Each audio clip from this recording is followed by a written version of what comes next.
Yep.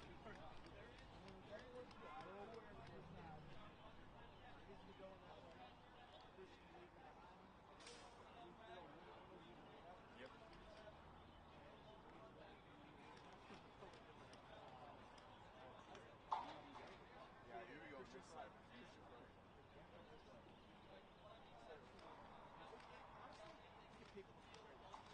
Yeah, I was gonna say this. Because this snake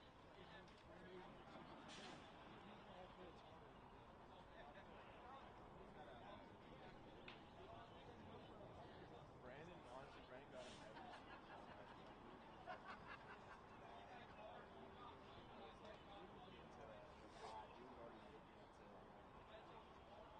yeah, he actually had good. That was what I was saying. So what you were doing, whenever I was at this spot, I would use you on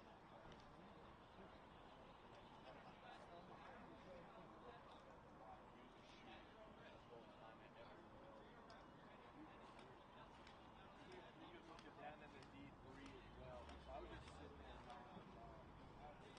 yeah, honestly, when you look at it, I don't have a paint. I don't have a paint anyway. Yeah, I'm pretty sure he was going like. Yeah, he was. So whenever Brandon was completely low. I think so. Yeah. We all get air in our gun. Let's take you on it. Yeah, that was like my only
coaching.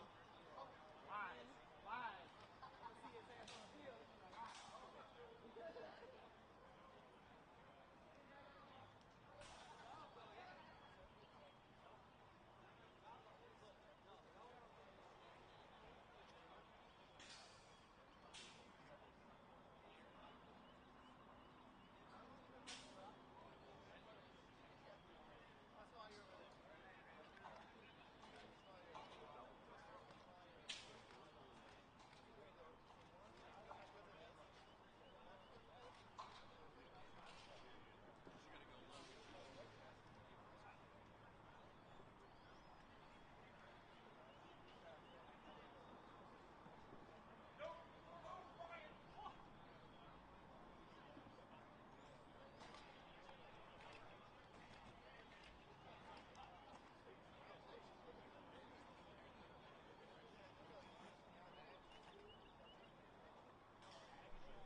5 minutes.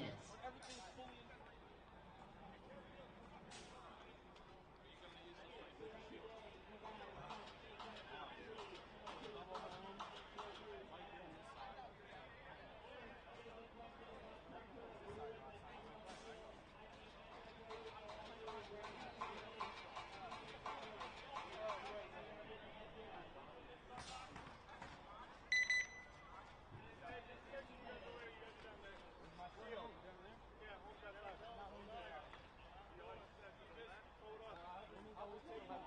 Yo, ref!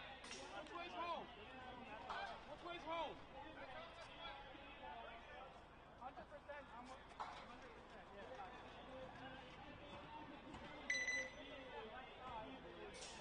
It's always the way, so.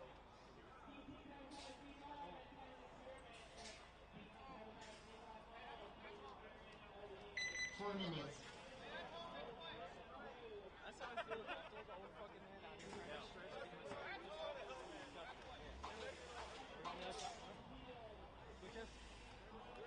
This is away. That is home. To the left. I think so. To the left. That's not fucking retarded. Yo, sandwich on the box. I've been doing this whole like left and right. I said, nah, I jumped At least 34 years. Sandwich?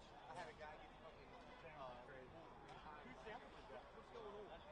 He goes, well, Hood. I said, Can we miss him? I need your Hood. Take the fucking Eric. I'm still covering you. The more the merrier.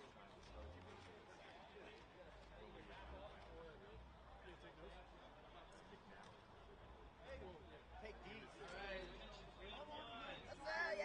3 minutes.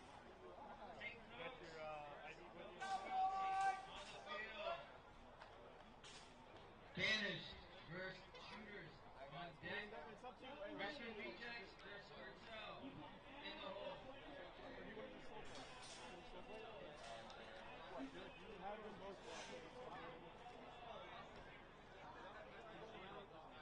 Take notes on the field to the left. Nova Royalty to the right. Banners versus shooters on deck. Richmond rejects budget line in the hole versus Sportz. All teams are going to make the point outside.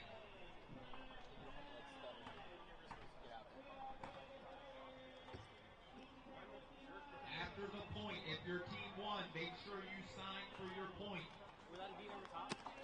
We are not responsible if points are not signed for if they are signed incorrectly. So if you win, make sure you sign for 2 your point. minutes.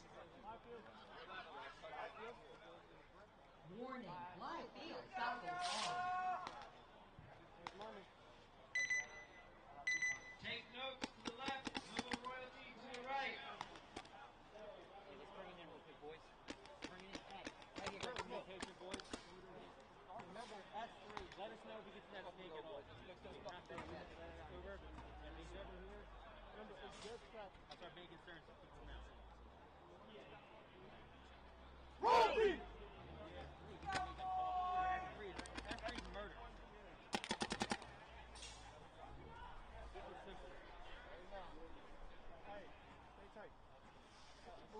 Good Sunday morning and welcome to the beginning of the NRPL 2024 season. You are looking live here at Field 1 at NR Paintball in Severn, Maryland. I am your hostess with the mostess, Eric White, here to do some chatting about the splatting. So we've got quite a few teams here for D4 and D5 5-man. Starting things off this morning will be Take Notes and Nova Royalty. Take Notes been around for a while. Come back into the fold of things every so often. Got my man Ryan McNally out there stunting with them, coached by Tyler Hull. Nova Royalty been around as well. Coming from the Northern Virginia area. Good morning to you, Crump. Yes, please do say good morning to us in the chat. It makes me feel less lonely. I've got a couple people up here right now, but still, it's always nice to know I'm talking to people. 10 seconds. EC Golfer. I am the guy with the stash. That is me. All right, so here we go. Nova Royalty on your right. Take notes on your left. D4 action getting started right now. And here we go as the 2024 NRPL season is underway. Take note's going to drop the first player as their snake player gets burned. Nova Royalty dropping one on the Dorito side, and now some crazy moves up here by O'Sullivan for Nova Royalty. He makes it into the snake wedge as another Take Notes player on the snake side gets taken out. So it's a 4-on-2 at the moment, or 4-on-3, excuse me. And Nova Royalty look to push the effort as they are the first ones to enter into this also important snake wedge. Now, this isn't the most important snake wedge, as anybody who watched the games that happened at Vegas, this is the Vegas layout. You know, if you get into that wedge on the right side, that's always going to be on your right side. That's the more important one. That's where you can wrap and really do some damage. But Nova Royalty still doing okay, but they dropped the Snake 2 player. But now it's back even at 3-on-3. Make that a 3-on-2. It might only be a 2-on-2.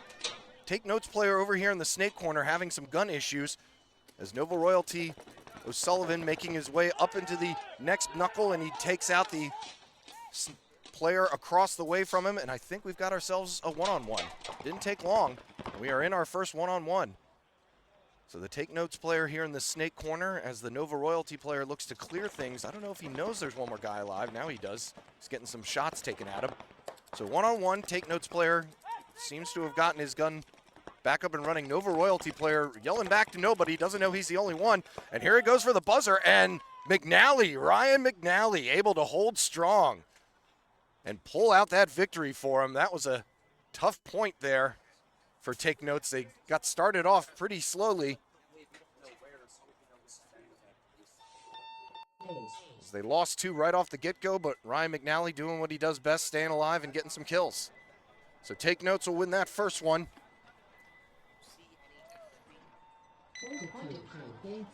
So they'll play again. So the way that it works, for those of you who may not be as accustomed, or this is your first time watching paintball with us, you play each team, you play a total of 4 teams in the prelims. You play them at least twice. And it's kind of a mini best out of 3. So Nova Royalty will have another shot at Take Notes. They did some good stuff there. They had a good burn. A couple sloppy deaths, though. Not able to stay alive in those crucial moments and get the last player out for Take Notes. I said I heard McNally had some gun problems there. Where's Jamie? I'm not sure. I didn't see any Braves around here, so I don't think he's on the coaching. He's holding the clipboard today. So he's got no excuse. He should be up here, right?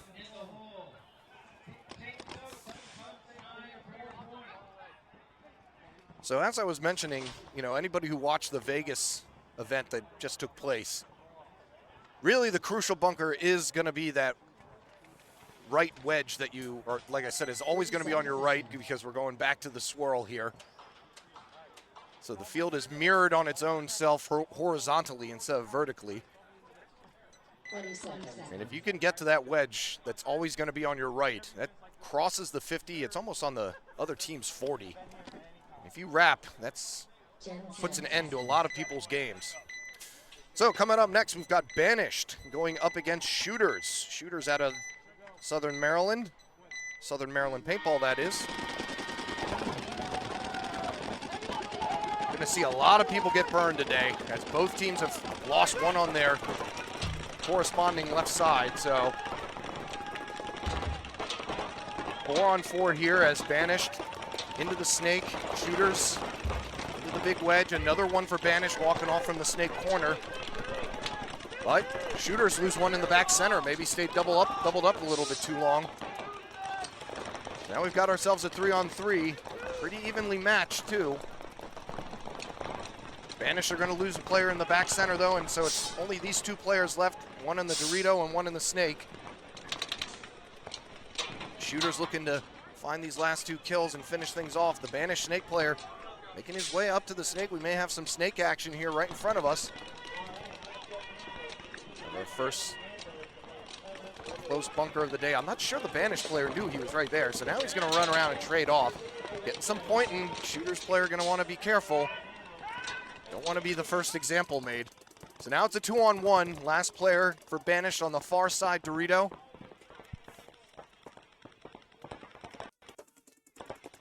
Shooter's calling off that last player. Saying that might be the last guy left, and he'd be correct there. And they finally do get that kill out, and so Shooters holding strong to take their first point of the day. It's good to see them back. They said they come out of Southern Maryland Paintball, always a presence here at the NRPL and NRXL Series. Shooters player not taking any chances, wants his buddy to check him out first. Or he wants him to hit the buzzer. So maybe he took a little bit of heat. Wants to make sure. And that's going to do it. So Shooters pulling off their first win of the day. And the burns have been really important. I didn't see that coming. I knew that the sides, you know, just watching the Vegas event, you could tell that obviously getting both sides locked down and being able to pinch folks out of the middle, that's going to be the recipe to win. But so far, the burns have been pretty precise. And this is a tough field to run on. Granted, when I was watching the Vegas layout, it was with the pros, and they're a little bit faster and a little bit more experienced, so they may know how to get to those certain bunkers that are needed when there's going to be a lot of heat on them. But we've seen 2 points so far, and both points, at least 2 people have been burned off the break.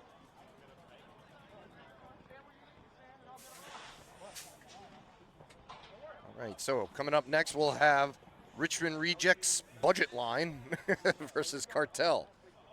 Not sure what the story is behind Budget Line.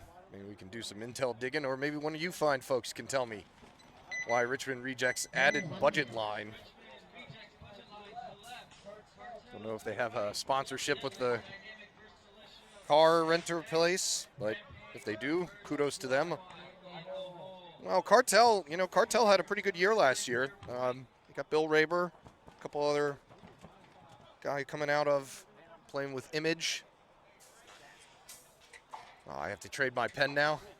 No. There are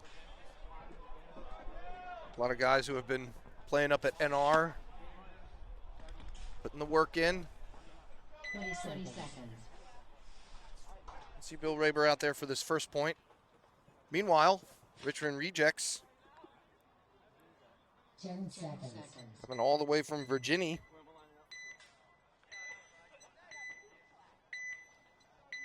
They always can do some shooting, so we'll see what happens. Bit of a false start, and the Rejects player does touch back, but one of their players does not make it on the far snake side.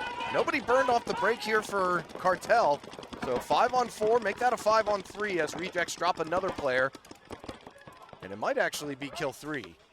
So I think it's a 5-on-2 here in Cartel's favor as they are now in the snake, so a hefty burn there by Cartel. And this could be an easy game for them as with a player in the snake making his way all the way down. So they just have the snake corner and the back center player, Richards does. Center player is about to get shot though, and he does. So still 5 alive here for Cartel. And they're in both sides of the snake. One guy left here for Richmond Rejects in the corner, and it looks like he got hit, so he got shot down the line. Good move, good game here by the snake player for Cartel.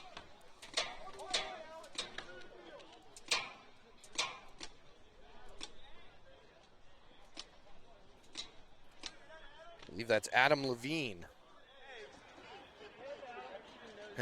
That was Raber calling him by the wrong name. Yeah, he's been playing for a long time, all right? So that was Adam Levine for Cartel, who had himself a game there. Able to get a good kill and make his way into the snake and clean up the rest of the folks. Cartel winning with 5 alive. Yeah, no cameras on field 2. I'm sure there's might be some talk in the works, but Dan's only one person, all right? But you will get to see both. Pretty much every team has going to have a have some points over here. Okay, we may not do the D5 finals, but we will have D5 on this field, I imagine, right? Or I think they're swapping. oh, we're not swapping. Okay, so only 2 separates. Yeah, there are a lot of teams out here, and they're just trying to keep things moving. So right now, you'll only be seeing some D4 paintball. I'll try to do my best to keep an eye out on the D5 side as well. But yeah, keep keep things moving. There are a good amount of D5 teams and D4 teams, more D5 teams though. So that does get a little bit tougher when there's not equal footing. 30 seconds. It makes it easier to swap in and out, but so you're going to be stuck watching some D4 5-man action. As we'll take on Deadly Dynamic. We'll be taking on Militia now.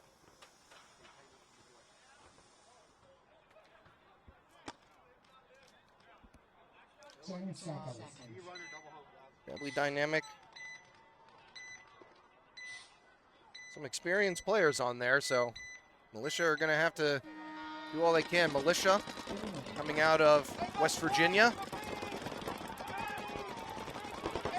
So Militia tries to, or Dynamic tries to snake the snake off the break. They do not make it. Militia drop one as well. Militia, a team coming out of West Virginia, as I mentioned, and our friends at North Mountain. Shout out to all of them. I think they've got a couple teams here today. As Deadly Dynamic drop their second player, make that their third player. That snake side has been tough for people. Not many people able to stay alive over there. So Deadly Dynamic down to their last player, and he's in the first knuckle of the snake. He's going to get a shot across the field to one of the Militia players moving over, and then the snake player gets taken out for Dynamic, and that's going to do it. Don't think that there's anybody else, so I think this one is Militia's. They still have two alive. Yeah, I don't see any other Deadly Dynamic player not hiding away in this stand-up behind the snake. And the Militia player is called out, and now we're going to have a minor thrown, but that's going to be all right because they still do have one more player. So Militia player had a hit on his pack. Ref saw it and pulled the penalty, but it was only a minor. So only one other player gets pulled instead of two. So the snake player for Militia going to finish things off here just in the nick of time. So we've got our first penalty of the day. Yellow flag. Interested in the blitz and irregulars as well. All right, well, like I said, I'll try and keep my eye out for them and turn around every so often when we have some downtime here. Yeah, like I said, tried to get as many people as you can onto the webcast, but it's just a little bit tough when the schedules are uneven. 30 seconds. 1 minute. Throat goat, what's good? What's going on, buddy? I'll help you out here too. This is All right. Dan checking in here. So we're gonna have me and Eric here casting for you with this Rampage and Kill Squad. Throat Goat, what's good? They know we got him here all season again. I am. Must appreciate it. Eric, always a pleasure to work with. Appreciate him donating his time, coming out here and casting some D4 paintball for us. Absolutely, nothing better. And it's a nice, cool Sunday morning here. Perfect paintball weather, if you ask me. Yeah, Coast it's supposed here. to be beautiful later this evening. Once I'm that sun looking comes for up, it, I'm yeah. sure it's going to be, it's hiding behind these clouds currently. Well, that means we haven't had any glare issues yet, so the teams on the home side are happy about that. Rampage, another North Mountain team. North Mountain's footprint growing more and more in the NRPL. Kill Squad, well, they're always around. Knock around guys here in NR, always fast though, always seem to find ways to be aggressive. And we have our first point where nobody gets burned. But Kill Squad have both snakes now. They took them off the break. It's our first person walking off from Rampage's snake side and from the back center. Kill Squad lose one, lose two though as well. So now it's a 3-on-3. But Kill Squad shooting down the line in the snake. Another player walking off for Kill Squad. So now it's a 2-on-2. Nice shot there by the snake player, making it a 2-on-1, and he's going to crawl all the way down, and the Rampage player has no idea. So unfortunate for the Rampage player, he's about to get a few into the side, and that's going to be all she wrote. As long as the Kill Squad players don't shoot each other. This field can be confusing for some people. And it's a good thing he did because Cruz got shot out there. So another one-body victory for the team who ends up winning the snake battle. Quick games, though. Like, Well, bodies just drop left and right here. yeah, and like I said, that was our first game that we didn't have anybody burned. So this is But very shortly after the break, I think it was Rampage Yeah. losing that player there. Yeah, so these games are probably going to go quick. Like I said, the swirl, you know, if you don't have a lot of experience with it, it is a little bit jarring at first, just because depending on what side you're starting out from, you're always going to have the snake that you got to worry about is going to be on your right always. Now, I believe at the NXL, this layout actually, I mean, it played fast at the beginning, but then slowed down very quickly. It looked like once teams realized what they could lock down. Yeah, and like I said, it's just tough because you're going to go out there, and depending on what side you're on is where you're going to get shot from. And it's And race so- to 2, so you really don't have that many opportunities. So Yeah, taking those you gotta risks do it. become very tricky. Yeah. So we've seen people try and take that snake off the break, maybe just say the heck with it. Let's just get in there. That worked for Kill Squad last time. But a lot of people getting shot out to the backside, so got to be careful, stay alive, and make sure you're there at the end to protect your guys.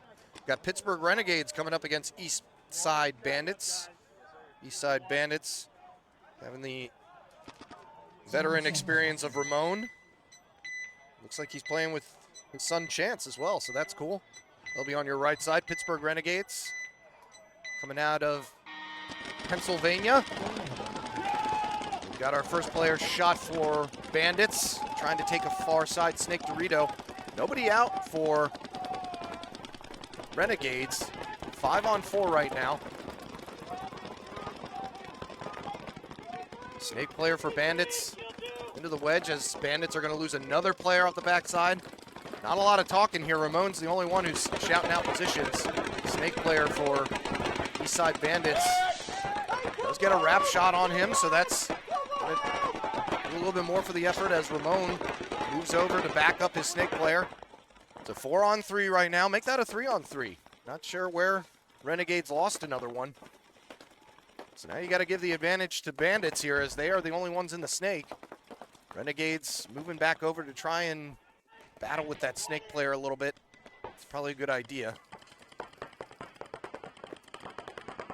From their side of the snake now, that's Jake Bartholo. Ramon gets shot popping the top. So Renegades do have a third player. He's over there on the other snake wedge.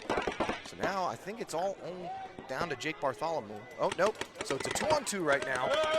Make that a 2-on-1 as Jake shoots down the center again. Able to There's get a guy 3 up in kills the there, I center. believe Yeah, it he's was. having a good game here as he's going to move through, shoot another guy. And the snake players on the other side are going to mutual, and so another one-body victory as it's going to be East Side Bandits with the win. And he's just realizing he's the only one left. He managed to stay alive, so Jake Bartholo pulling off that game for his team. Got himself at least 3 kills, may have even gotten 4. I think he did. So good game from him. Just shows how important those snakes are. You can even be up on bodies like Renegades were. I thought that they only had 3 players left, but it turned out they had 4. And it's because they were just in that center just shooting. You got to get up there. Either get up to that center city of bricks and wedges or go out to the sides, because this is an aggression field. You have got to move. There is not going to be a lot of sitting back and shooting. Yeah, Renegade, yeah, not hearing a lot of talking either. Like I said, it can be a little bit confusing. And communication is going to be tough just because you don't have the designated Dorito and Snake side. So a lot of teams I heard, you know, still calling the side with the most Doritos the Dorito side and then just accommodating the Snake call. Snake always on your left, Dorito always on your right, because that left side Snake is all too important. Because that means if they get to that big wedge, they're able to wrap. We haven't seen anybody do that just because no team has needed to do that. So now we got Charm City Cartel going up against Nova Royalty. Nova Royalty dropped their first one. They're going to drop the first body as well. Make that the first 2 bodies. So good burn there by Charm City Cartel. Making it a 5-on-3. They're pushing up the sides of the field. Like I said, really not a lot of time to settle in here. You get to that primary, you're going to want to try and get out of there because the level of success you're going to have is very much attached to how far up the field you can get. So Charm City Cartel, part of the Cartel family army that they're building over there.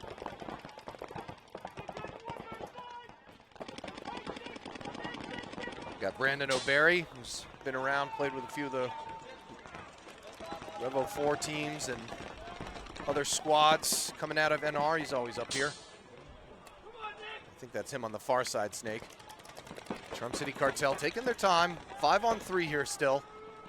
Nova Royalty need to make a move somewhere. So right now they're pretty much just waiting to get shot if they're all stuck up in the backside.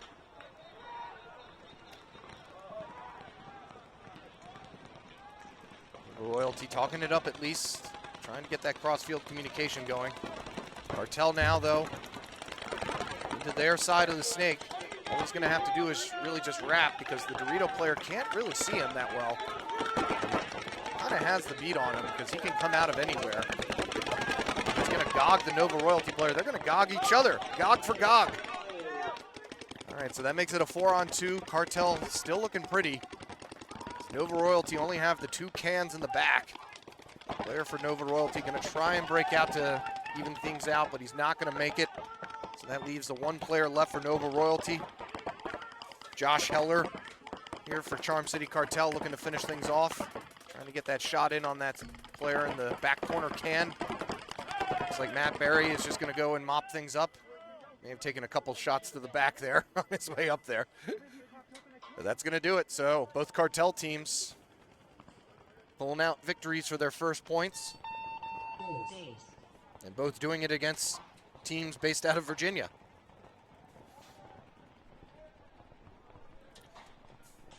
Coming up next, we'll have the Savages going up against Shooters.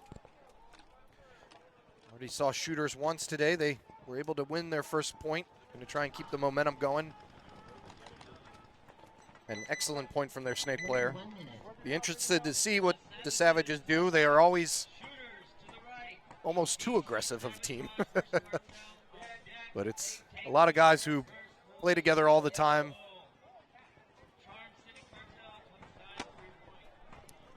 Always a very quick team. So this may be the field for them if they can get to those bunkers far off the break.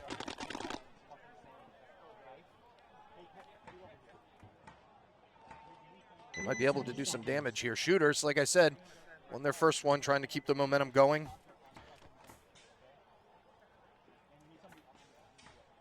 Twenty seconds.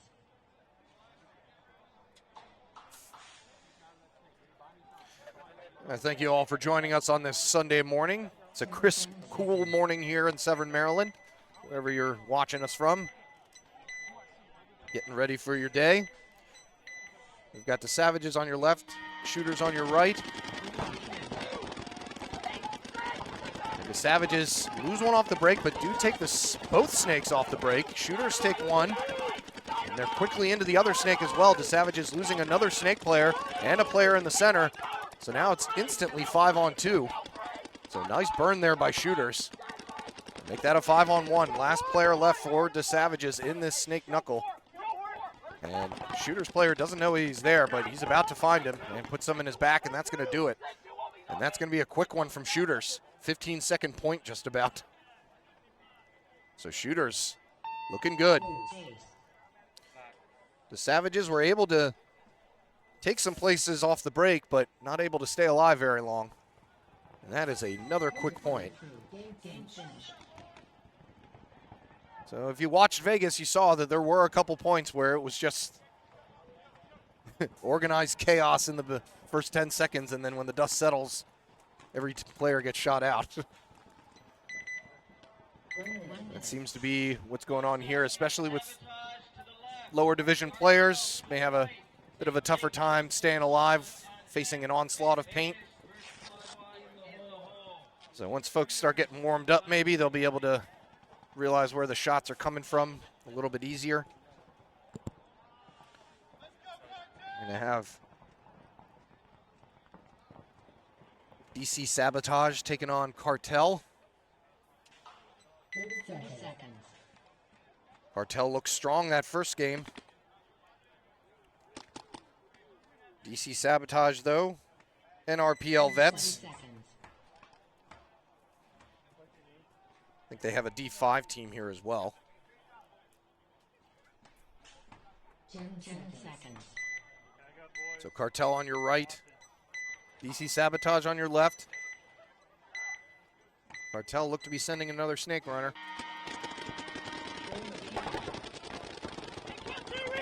And Sabotage losing 2 off the break. Make it a 5-on-3. Cartel already into the far side snake. Going in a little high there. Not really necessary to go up there, but Raber telling Adam Levine to make his way back into the snake, and he does.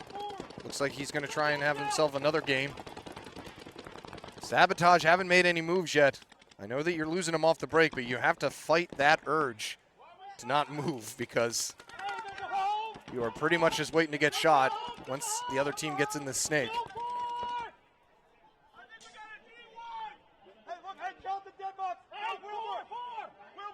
Raber telling him to count the dead box. Last player left here for Sabotage is in the mini wing. Snake player for Cartel relaying that information. And now they're going to race to see who can get to him first.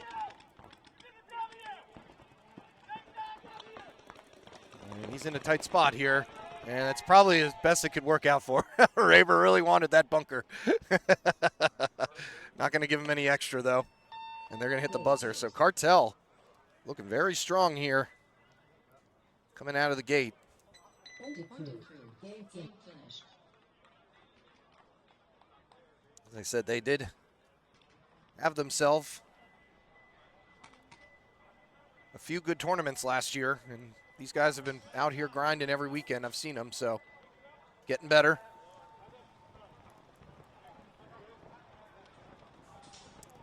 That is Adam, yeah. I guess they couldn't get Adam a jersey in time. So yes, he is rocking the Nike long sleeve. 1 minute. All right, take notes.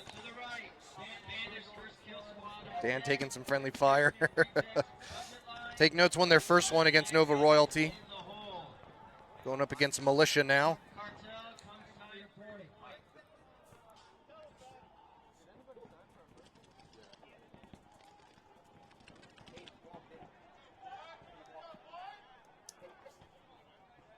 Take notes was our first point of the day, and we were able to pull off that victory. Militia also won a tit-for-tat battle, so this will be a good one. 20 seconds. So Militia, like they were a squad put together from North Mountain. 10 Got Tad LaFollette. We played with Having Petting Zoo last year for a few rounds. Let's see what they got. Militia on your screen now. Bit of an early start. You just want to get out there so badly. Take Notes going to lose the first one on their snake runner and going to lose another one. But this is how Take Notes started their first point. McNally tried to fill out and he got shot as well. So now got ourselves a 5-on-2. Player coming in to check Militia. He got shot in the head. So that's going to make it a 4-on-2. Militia are in the far side snake, just as Take Notes enters into the snake as well, but he's hit on his way in. So that's going to do it for that player's game. And the last Take Notes player all the way in the far side, Mini Dorito. Not a very good spot to be in when you're facing 4 other people. Militia right now trying to figure out where this last body is. Snake guy is battling with him, but he's not telling anybody. And Danielle Ziobron. Sorry, Ed. Able to get that shot on the last player alive for Take Notes. So Militia looking good here. They definitely won the breakout. Were able to burn 2 people right off the get-go and then shoot Ryan McNally while he was trying to break out. So I'm sure the North Mountain folks grinding away every weekend as well. Game finished. Definitely have a prettier background at North Mountain than here.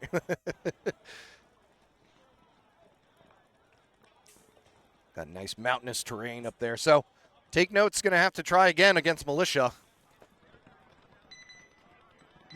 Not able to pull off any miracle wins like their first one. Right. Richmond Rejects Budget Line versus Eastside Bandits on deck.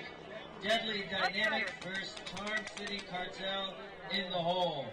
Militia, come sign for your point. Cartel, Well, he got banished. come sign for your point.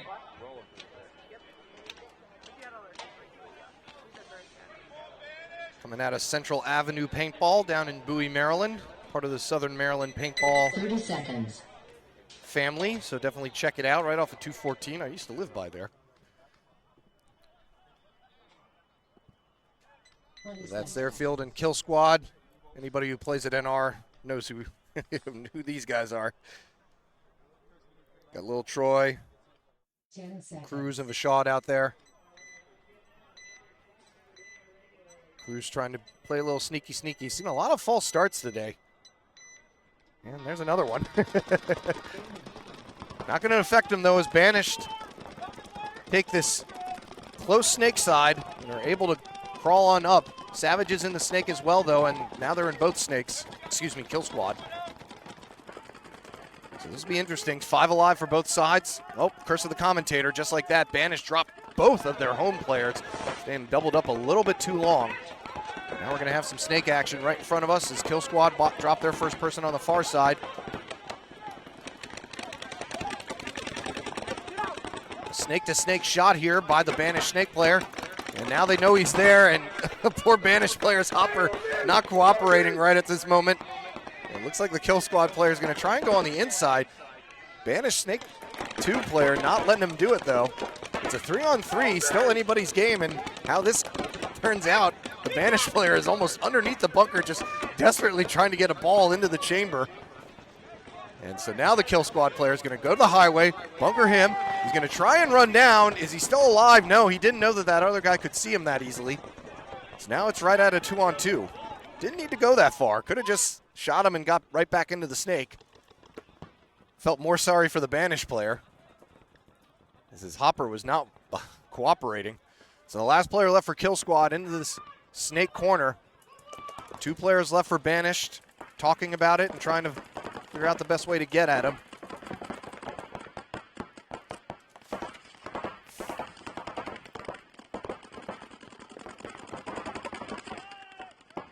Banished player able to wrap the Dorito and take out the last Kill Squad player, and that'll do it. Or it looks like they mutualed on that far side. So another one-body victory here.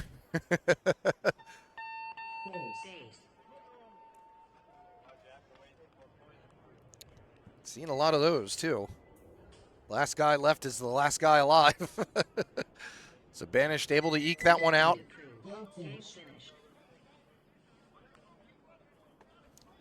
Kill Squad winning their first one, losing their second one. Good match by Banished, though. Way to stay calm.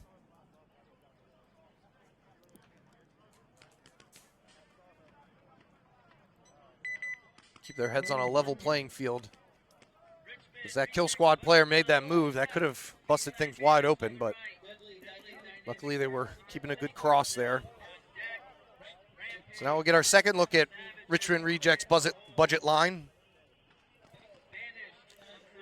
They'll be taking on Eastside Bandits. Eastside Bandits had that victory the first point where their snake player had a game and was the only person left. 30 seconds. Getting some last minute tidbits from Ramon. Back off, I'm gonna check. 20 seconds. So Jake Bartholomew last time got himself a nice little 4 or 5 pack. 10 seconds. Taking that snake off break. We'll see what he does here. Meanwhile, Richmond Rejects need to get on the board here. Rejects running up the center and then breaking out to the snake side. Bartholomew in the snake again for Eastside Bandits. Nobody taking the walk yet. As Richmond Rejects trying to get into the snake game themselves, into that Dorito. Just going to try and find a way to get down in the dirt and get into that snake. And now he's choosing to just try and contain the snake player.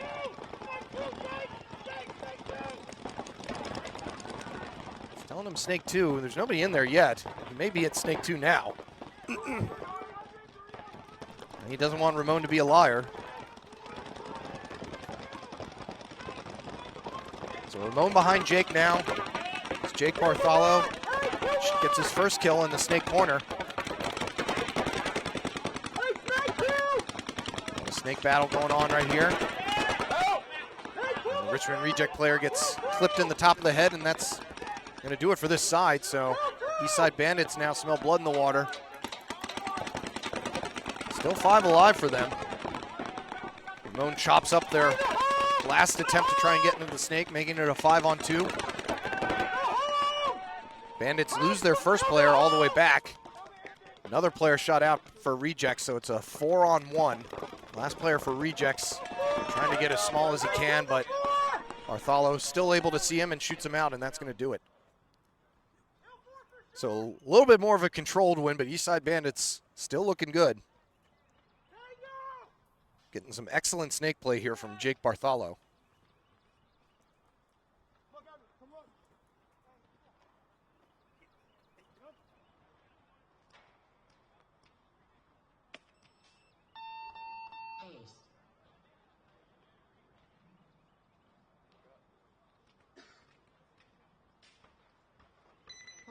We don't play. Took me a second to figure out how to paint.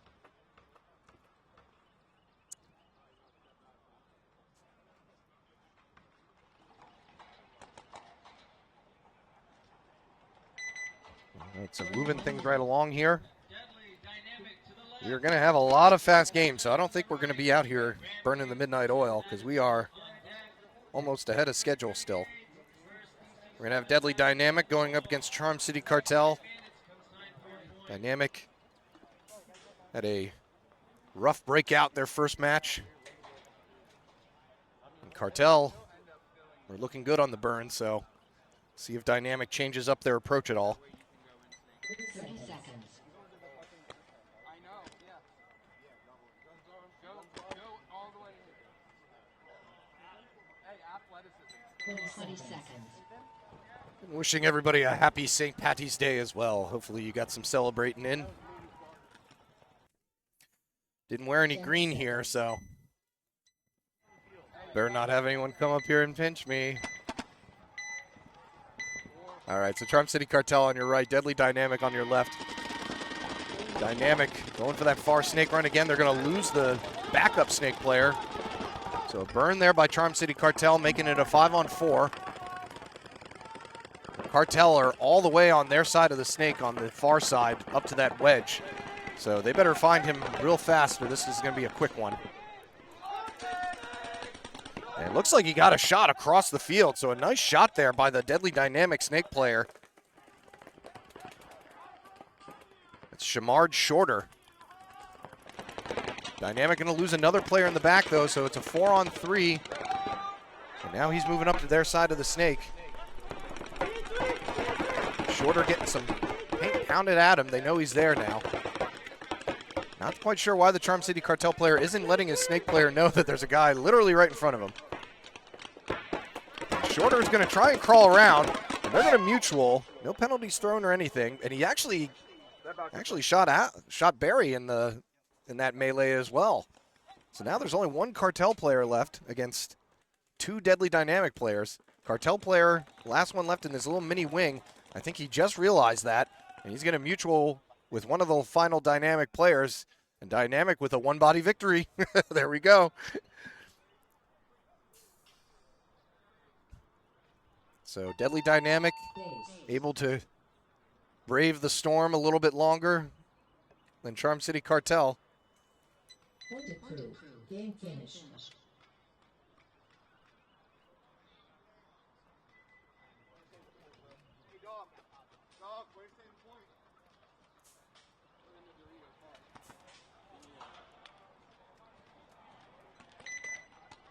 So, Cartel were able to burn a player, and they got to that snake first on their side of the field, but kind of lost sight of what was going on and got shot by the other players, by the dynamic snake player.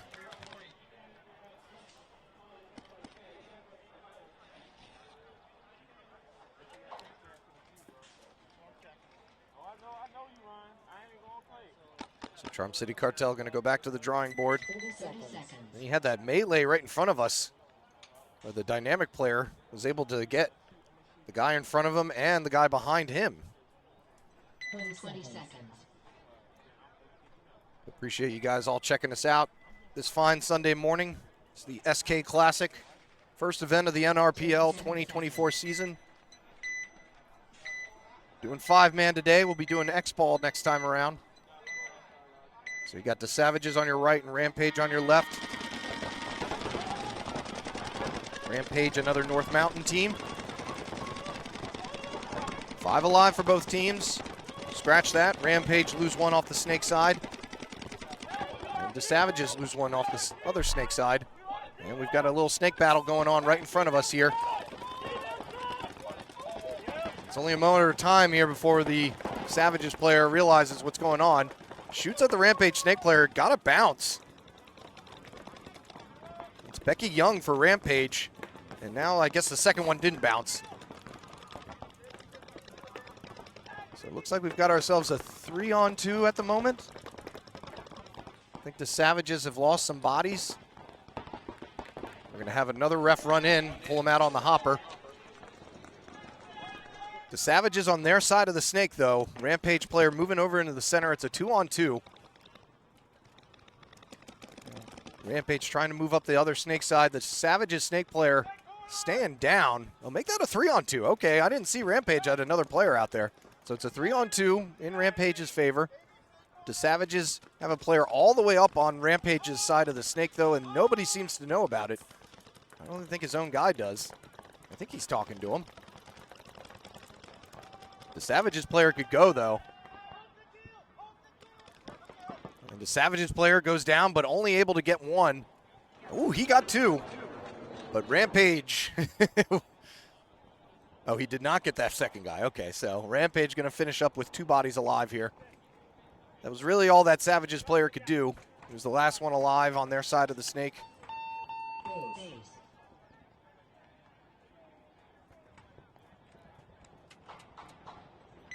So Rampage able to get on the board, get their first win of the day. The Savages having a tough time figuring out this field. They got down into the snake areas where you needed to, but just weren't able to win those little battles or find the bodies in time to make it happen. 1 minute. Shout out the 32 degrees jersey for the Pittsburgh Renegades player. Man, it's been a while since I've seen one of those. Somebody get me a drop forward. So you'll see Pittsburgh Renegades. They dropped their first one, going up against DC Sabotage.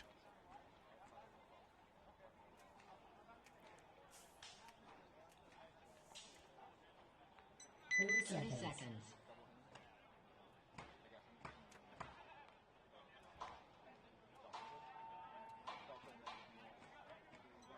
20 seconds. It's been seeing a lot of fast points. These are moving right along here. Not even 9 o'clock yet. Good morning. And look who comes stumbling in. All right, so Sabotage on your right, Renegades on your left. And a really early jump by the Sabotage player. He comes back to touch up. One of them tried to come back, though, and ends up getting shot. So now it's a 5-on-4 in Renegades' favor. Ref running in to check a Sabotage player as well. And tell him to keep playing, though. So still 5-on-4. Renegades into the far side snake. I believe that's Mr. 32 degrees, keeping things cool as a Sabotage player from the back center walks off. So the Renegade snake player making things difficult here for DC Sabotage, who don't really have any real estate to speak of at the moment.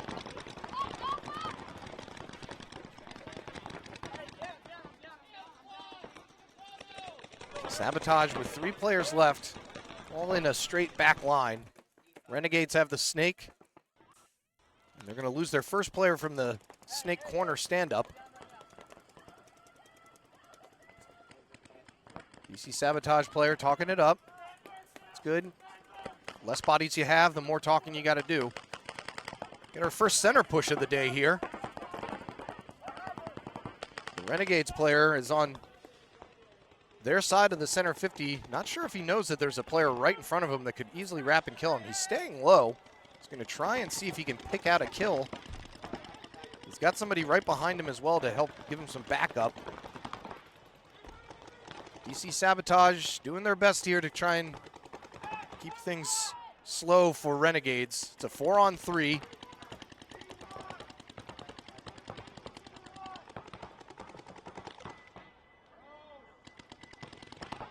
Renegades just trying to figure out how to close this game out. This is probably our longest point of the day so far. We're almost at 2 minutes, my goodness. Renegades moving into their side of the field now, though. The Sabotage player tried to make her way out to the outside Dorito. It's a good move, but just didn't make it fast enough. Now the Renegades player in the center are going to wrap and then go. If you're going to turn away, that's what I'm going to do then. I'll just come on down and shoot the rest of you. So a nice move to close things out for Pittsburgh Renegades as they get themselves on the board.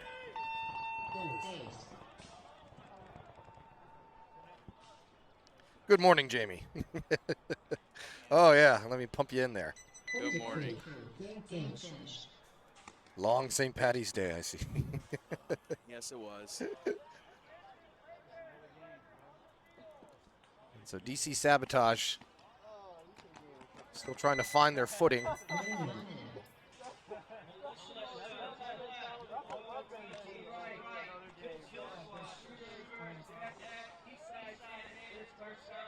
Militia, is this North Mountain?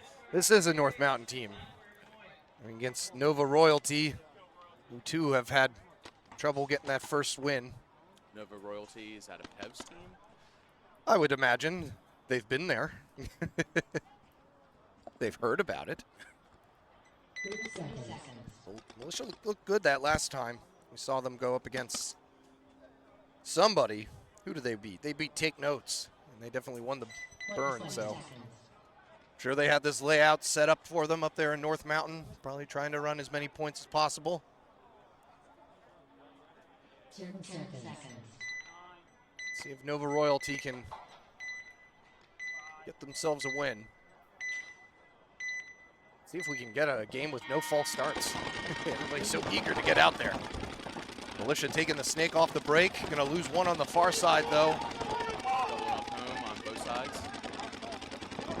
I haven't seen that work out too well. I've seen a lot of people get stuck as Militia are gonna drop 2 at the same time. So it's a 5-on-3 now in Nova Royalty, and we're gonna have a minor penalty thrown. And that's gonna drop them down to 1 body, I think. Oh no, make that 2. So now it's a 5-on-2. Nova Royalty on Militia's side of the snake. Militia still have a snake player though, so if he's able to get a couple quick kills, maybe even go straight across at the snake player for Nova Royalty.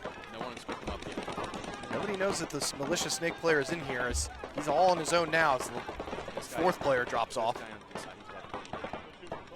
Well, the thing is he didn't see that guy because he was walking so nonchalantly. And wow, only 1 shot. That was the quietest bunker I've ever. The Nova Royalty player choosing sportsmanship and just giving him 1 right in the knee. And he is running all over the place. Would you have done the same thing, sir? I probably would have gotten freaked out and, and shot way more than that. But yeah, he didn't know he was there. That was Sean O'Sullivan for Nova Royalty. That boy is fast. He is fast. Well, he did that almost too fast. He almost ran right past the snake guy without shooting him. So Nova Royalty get their first win. Militia dropping 1.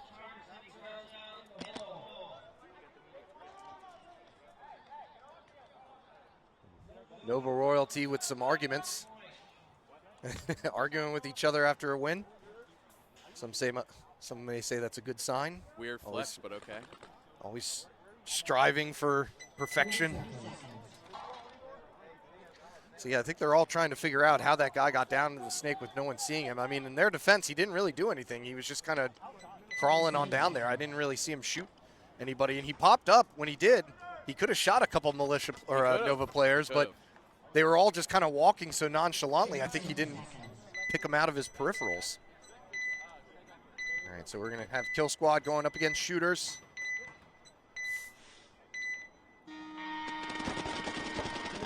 Kill Squad going for that far run again. Not going to make it, though.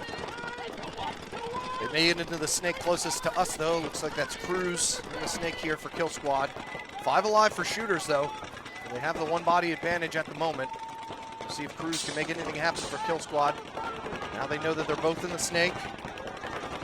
See, it's a great shot there of what we're looking at right in front of us is Kill Squad getting to the other snake as well. See if they might try some cross the field shots to stymie the shooters. You always know Kill Squad's going to come. And then play paintball. Cruz is moving right on up, so now they are right back on each other. We're going to have a shot there. Kill Squad player lucky to not have a penalty here. 100%. Nope, he missed. And looks like Cruz tried to bunker him, but I don't think he hit him. Yeah, I think he didn't expect him to be that far inside, so. Shooters are going to drop one, but Kill Squad do have a player in their side of the snake. I can't even find bodies right now. Don't worry, this field is a little chaotic to have to commentate and shoot for. So I think we've got ourselves a 2-on-2 here with Kill Squad having a player on shooter side of the snake. Another player for Kill Squad going to drop, and so now it's a 2-on-1. The 2 players here for shooters are the last 2 left. And he's going to, I think, just run for the buzzer, which is probably a good idea. Why go into a battle? It's Tony Ingalglito. And he's going to run on down and just hit the buzzer, and that's going to do it. So shooters able to figure out the plan. I think they realized that that was the last player left for Kill Squad. Game finished.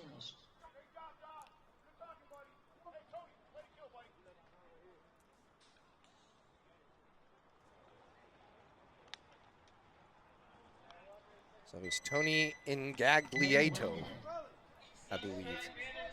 Say that 10 times. Yeah. We had Ja Jernigan behind him, hawking it up and letting them know where people were. They were able to put 2 and 2 together. Cruz did miss that shot. I'm not sure what happened there. Don't know if he bounced him in the shoulder or he just wasn't expecting him to be that close to the bunker.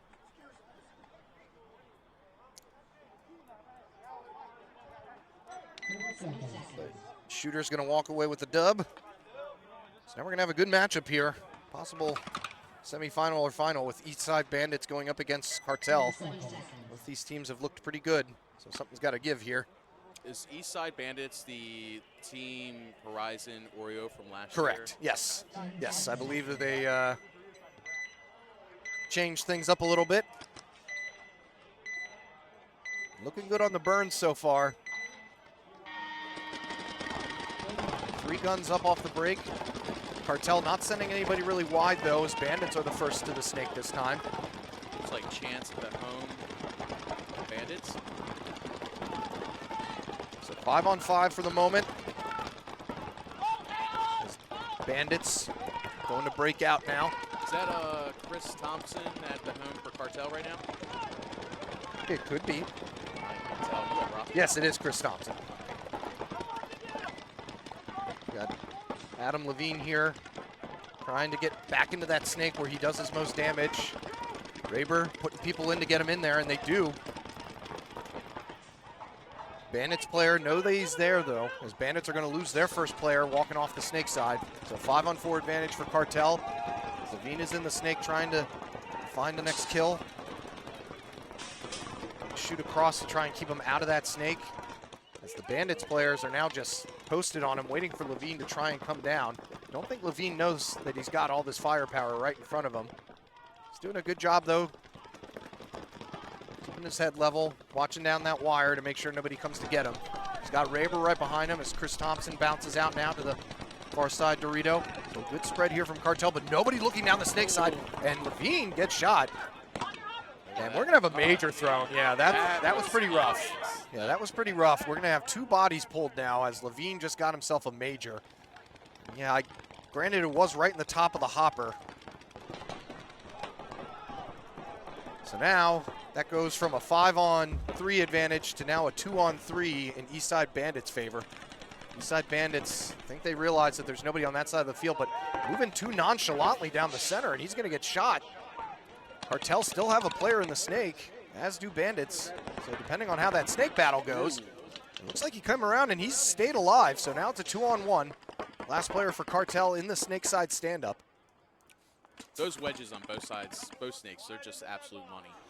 Yeah, especially if you can get into their side. This guy's tough and heavy down here. Chance Holmes here trying to finish things out against this last Cartel player. He knows it's a 2-on-1. He's going back and forth. Don't know who that is on the other side for Eastside Bandits.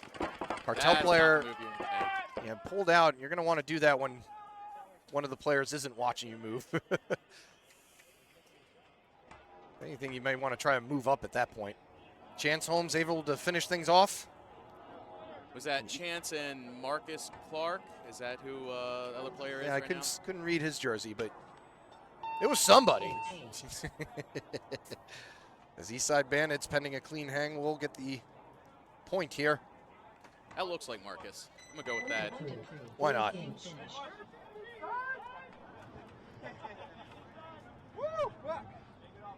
So that penalty there by Levine, that was pretty obvious. We all kind of saw the hopper hit, and he was still shooting at him as the guy ran down. If you ever find yourself turning around to shoot somebody, means things are probably not going your way. Look at these geriatrics. And take notes, they're back. Doing their best to stay young. All their knees crack when they walk. So they have not been able to survive breakouts very well. They were able to sustain it that first point, but that second one, it was just too much. And they lost 3 right off the get-go. As the sun is looking to peek right on through here, make this an even more perfecter paintball day. Here at the SK Classic. Team down here on the wayside are going to have sun right in their eyes. Yeah, the sun did make a make it just in time for Charm City Cartel. So we'll see if that has any effect on him. Take notes on your left. Take notes player with an awkward dive into the Dorito, but he's going to make it, and they're going to take the center 50 off the break. Haven't seen that yet. As Cartel loses one. Yeah, they lose their first body, so it's a 5-on-4. Take notes. Definitely took some notes after that first loss. Decided to change things up. So they shoot out another player on the far side. Snake side can. So Snake still have 5 bodies alive. Yeah, 5-on-3 at the moment. Farthest is the center. Now, Charm City Cartel do have a player in the snake, though. Don't know if Take Notes know about him or not. Take Notes making their way into the snake.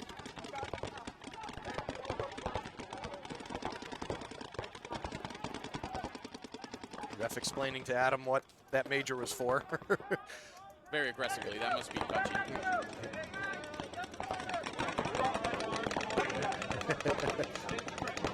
Now we're going to have...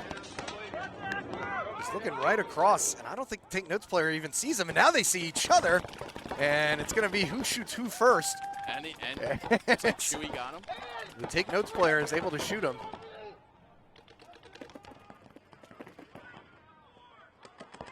As the Take Notes player trying to make his way down the snake, ends up getting shot.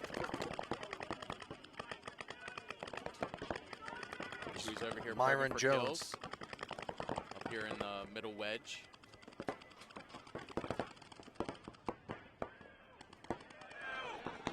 Take Notes just trying to find these last 2 bodies. Charm City Cartel doing all they can to stay alive, and both are going to get shot at the same time.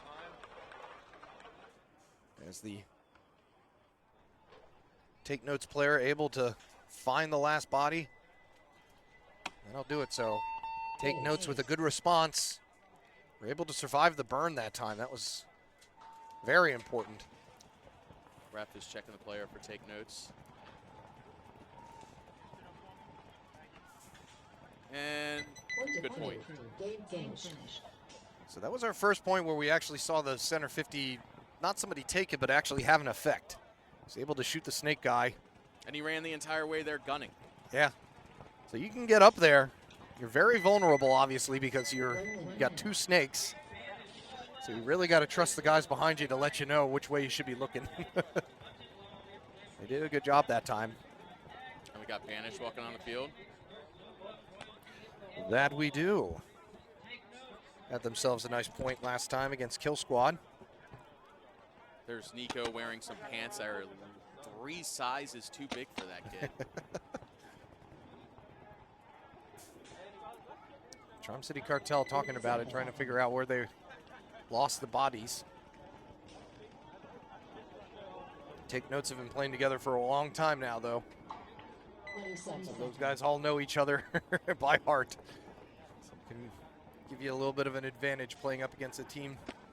It's fairly, not new, but guys playing with each other is new. Now we're going to have the Savages on your right. They'll be facing the sun. Going up against Banished. We're in the shady side. Banished trying to take the snake off. Great. They made it, yeah.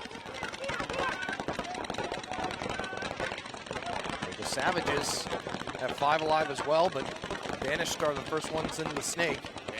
Savages making it to the snake.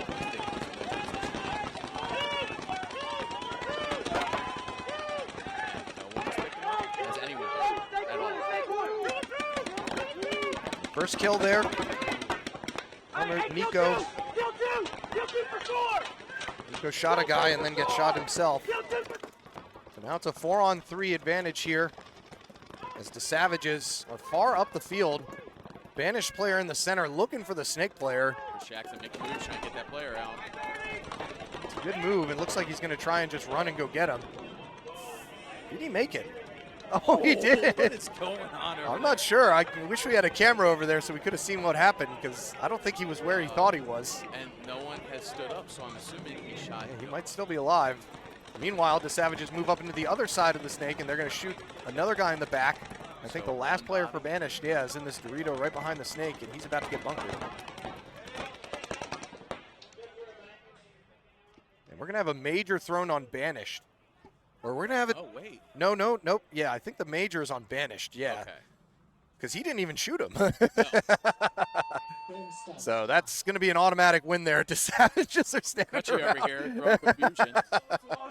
That was a close one. That could have really messed things up. But yeah, they wanted to, the refs got it right, got the communication right. Because yeah, that was definitely on Banished and not on the Savages. The Savages player didn't even shoot his gun, so I don't know why they would have given him the major. So do they start bodies down and racing too? No, I don't think so. No. Yeah, that just ends the point. Yeah, I don't think that they'll come back and tell them.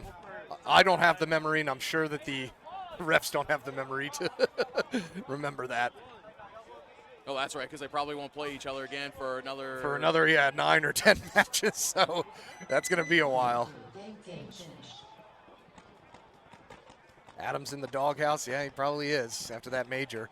And they were winning. They were in a good position there, too. It was a 5-on-3. Here's Richmond Rejects against DC Sabotage. A little bit of beltway battle going on here. Castro brothers over there on DC Sabotage.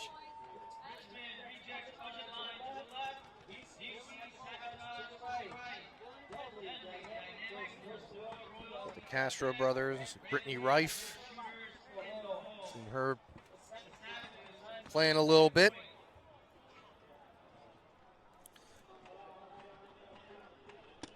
There's Austin Castro right there with that sock hat on. Boy is fast. 30 seconds.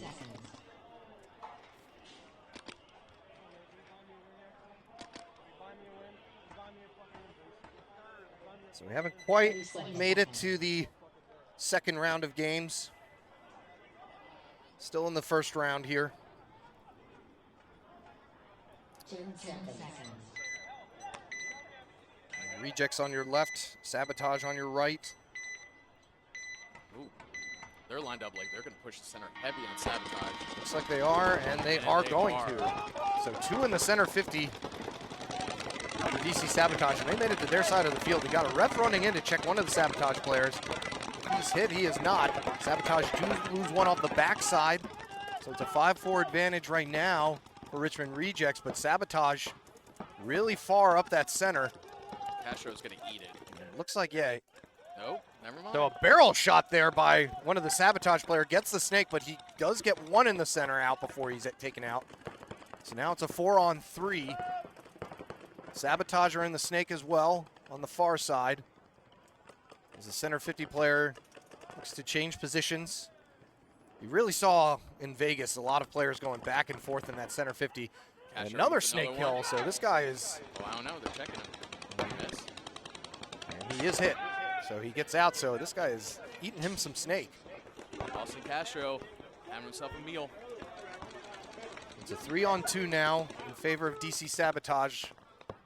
Sun coming just out right now. So it may make it hard to see the last two bodies. Yeah, they get one out of the back center, so might only be a 2-on-1 here. I don't see a third body for Sabotage. I don't either.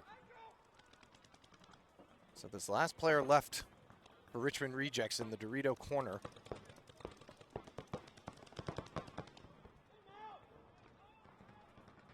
Not very spread out, our DC Sabotage, so no. The Rejects player might be able to just keep him right in front of him. Last place you want to be is just heads up with the guy, and you get wide. And that's what Castro's looking to do now. He's going to come on out and go to the other side, and that's finally what's going to do it. So an excellent point there by one of the Castros. That's definitely Austin. It was Austin. Had himself 2 or 3 snake kills from that center 50 bunker, which is, as a center guy, I can tell you, is a really good feeling. I'm pretty sure the other one left alive with him is his brother. Keeping it in the family, as DC Sabotage are able to get their first win of the day. And fun fact, Austin was the first North Mountain one-on-one champion. Oh, was he? Yep.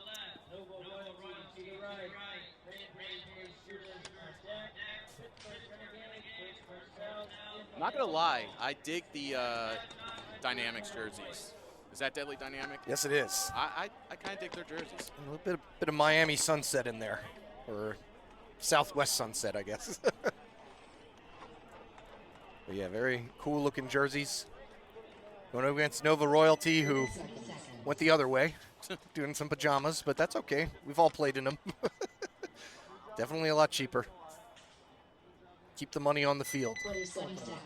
Or in your guns, I guess. So Nova Royalty had some struggles out of the gate. Did manage to pick up their first win against Militia.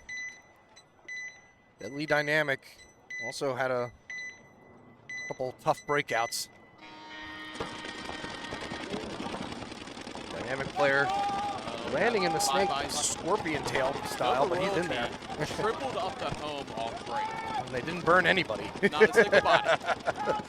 So that did not pay off. They're still doubled up back there, and yeah, you're going to want to get out of there. And he does so, getting up to that center Aztec. I haven't really seen a lot of people utilizing. Mostly they just use it as a stopping point. Probably can't see too much from it. Is that O'Sullivan right there in that stand-up tower? Could be. Deadly Dynamic player trying to move up the center, does not make it. So the first victim is going to be a Deadly Dynamic player. And Deadly Dynamic lose another one. So it's a 5-on-3 here. Thomas Reese in the snake for Deadly Dynamic, trying to get his team a kill, as Nova Royalty are all over the far side of the snake. They've got 3 players in that far side snake, all trying to get kills. Just a matter of time before this Well, the last 2, yeah, Reese is shot out, so they were really pinched out there. And then they shoot out the last guy in the snake corner, so Nova Royalty not playing, and he is running to that dead box, or that start box. Really wanted to hit that buzzer under a minute, but he's not going to get it.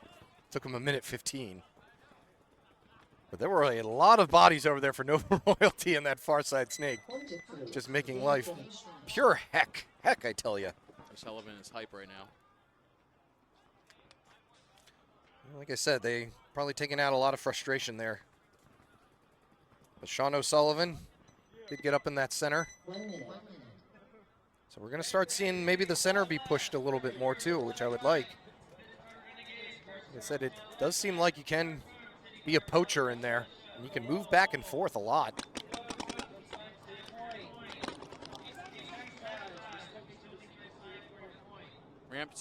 Rampage, and is that shooters? That is. All right. I didn't know shooters were still a thing. Oh, they're a thing, all right.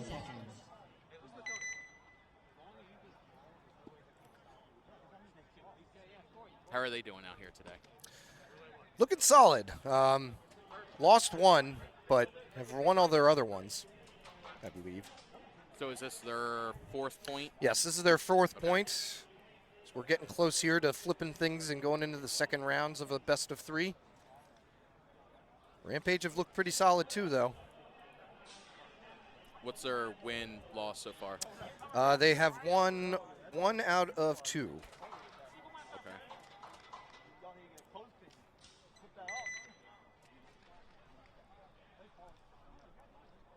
So going to try and keep the momentum going. 30 seconds. Had a really good snake presence that first game that they won. And shooters, you know they're always going to have somebody in that snake. 10 seconds.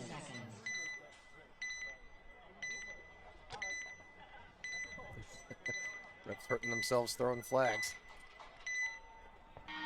The shooters on your right, Rampage on your left. Rampage running and gunning out to the snake. Shooter snake player not going to make it this time. But neither is Rampage's. So 4 on 4. Rampage made it out the farthest to that far side Dorito. Shooter still doubling up the home. Tony and Gagliato get shot out, run into that snake for shooters as Rampage loses a player in the center, making it a 4 on 3. Rampage still in that Dorito side as shooters crawling all the way out from that center to get into the snake. I believe that's Ja Jernigan. Shooters also in the far side wedge. And that may mean trouble. And I think, yeah, the Rampage player in the snake corner just realized it. So now he's going to run to the back center. Not sure what he was thinking there. You want to get wide. Yeah, they're on their side. Yeah, they're on your side of the field. The idea is not to go into the center. You're going to want to go up. So, yeah, the shooter's far side snake player able to finish things off by wrapping that big wedge. Reevaluate your tactic right there. Well, I guess he thought maybe he was closing the angle a little bit, but that's not the way that worked out. You're going to want to either just run up into the snake to protect yourself on the side, or I wonder if he could see something his else other to run. player from where he was in the corner. I wonder if he could see that player, or if that home was blocking the player. Yeah, it may have. Yeah, it may. He may have not known that he had a guy over there with him. Shooters with a solid win there against Rampage. So back to the drawing board for them. We have Renegades going up against Cartel. Cartel were looking pretty on their last point until Adam Levine got a major. Yeah, a very obvious major. Be going up against Pittsburgh Renegades. We've struggled here for a little bit. They were able to pick up their last win against DC Sabotage, though. 30 seconds.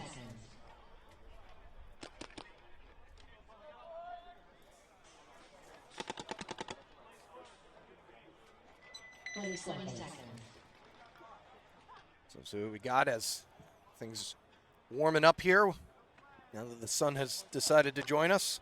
10 seconds.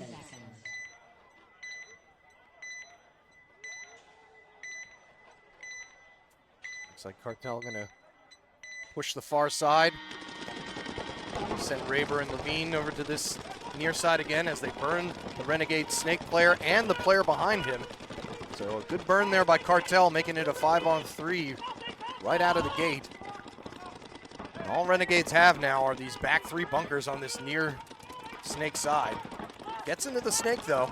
So Renegades not trying to go quiet. See how fast and how far he can get up here, or he can maybe do some damage. Got a Cartel player in the far side snake. He's got his back to the inside as Levine gets into the snake now for Cartel. Let's see what his Still no snake call from Cartel, so they don't know that he's in there. Trying to see who for Renegades that is. It's Luke Beaver. Luke Beaver for Pittsburgh Renegades. Face to face here with Adam Levine. As another one drops for Renegades. Makes it a 5-on-2. Make that a 4-on-2 as 4-on-3 as Beaver getting himself some kills. He gets bounced in the head. How is he moves? And Levine has to hear him now. And now Levine comes out and just gives him one little love tap. Says, all right, I've seen enough. So now it's a 3-on-1. Well, maybe he wanted him to die. He said some very mean things. As the last player for Renegades makes it all the way out to that Dorito corner somehow. I don't know how he didn't get shot. Raber ripping him corner to corner as Levine is just jostling, and a player gets shot here for Cartel moving up. And now he does get taken out. So bit of a sloppy close there, but Raber and Levine able to win the point for Cartel. They won't be happy about those sloppy deaths at the end, though.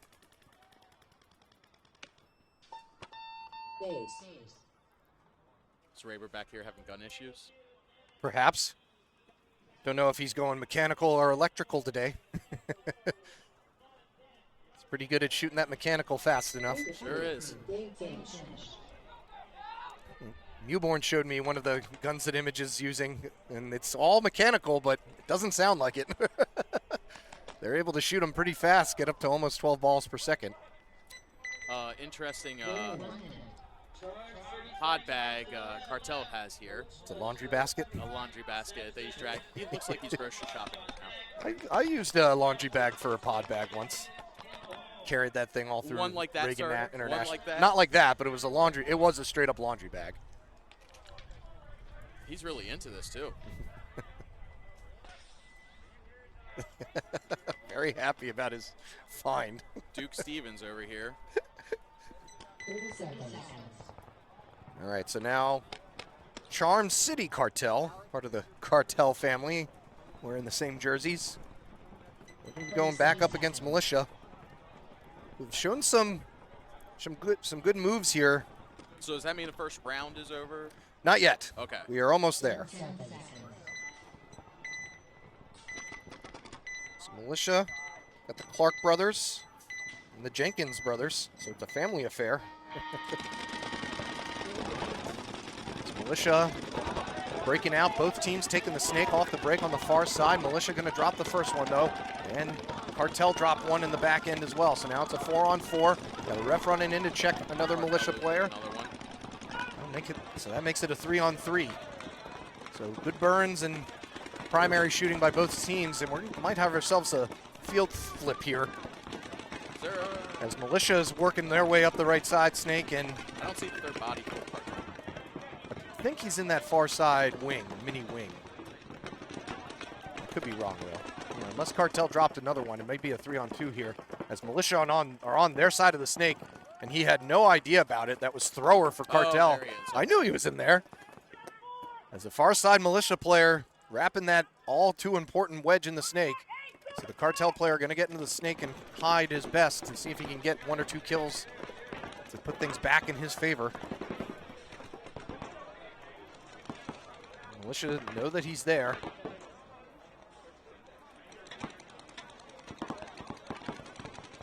Militia trying to find a way to get the last kill in, and Sanchez not able to stay alive long. Oh, He was on his own. And Militia with a strong victory there. So they have looked good. They can win their breakouts. They're definitely going to be up there as one of the teams that moves on.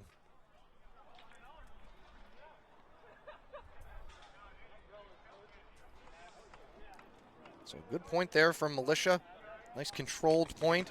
Didn't lose any bodies that they needed unnecessarily. Charm City Cartel just weren't able to execute. That was pretty much the difference for that one. All right, so now we're going to have the Savages going up against Kill Squad. This should be a good one. These guys come from the same family tree. Is that Cruz over there for Kill Squad? It is. 30 seconds.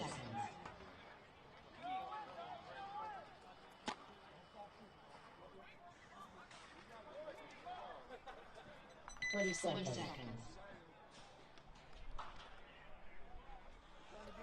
These are two teams that could both use a win. I don't think Kill Squad or the Savages have won any of their points yet. No, Kill Squad won one.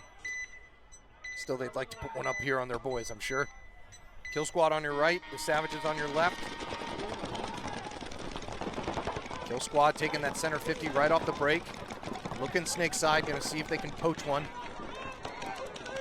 Still 5 alive for both sides though. Kill Squad getting to the snake. Crew's all the way up on their side of the snake already. Yes.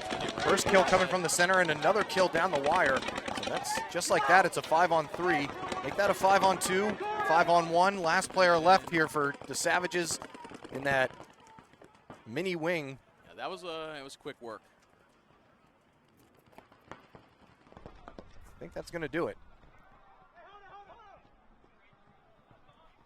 So Kill Squad able to come out on top. Under a minute there.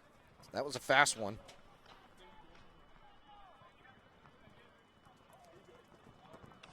A lot of far running off the break, not a lot of burning. It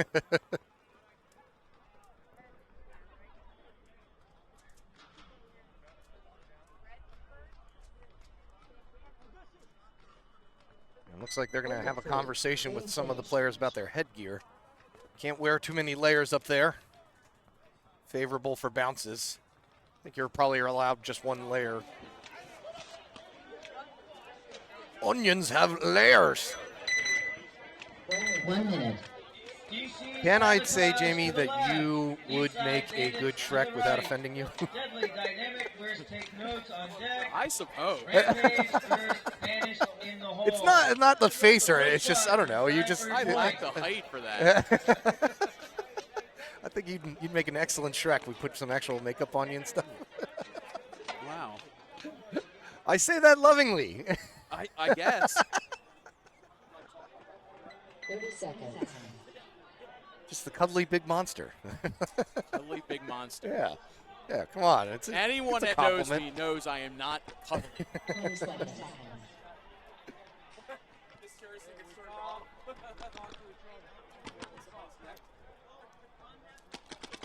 10 seconds. All right, so Eastside Bandits looking to keep the good times rolling against DC Sabotage. who had the- Sabotage looks to be breaking out to the center again.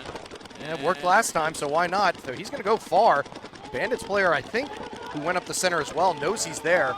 Sabotage going to lose a player off the back. And he's about to take it in the back. And I think he did. No? Oh, yes, he did. So now he's out. So now it's a 5-on-3.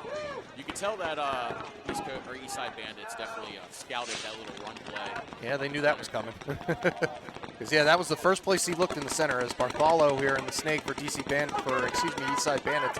Got to be careful, though. Standing over the top too long. Didn't know there was a snake guy in there with him. Sabotage drop another player, though, from behind the snake. So now it's a 4-on-2. Not sure where the fourth body is for Eastside Bandits. Decent positioning for Sabotage, though. Yeah, it could be worse. And you have the one-on-one champ over there in that Dorito corner. They take out another Eastside Bandit. And he takes out another one. So now it's a 2-on-2. Eastside Bandits have a player in the snake, in both snakes.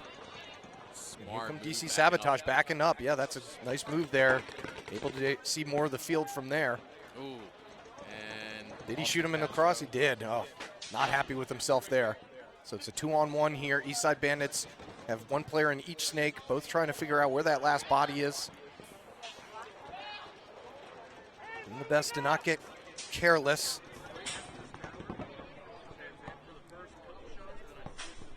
It's going to be who sees who first. Marcus Clark here. Marcus Clark Jr. trying to find this last guy who's right in front of him, and he's going to see him right there and get him. Gentleman's tap. So it really was who sees who first. And that time the advantage was for Eastside Bandits. So they're going to keep on rolling here. I think they just went 4-0 in their first round. Let's see if I'm right. Yes, I am. So, yeah. So 4 straight wins there for Eastside Bandits as they look like the team to beat so far. give each other a nice little once-over and then hit down that buzzer.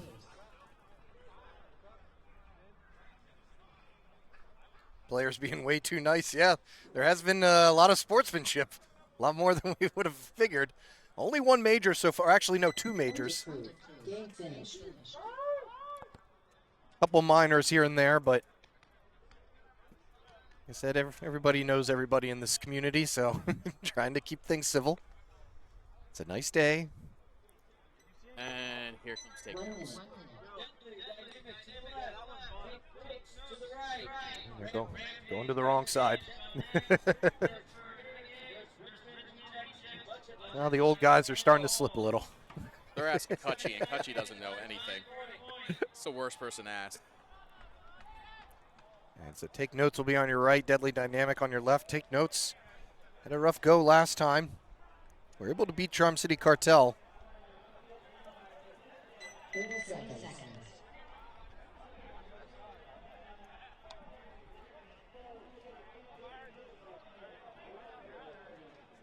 20 seconds.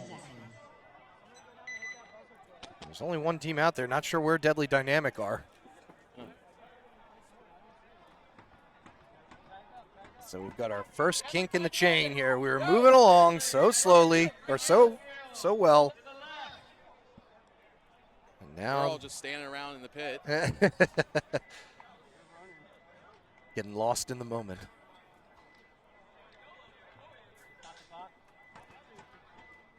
So just waiting on Deadly Dynamic here to come on out. Like I said, we were moving along so well.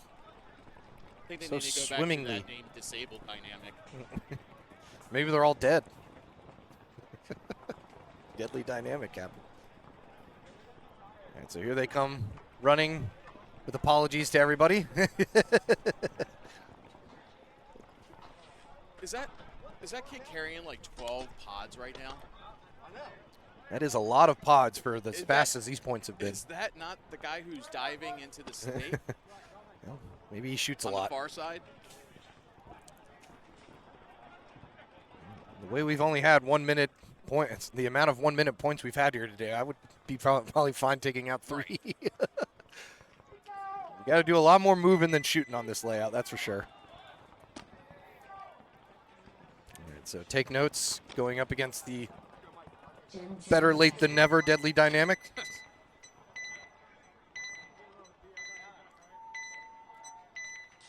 Looks like Dynamic gonna have a snake runner here. See if he's able to make it. Made it underneath the burn from Take Notes. McNally heading up the field on the near side, Dorito. McNally is just filthy all the time. He's gonna shoot down the wire and get a shot in there on Shorter. So Shamard Shorter had made it into the snake for Deadly Dynamic, but he gets shot down the line by Ryan McNally. Deadly Dynamic going into the other snake, though, on the far side.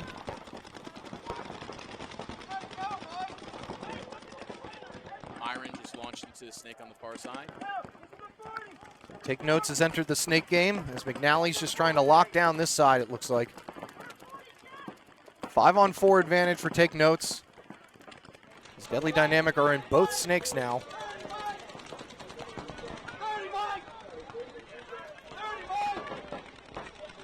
Got Michael Page here for Deadly Dynamic in the near side snake on your camera right now.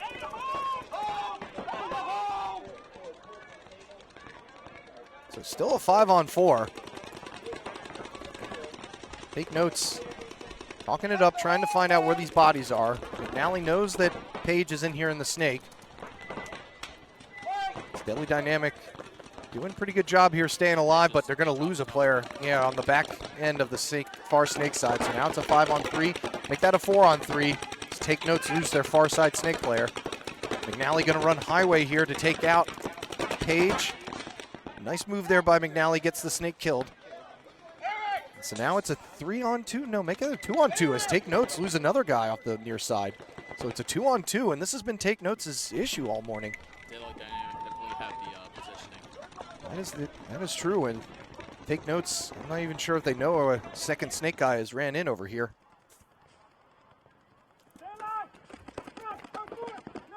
Oh, Glenn just got a great And a shot. nice shot there, yeah. And a rundown on the other side, which he Taking out passed Sean him. Joff. Did he get him? And they're going to call them both out, but that's not going to matter as take notes are going to solidify another one-body victory. Glenn figures out that he's the last body. So just some good stuff from take notes, but they're just not acting their age or experience and getting shot out there. It's a nice move by McNally, though, to open up the snake. Glenn Mara got himself a nice shot.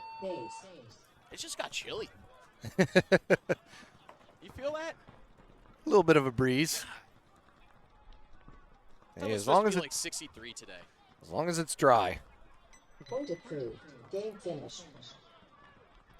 So like I said, take notes with another one-body victory. Kind of losing some people there that don't need to be getting shot. McNally, Sure, McNally's Coach Tyler goal will was address smart. that. 1 minute. Rampage to the left. Banished to the right. Pittsburgh Renegade versus It looks a Richmond little Rejects bit Budget like Line Rampage on deck. the left. Take notes versus Banished to the right. Royalty in the hole. And if you move like this, then you're doing it Take right. notes. Come sign for your point. Now I know why you do this as a profession.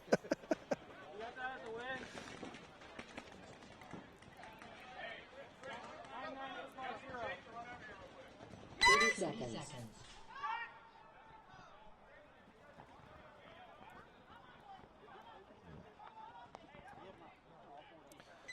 Both these teams could also use a win. Rampage has shown some moments of brilliance. So has Banished, really. 10 seconds. But this is both teams' fourth matchup of the first round. Only one win for each of them. And no burns off break for either. Nope, actually Banished lost they one. did. Yeah, up that far side corner. As Rampage getting to the snake. Another Banished player asking for a check in the home, and he's okay. Banished moving down on their side of the snake, so we've got both teams with a player on the far side wedge here for both squads.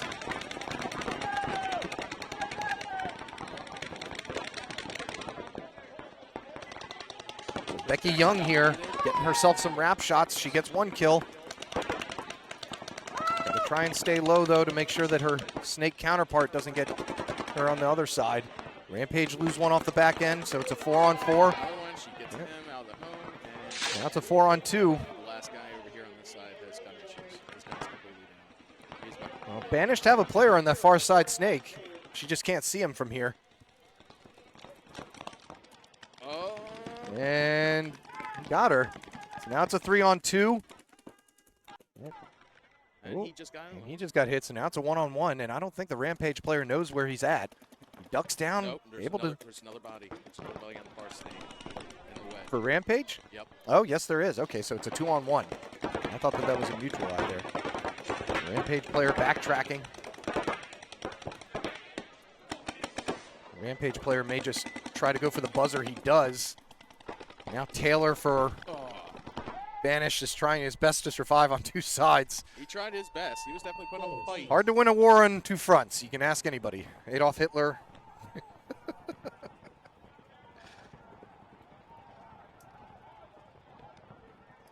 Point approved. Game finished. That's the best quote you pull from my news webcasting all day. Just ask Hitler. It applies, though. It's hard to win a war on two fronts. 1 minute. Pittsburgh Renegades All right. to the left. Richmond Well, good Rejects win there for Budget Line Rampage. to the right. Take notes versus Nova Royalty. They on said they deck. both teams Banished kind of had the versus same Shooters plan. in the They got down to hole. the other team's side of the snake really fast. Rampage were able to make more of it, though, as Becky Young was able to shoot out 2 or 3 players. Getting told no sound. 30 seconds. Can they hear me? Or am I talking to nobody? So Harris 20 says he has seconds. sound.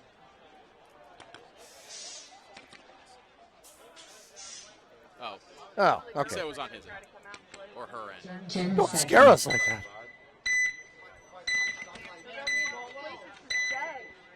Well, then this is really, I thought they would have missed Eric's Adolf Hitler. yeah, damn it. That means that they were able to hear my Hitler quote. All right, so Renegades on your left. Rejects on your right. Heavy burn from both teams, but it doesn't equal any deaths yet. Rejects now coming out to the snake side on the Dorito.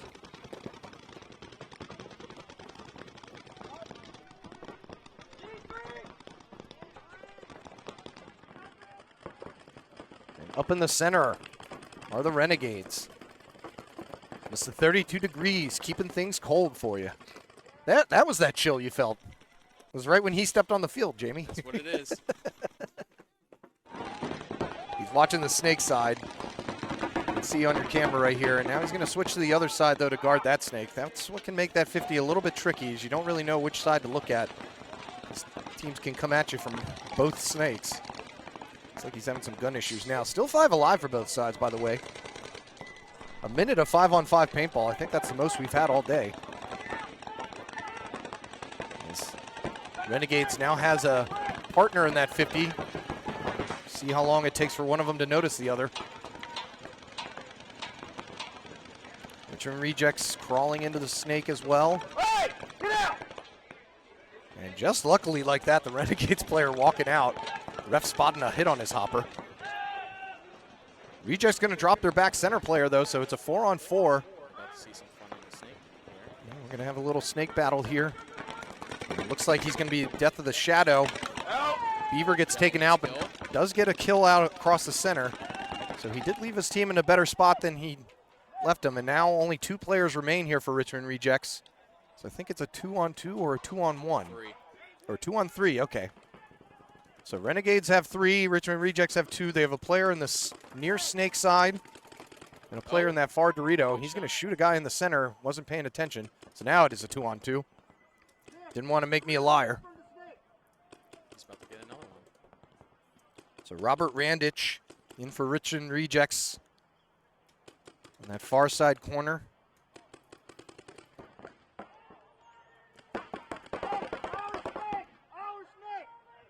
So it's a 2-on-2 with both teams having a player in the snake. He called one only. Oh, that. A nice shot that there from corner across player. the field, Wow. yeah. And it's Robert Randich. He's been playing for quite some time now, and And he's heavy still NR communicating, veteran. Letting them know that they're in so it's a 2-on-1. their snake on the far side. So Trying to find the last Renegades player is the Richmond Rejects snake player. this guy needs to get up. And have his head He up. needs to take a look around. Fred Durst style. It's Isaiah Brooks on the far side, last player left for Pittsburgh Renegades. Holding his own in the snake. It looks like he's going to get Oh, good. tapped in the back there Good by the shot to Richmond his Rejects head. player, who could have just hit the buzzer, but he said, you know what, I'm taking the kill with me. So a good solid point there from Richmond Rejects. That's going to conclude our first round, as we'll be swinging back into the second round, where teams that lost will try to stretch things out to another point. The teams that won the first one are going to try and save themselves some paint. The player in the corner for Richmond Rejects definitely saved that whole point. Yeah, he got that kill on the snake player when he was across crawling. field. Yeah, Great- from across great field, right shot. when he was crawling around. Sure. All right, so we'll take a quick break here before we hop into the second round. Don't go anywhere. More D4 5-man paintball for the SK Classic coming up.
All right, and we're back.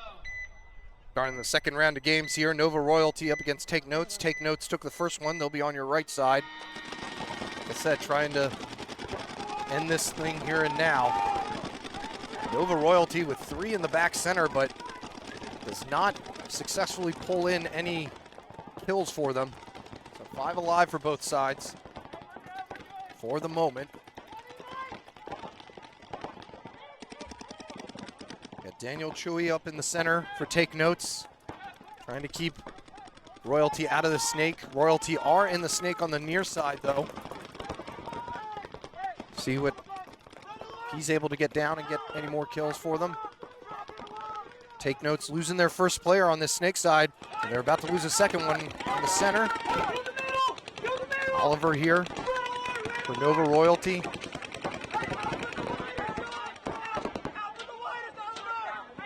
Sean Oliver on your screen right now. Getting another wrap shot on another Take Notes player as McNally's going to take the walk.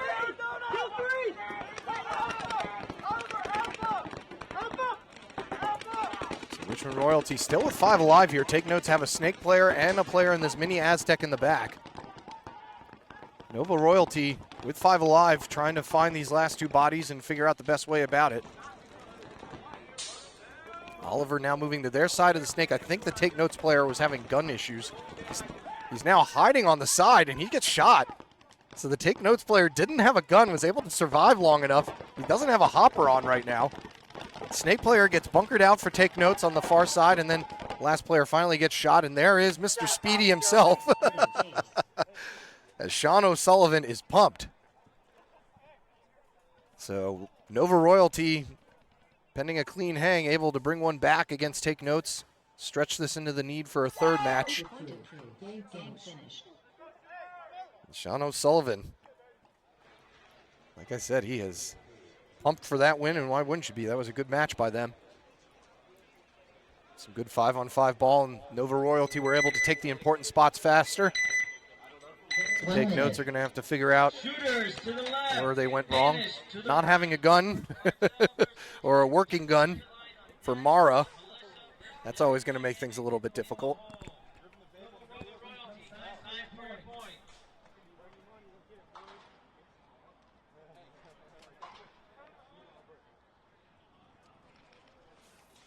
We are moving right along here into the second round of the SK Classic.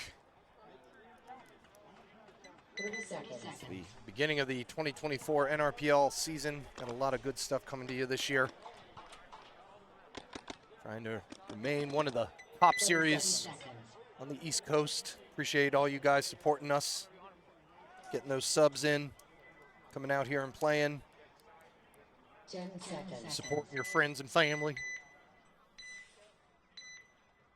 All right, so now we're going to have Shooters going up against Banished. Shooters took the first one.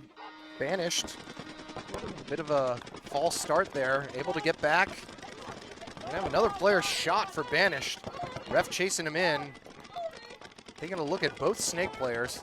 And only one of them going to get pulled out. Shooter's going to lose a snake guy as well, though. So it's a 4-on-4. The Shooters look to break out of their primary bunkers. They're going to lose a snake corner player. So now it's a 4-on-3, excuse me.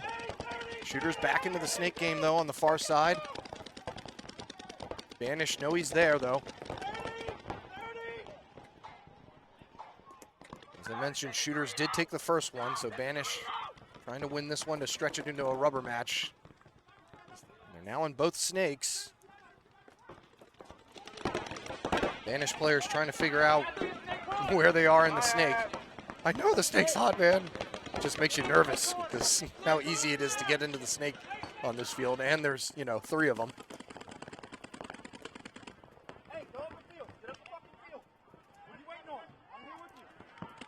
Anthony Taylor taking the walk for shoot for Banished.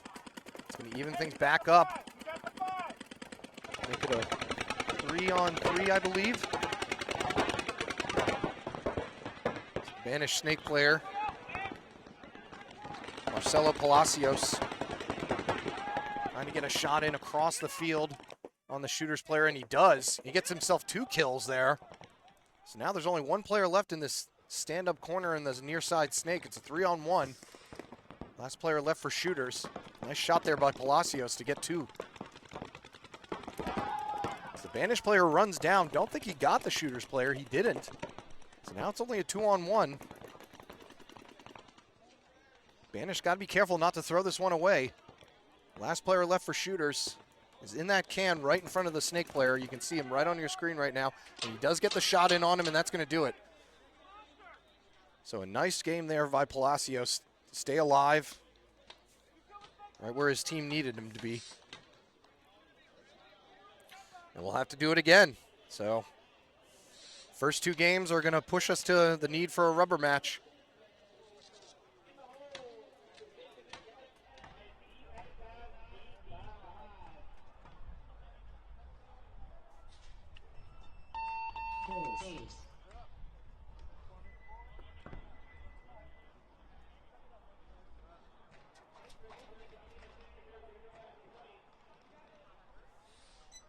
Point approved. Game finished.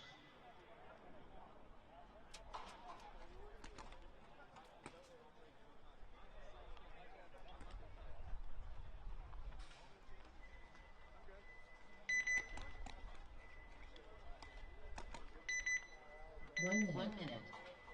Cartel to the left. Richmond rejects budget line to the right. Militia All right. deadly dynamic So Cartel kill squad versus will try and keep their winning streak alive. Banished. Come sign for your point. Well, actually, no, they didn't win all 4. They took the first one here, though, against Richmond Rejects. See if they're able to close things out. At the moment, we're going to need 2 rubber matches. 30 seconds.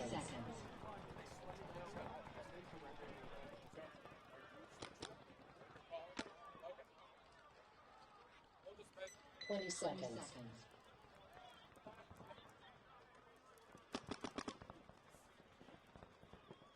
So we'll see if Richmond Rejects are able to turn things around for themselves. Don't think they had any. They had 1 win against the Renegades in the first round. Other than that, some rough go of things.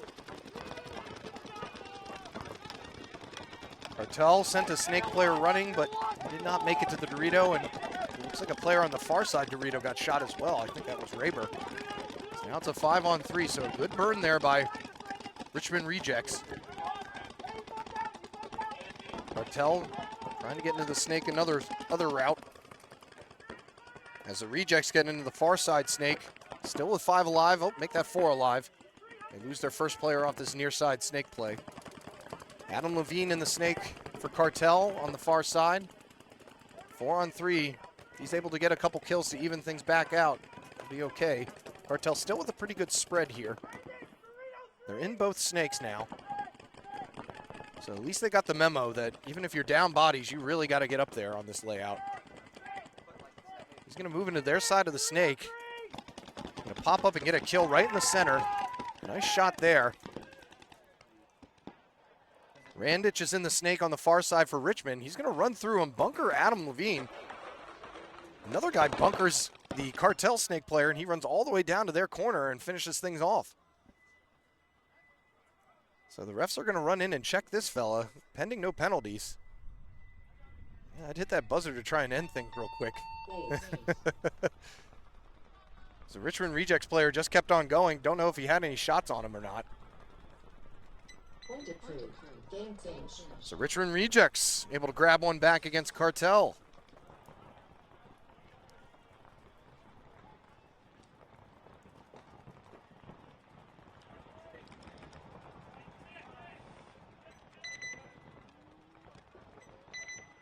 So Nick Uranic able to finish things off for Richmond Rejects, force the rubber match.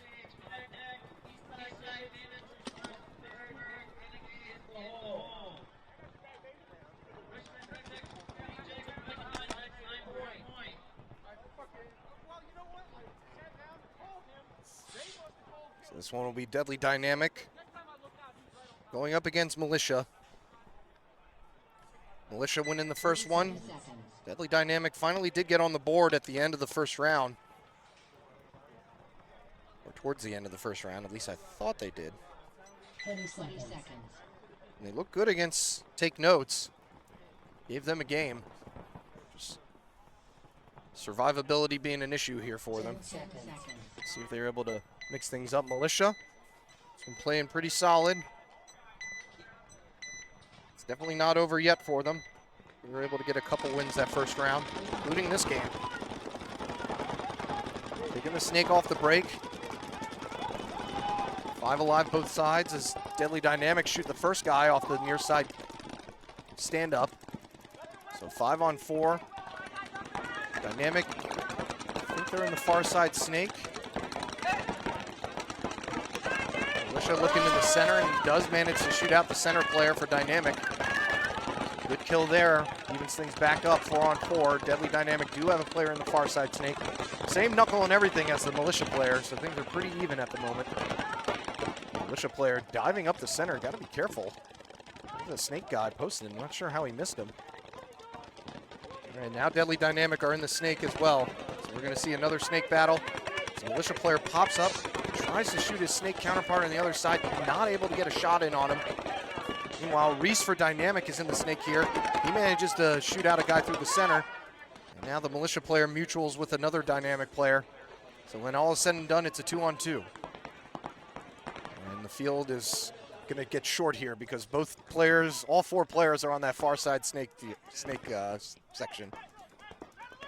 They're both talking to each other. He's gonna run down the first Deadly Dynamic player, and I guess the Dynamic player that was in that back corner got shot out as well. I did not see him walk off, but he is no longer there. So Militia able to close out Deadly Dynamic, and they have won against them.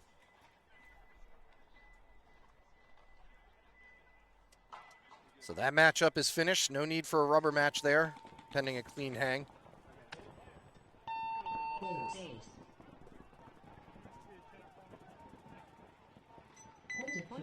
Game finished.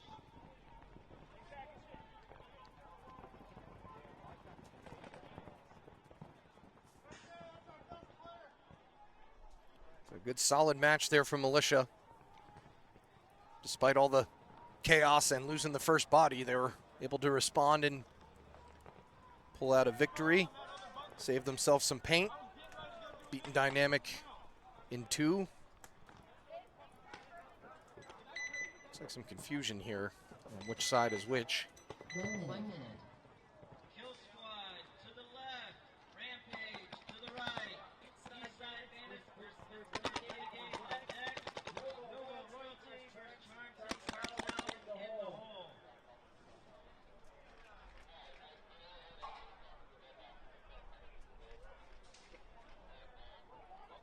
All right, so Kill Squad going up against Rampage. Kill Squad took the first one. Rampage looking to bounce back.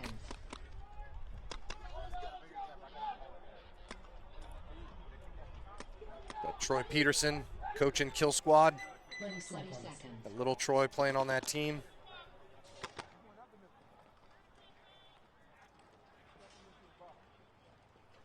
Ten seconds. So let's see if Rampage are able to keep their hopes alive here. Need this win. Look to be sending a far snake runner. Kill Squad making it up to the center 50, and Cruz is in the snake as well, looking to get to their side fast. Rampage breaking out down to the near side, takes up bounds going into the Dorito. Little Troy's the first victim as he takes the walk from the far side, so it's a 5 on 4 in favor of Rampage. Shot in the back is the Kill Squad center player by Becky Young. But she may get one in the back as well from Cruz shooting across the field. As Becky Young takes the walk on the far side, makes things a little bit more even for Kill Squad. It's now a 4 on 3. Rampage have another player in that far side snake, but Kill Squad look to be getting in there as well, and Cruz letting him know that he might have some company if he gets in there. There is nobody in that snake, so yeah, it's just a straight up 4 on 3, and Kill Squad are the ones pushing the issue right now. As Cruz is going to try to get to their side of the snake, and he's going to do so successfully.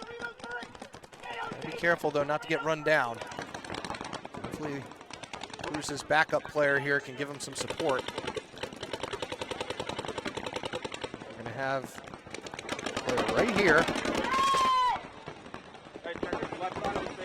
So it's a hopper feed shot for Cruz. And then another Rampage player drops off the back center.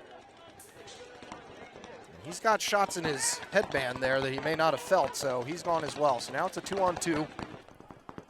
Make that a 2-on-1 as Rampage player keeps on running, but he did get shot. And it looks like there's only one player left for Kill Squad, and Kill Squad are going to eke this victory out. Not sure who got the shot in on the Rampage player down the wire. I thought he got him there. But as soon, yes, the Kill Squad players. What'd you say? So Kill Squad, like I said, able to stay alive just long enough to finish out this round. And they're going to get the victory. Base.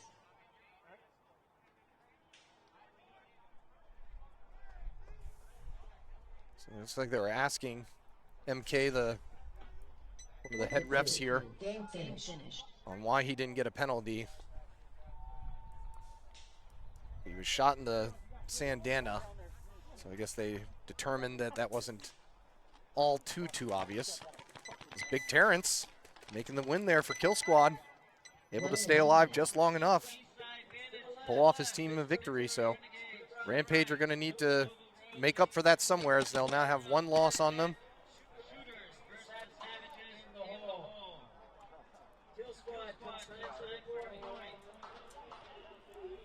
Eastside Bandits making their way onto the field. Who's that? Oh, there's Jamie. Oh, okay. What? What'd I do? Didn't know you were on here. No. Stupid. 30 seconds. Yeah, he's still recovering. Oh, yeah, it's going to be all day until I recover. 20 seconds. Took care of everything Friday, so I'd be up nice and fresh and early for the fine folks here that tune in on our NRPL 10 series. seconds. Richie says more Baker, less Cutchy. Please.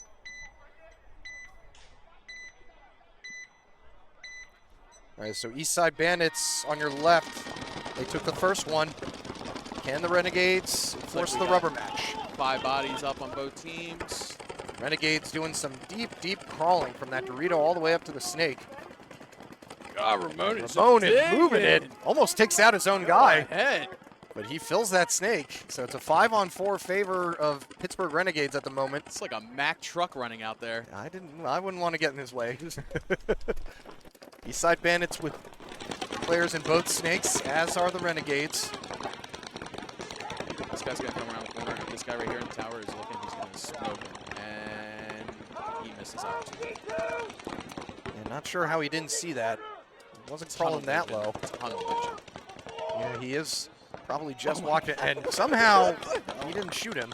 He popped up, and I guess got freaked out that he was right there. Oh. Now an Eastside Bandit player gets shot down the wire. So he's out of the snake. Yeah, I think he's having some gun issues. He's looking at it right now because he's got a free and easy kill right there. Still can't get it. This is frustrating for us. This is frustrating. He does finally get a ball to come out of the barrel, and he's shaking his head saying finally. So that makes it a 5-on-2. Ramon is still in the snake on the far side, and I think he realizes he's got company right now. So he's going to go around and bunker this guy and try and dive back down, stays alive. So now it's a 3-on-2 in favor of Renegades. Renegade snake player here on the near side trying to find Ramon as he shoots out Chance from the backside. So Ramon's the last one left in that snake. I think the Renegades player is just going to choose to hit the buzzer. And he's going to play it safe and hit the buzzer. Ramon's over there styling on that Ramon doesn't know what happened. Having the game of his life. He said, I just ran all the way over there. Dove, bunkered a guy, steam trucked it over there. It's just, that's got to really piss you off. Good game there by Pittsburgh Renegades to force the rubber match.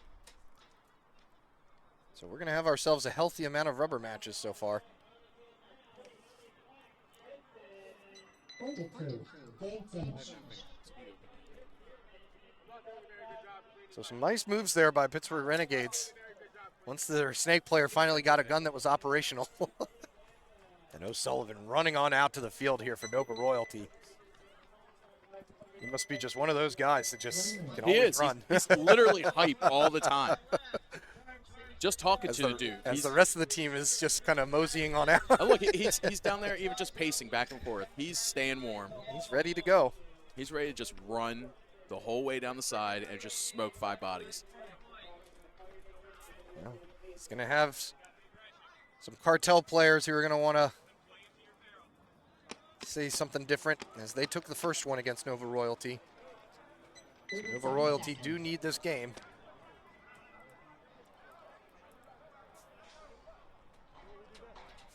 It's like Sharp Squirrel checking in. Let's go Charm City, a Charm City fan or girlfriend or whoever you are.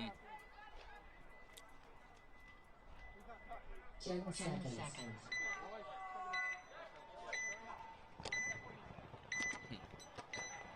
All right, so here we go. They were a little concerned that there might be some false starts because of 2 buzzers, but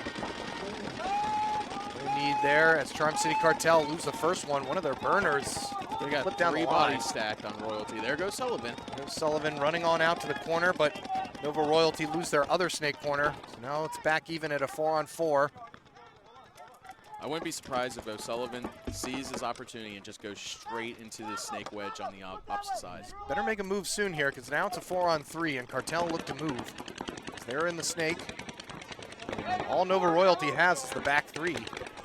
These are going to be really tough bunkers to get out of here. So Barry following up.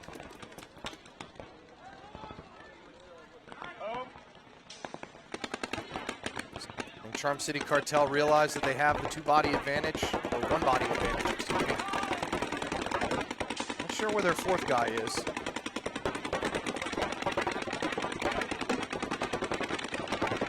And O'Barry takes a hit right in the face. Barry playing a little bit too loose here. It's going to even think back up. It might be a 3-on-3.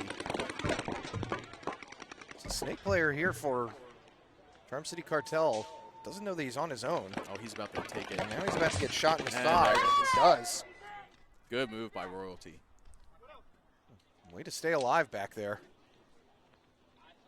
So only 1 player left Here now. comes Sullivan dashing running from up. side to side. You know, he's still got energy. And as the last player left for Charm City Cartel gets shot out there, and Eric Beal is going to clean things up for Nova Royalty. So Nova Royalty forcing a rubber match. Good point. Good point. Yeah, they lost 2 really, really quick, but were able to survive the initial push by Charm City Cartel and able to shoot some guys off the backside. So sorry for that Sharp Squirrel. They'll have another chance, though. So now that's going to be another rubber match. So a couple teams not able to close the deal, finish the job.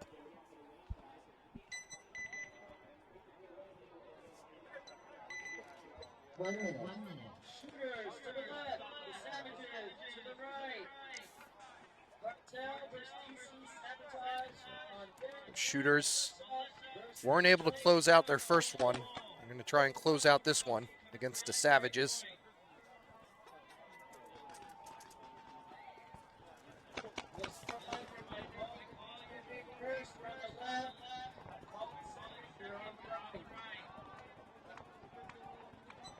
Seconds.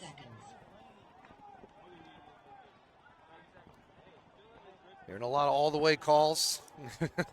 It's kind of the MO on this field. 20 seconds. Got to be aggressive in the snake.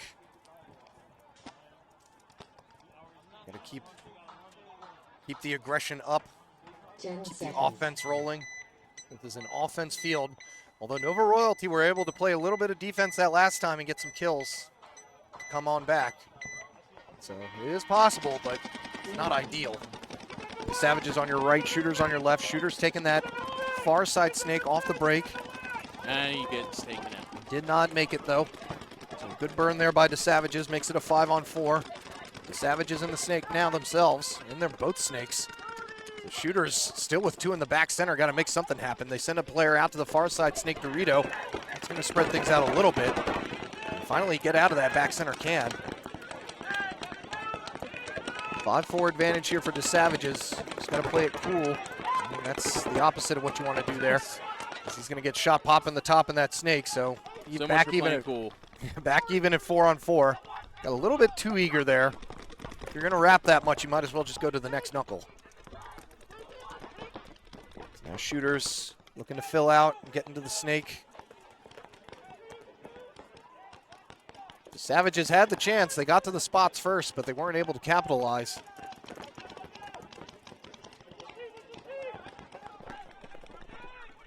Now Savage's player in the tower is getting some pressure from the snake. it's Ethan Martin in the snake, I believe, for shooters. Shooting down the line, trying to get one of these snake players to give him anything. The Savages player going to run on down. Don't know why you'd want to stop there. He's going to end up getting gogged. I would have just kept going. Why not? Smart move by the shooters player to make it out to this corner. Ethan Martin now going to have himself some leftovers. Don't think the Savages have any snake players left. They might have one in the snake still. Ethan Martin counts the dead box. Good communication. Telling the snake too. Talking to his brother behind him.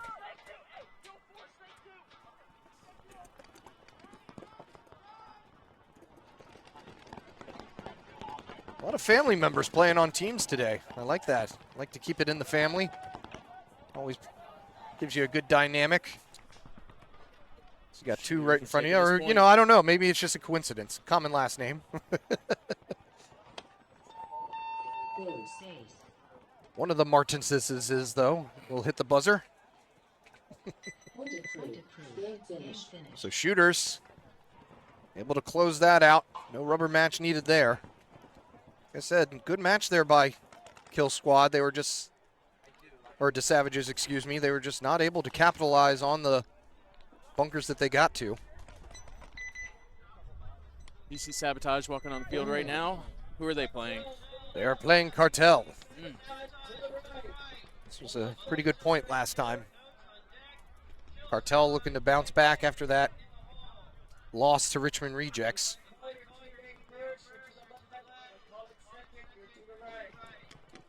Touchy over here giving me the heart. Oh, now it's here. Now it's here. Drop.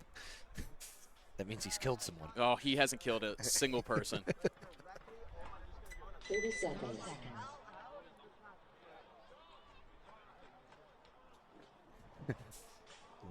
Yeah.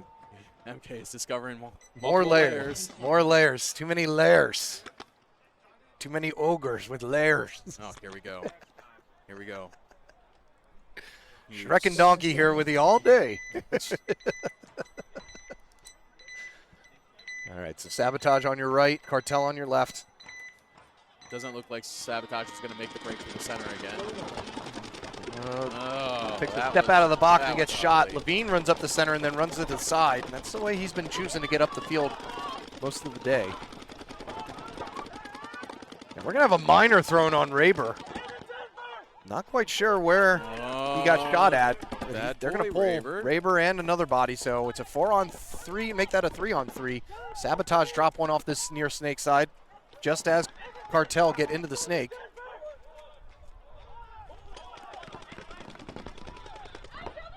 Another Cartel player getting shot from the far side, and now there's only one player left for Cartel, and he's in the snake as Levine gets pulled out from the far side. So I think it's a 3-on-1 here in Sabotage's favor. As This guy doesn't even have a speed. last player moving down. Oh, that's Mark Fox. Mark Fox, he did not have a speed, he didn't have any lid. So a lidless game there for Mark Fox, and he's not able to get any other kills. So Sabotage able to hold strong, win the burn, and force a rubber match against Cartel. Cartel started out well, but they have sort of bottomed out here. Getting that penalty by Bill Raber on the far side didn't help matters either.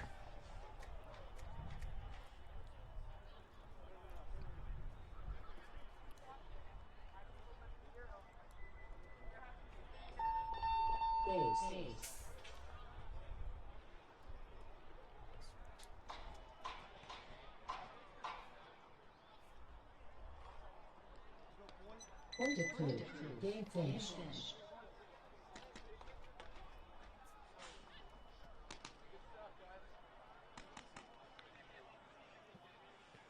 So nice game there by DC Sabotage. They said they took advantage of that far side being empty for the moment once Raber got that penalty. All right, Take Notes need to win this one to keep their hopes alive about beating Militia. Another team that started out a little bit rusty. Been able to eke out some wins here, but to see if Which they're able one, to stay Militia or alive. Take Notes? Take Notes. They need a little WD-40 for their rust. Get those knees moving smoothly. At that age, I don't think any of those knees are moving smoothly. 20 seconds. So move right along here into the second round of the SK Classic. Once again, all D4 will be broadcast on the stream. I'll let you know once I hear. Probably going to be depending on how soon everybody's done, if we're going to be able to get some D5 action on here. Trying to get people have been out here all day, workers and players included, so trying to keep the event running smoothly. Take advantage of the two fields. 5 alive for both sides as Militia, the first one's into the snake, making it all the way down to the second knuckle. So this is an example here of probably could just go into their third knuckle. Even if you're not able to do that much shooting, you're absorbing some heat. It's 2 walk off here for Militia, so Take Notes losing their first one though. That's Mara. Ryan McNally though still alive. As the Militia player gets into their side of the snake. Don't know if the Take Notes player on the opposite side of the snake knows that he's there. Nice move there. A nice move there. He's going to pop up and try and get a shot. Paint's waving a little bit as another player walks off on Militia. So this may be the last guy left. Got shot across field on He mine. does get shot. So it's a 3-on-1 here. McNally knows the snake guy is right in front of him. And he's just going to go and ice him. McNally, that's a little bit more old school of what we're used to. Oh, welcome back, fellas. So McNally puts 3 in the side of his head. That does not feel good. And that's going to do it. So Take Notes. Able to survive Militia this time and force the rubber match. Like I said, we are going to have a plethora of rubber matches at this point. Yay, more paintball. Yeah, what the heck. I'm noticing a lot of people asking for streams on Field 2. Well, the best way to do that is subscribe to the channel so that we get more cameras. More cameras, better angles. That'd be great. Dual field coverage. I can turn back. I can go back and forth. I can put a table right here, and that's. I'll We're just not talking turn about right your around. love life, Eric. We're talking about the field. Yes, I have just as many lovers as I do cameras.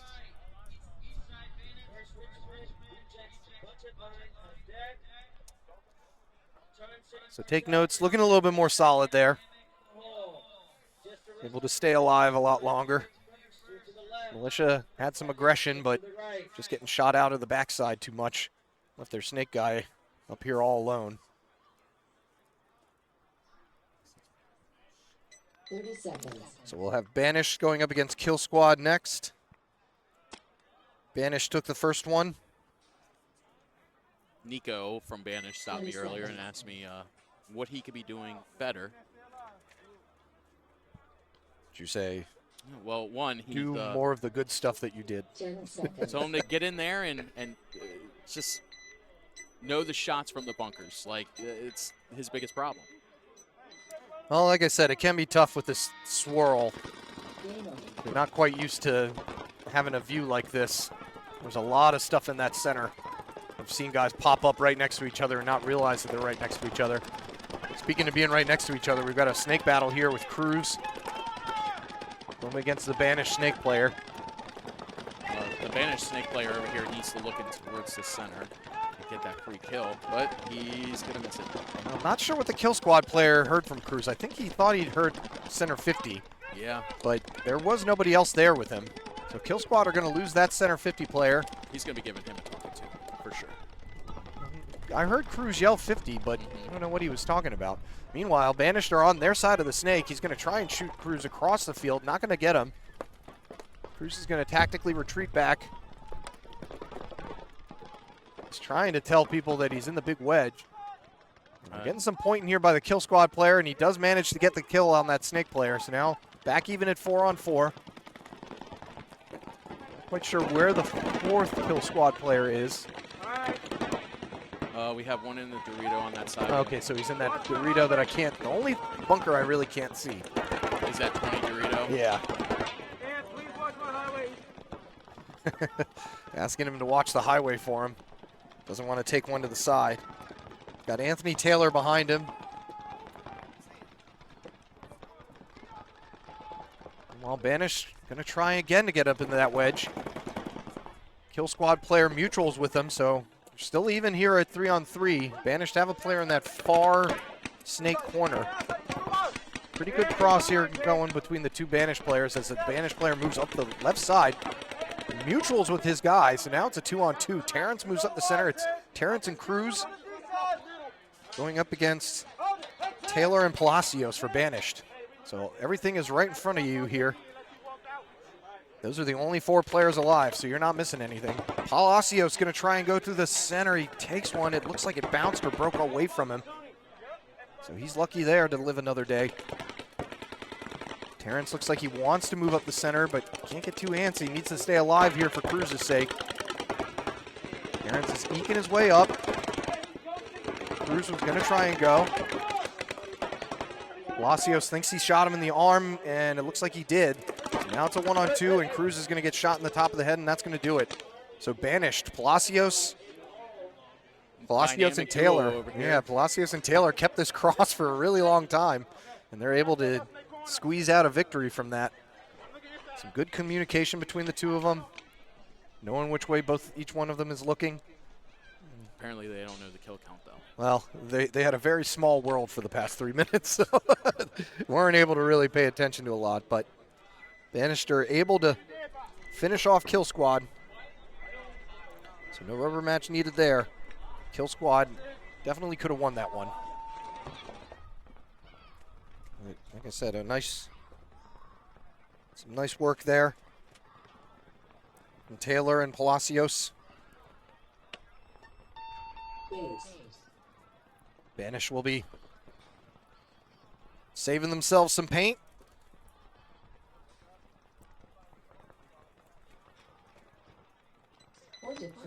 Game finish. Said Banish coming up. One of the only teams with Central Avenue Paintball listed as their home field. So that's cool to see. It's a new field. Good to see newer players coming out of there. Nice field as well. 1 minute.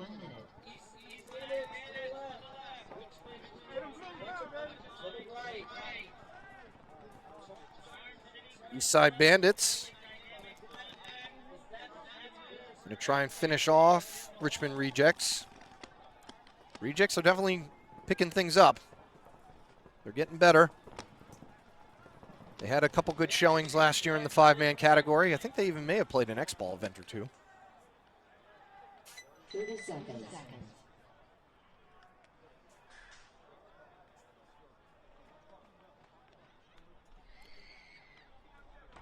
20 seconds. Cruz and Vashad trying to figure out how they could have dropped that one. They had all the right positions, that's for sure. 10 seconds. All right, Rejects on your right, Bandits on your left. Bandits can try and take them out here. 5 apiece breakout from both sides. Bandits, first one's in the snake. Rejects the first one in the center. I don't know if his gun survived the dive in there or not. Yeah, he's sitting there looking at it. That can be. And watch, he's going to get it fixed. He's going to come right out into the lane from the opposite get shot. state. Yeah. Oh, well, no, that guy dipped in, so give him a little breather room. So both teams neglecting this near side snake, opting to go on the far side. That's where all the attention is at right now. And Rejects just looking to lock it down, I think. Have 4 guns facing this way.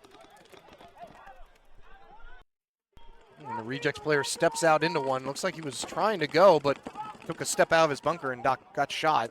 So 5-4 advantage here for Bandits. as the reject center 50 player switches to this near side.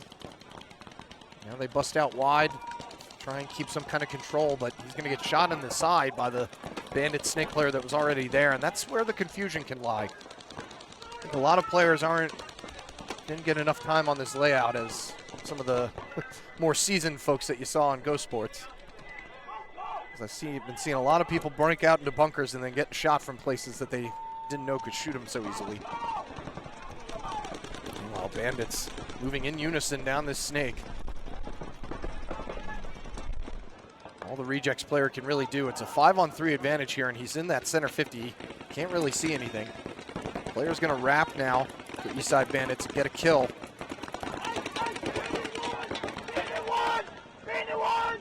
He's gonna get shot out just as he mutually takes out the corner player. So now it's a 3-on-1. Last player left for Richmond Rejects in the center, and chances. Ooh, didn't need to do it.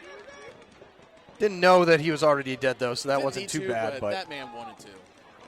And that was right in the floating ribs too. That's not going to feel good. You know, and where Chance was coming around there, I think he was going to aim for the head. Well, so fortunately, that guy stood up and just took it in the rib cage. He said didn't know he was out, so didn't do him too dirty. But so he's probably, look, he's talking shit. I mean, crap. Crud. Crap. Looks like he's got a few words to give him. Like I said, I didn't see no harm, no foul there. He didn't know really. All right, so that'll do it. So Eastside Bandits have themselves a win. Weren't able to close out Renegades, but they were able to close them out. All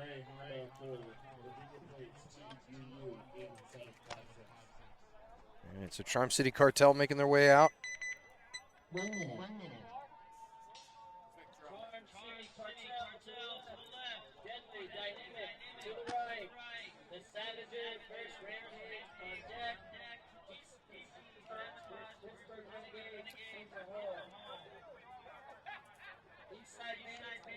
Got plenty of media out here today. I see One Click Nick. I thought I saw Pointer earlier. Doing some shooting of another kind.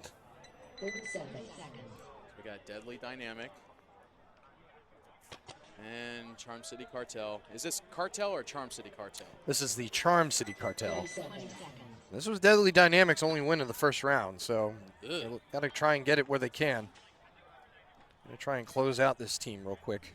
10 seconds.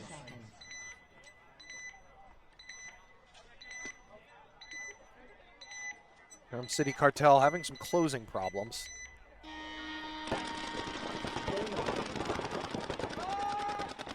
Able to make both Doritos. Deadly Dynamic losing a player out of the center as he was not in his bunker fast enough, I guess. Meanwhile, Cartel are in this near side snake. Looks like Dynamic know he's there.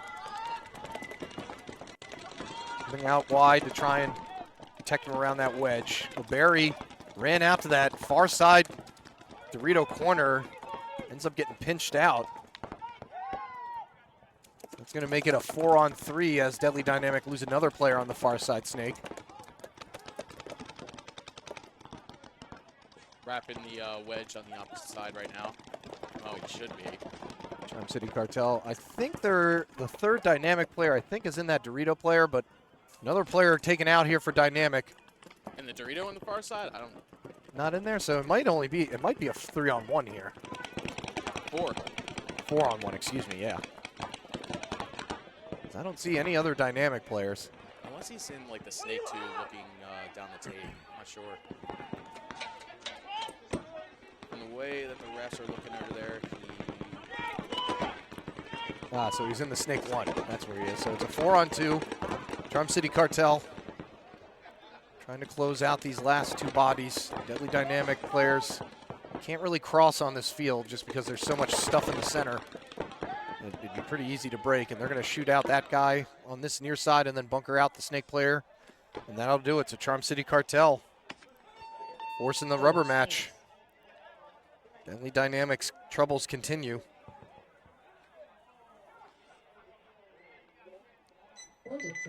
Game finished.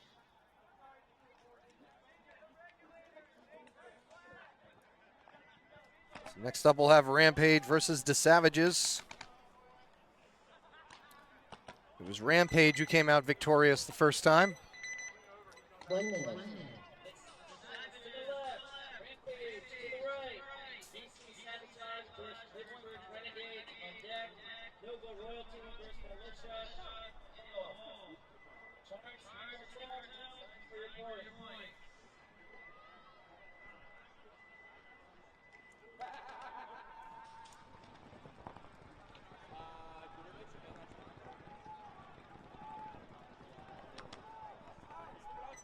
Seconds.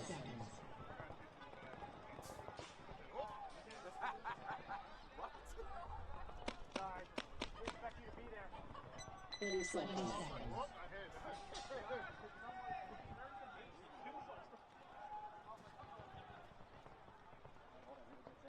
10 seconds.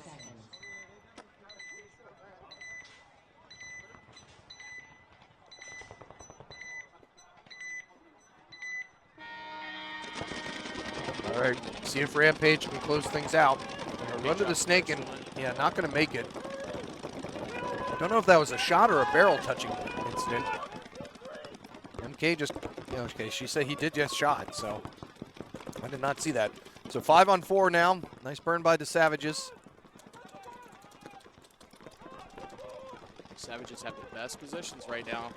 They're in both snakes. They're getting a second kill there as well. So now it's a 5 on 3. As soon as Raj gets up here, he needs to look across field, and he'll be able to get a free kill.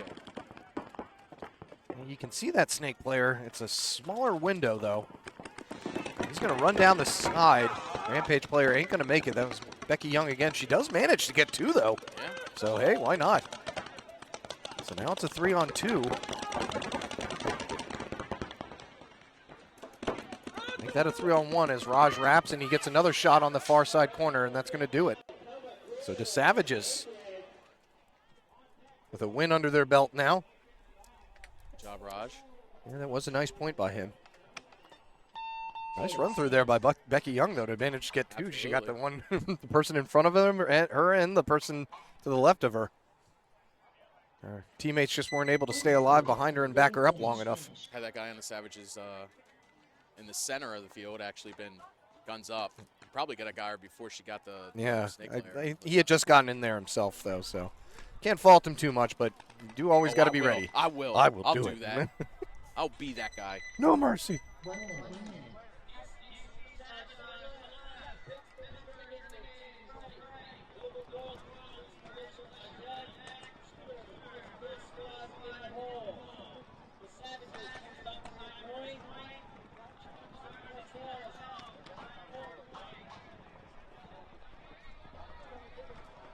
Player from Rampage is questioning his elimination. 30 seconds. They're talking about a couple points ago, too, when Cruz missed that shot on him. Or then got him, or I don't remember what they... 30 seconds. Either way, Rampage into Savages will have to do it again. Speaking of doing it again, here's DC Sabotage and Renegade. 10 seconds. Who's looking the best out here so far? You know, it's tough to say. I like Eastside Bandits, though. That would be probably my pick so far, because they've been the most consistent, that's for sure. Here we go. Here we go. DC Sabotage going back to what they know works. Moving up that center. Renegades took the first one. 32 degrees as cool as ice over here. Sabotage in the snake and the center 50 brick.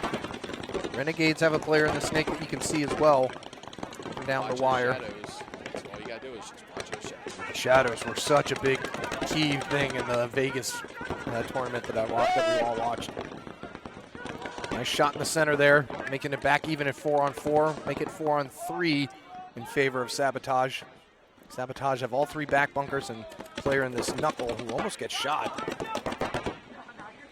Be a little bit closer to that bunker. Meanwhile, Renegades have a player in the snake and far side stand up. What a lot of players call the God bunker right there. He's gonna go highway maybe. He's looking for it. think he is going to go. Yeah, nobody's looking that way on him, and he's going to get him. Ooh, that, if he shot him. Ooh, and one-handed cat. And I think that, is he still alive? Well, now he's definitely not. And he's still. And that player may have ran out of bounds to shoot him. He goon-handed 3 guys. So it is a 2-on-1 now in Renegade's favor. No penalties thrown either. Yeah, that was a surprise. I thought, if anything, there may have been one on player in the snake. Not quite sure what the Renegades player is. Okay, yeah, he's asking which way he needs to walk. Nice move there by Mr. Freeze, but Mr. Freeze. I mean, it definitely threw them off, and I think that's the last kill against Sabotage, so I think Renegades are going to win this one. Yeah, that was just so, it all happened so slowly. Everything was just going in slow motion. So Renegades are going to win this one. Eliminate the need for any rubber matches.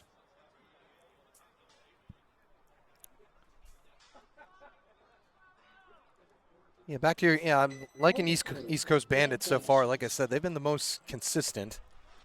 Cartel, though, you know, they always seem to turn it on when they need to. Nova Royalty, too.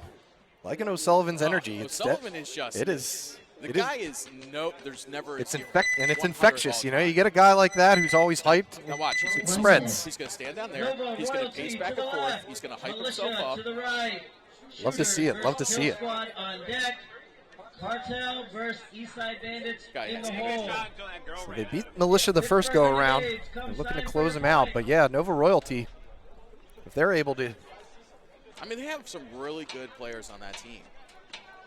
Yeah, some young, fast fellas. But like I said, Cartel, they've got, take notes. They all have the experience, so they know what they need to do when they need to win. So we'll see what happens. I'm going to say Take Notes is my dark horse. Your dark horse? Just because I love those guys.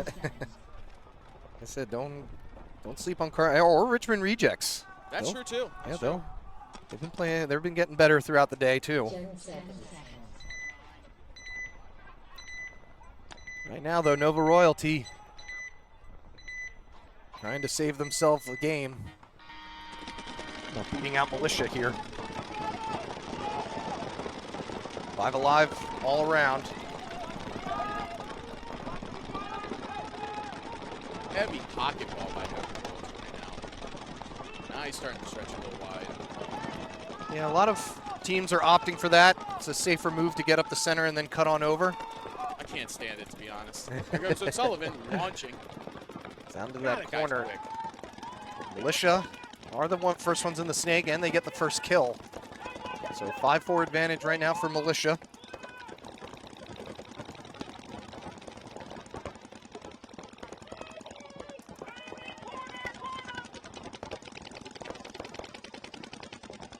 Militia trying to keep their composure here. Trying to get their snake player all the way down there as Nova Royalty now in the near side snake. I think Militia know about it. That's Tad LaFollette, the mini wing, looking like he wants to try and get into the snake.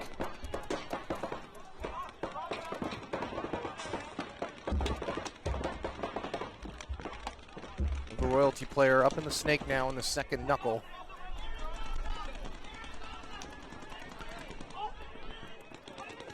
Good communication over here on the board. Crossfield communication, yeah, letting the snake guy know. He's got to keep an eye out on that. That's Austin Friels in the snake for Nova Royalty. Now Militia are in the center. They're going to try and clip out this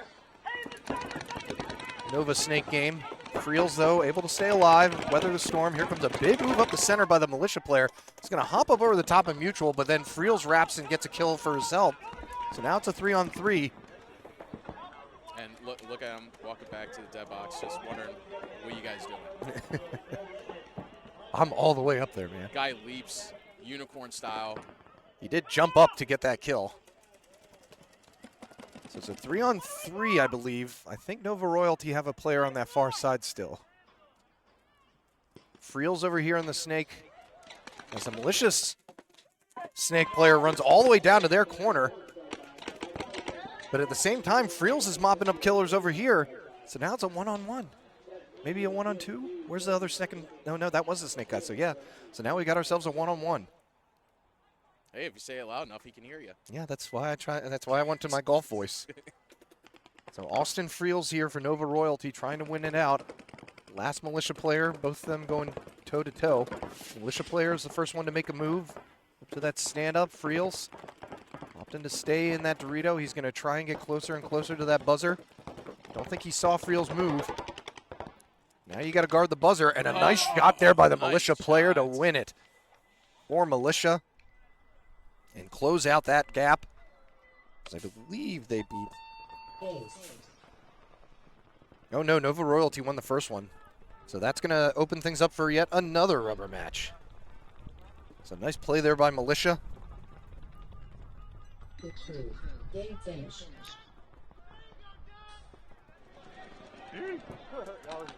That was John Jenkins. He finished things off for militia. So nice move there. 1 minute. Austin Friels was the one who was making more of the moves, but To the left, kill squad. To the right. able to hold tight. Cartel versus Eastside Bandits on deck. Charm City Cartel versus Take Notes in the hole. All right, so now shooters will be taking on Kill Squad. Militia, come sign for your point.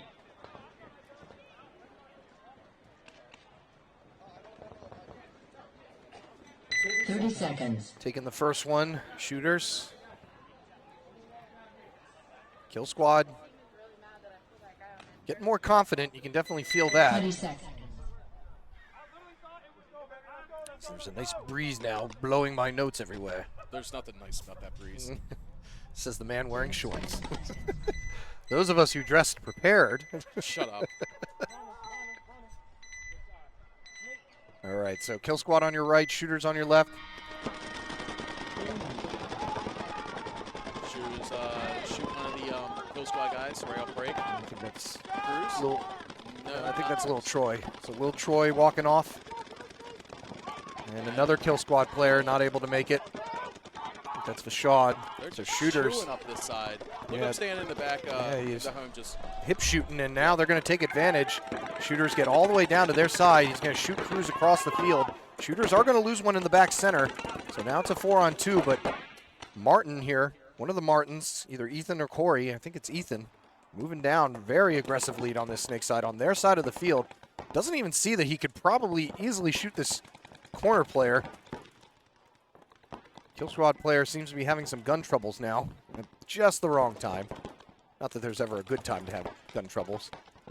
Terrence, meanwhile, for Kill Squad, still alive over there, trying to weather the storm. I'm pretty sure Martin shot him across field in the thigh. But at the moment, it may. I think shooters dropped their back corner guy, so I think it's a 2-on-2. Oh, 3-on-2, excuse me. But now it's a 3-on-1. The last Kill Squad player comes out to this corner Dorito. Martin sees him there, and he takes one to the face. Now he really sees him. So now it's a 2-on-1. Last Kill Squad player trying to keep their hopes alive. Is he shaking his... I think that he's having some hopper troubles, yeah. So he was shaking his gun a lot. And that's going to do it. So shooter is able to close out Kill Squad. Eliminate the need for a rubber match. Yeah, they're another team that we keep forgetting about, Jamie. Yeah, well, it's all right. Some crack analysis there. I mean, the guys have all the speed. I mean, look at Martin. I mean, he's acing it. Yeah, he He's is. just wilding out. Yeah, But got shot there and, wasn't able to close things out, but it's just, some of their deaths are premature. yeah.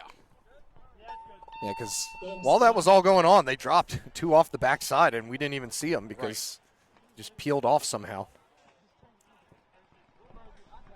And where was the rest of the team when Martin was up here and the other team's Dorito? That's what I'm saying. They were Like, shot out. I turned around to answer that very question, and I saw three of them walk into the box. That's the frustrating stuff for me. Because you know damn well that when he's this far up, all these guns are looking at him. So yeah, I don't know who was doing the shooting for Kill Squad, but somebody was getting some somebody kills was over there just acing them all out the back line. But only so much that one player could do. Yeah, they won the point and all, but it's a good match coming up here. Cartel versus Eastside Bandits. First one went in favor of Eastside Bandits. Cartel going to try and stay out of the penalty box. 1 minute.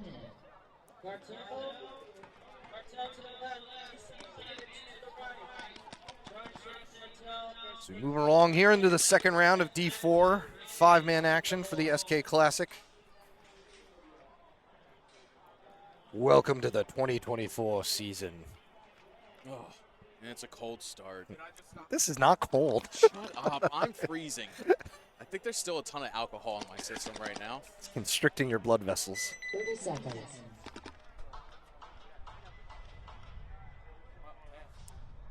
Both rocking our NRPL shirts, sweatshirts though. New gear, new year, new gear.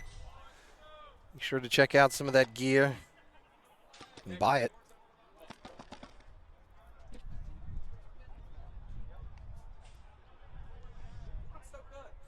Looks like we're gonna have some technical issues here. Well, when it comes to Kutchy, it's always technical. We're gonna get a break in here. Yeah, so the clock has stopped as they're trying to fix the scoreboard. Why don't we take a commercial break? Kutchy wants me to say sorry to him. And I'm Don't not do it gonna on air. Well, I'm getting flicked off here. What the? Josh is flicking me off. I'm not even involved. All right. Come to the NRPL where you have the angriest refs ever. So we'll take a quick break here as they deal with some technical issues. Don't go anywhere. More 5-man action to come.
Yo, what up guys, Ronnie Dizon here, professional paintball player for Houston Heat, as well as an avid gamer, here to talk to you guys about TransLab's new line of supplements, Transcend. I've been taking Transfuse, which is their hydration and recovery product, for quite some time. Also, they have 2 new flavors. Now with Transfuse being the absolute best recovery and replenishment product that I've ever taken, I was super hyped to get on Transcend.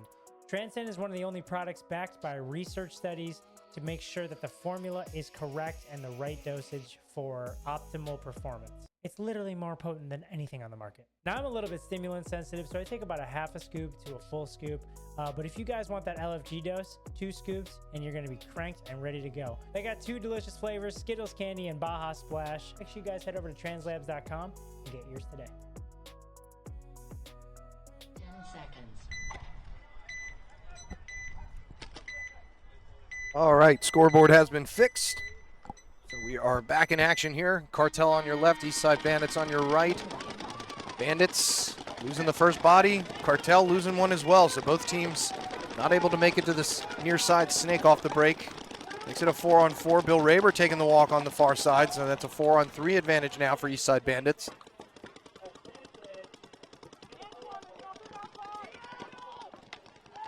Game settling in now a little bit.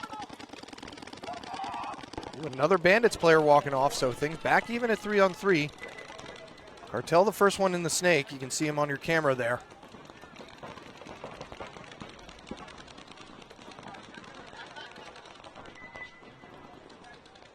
Moving on down the snake.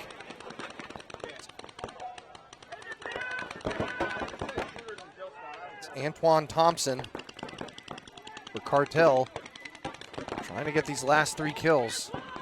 So 3-on-3 now. He's gonna go for the wrap, gonna get 1 kill.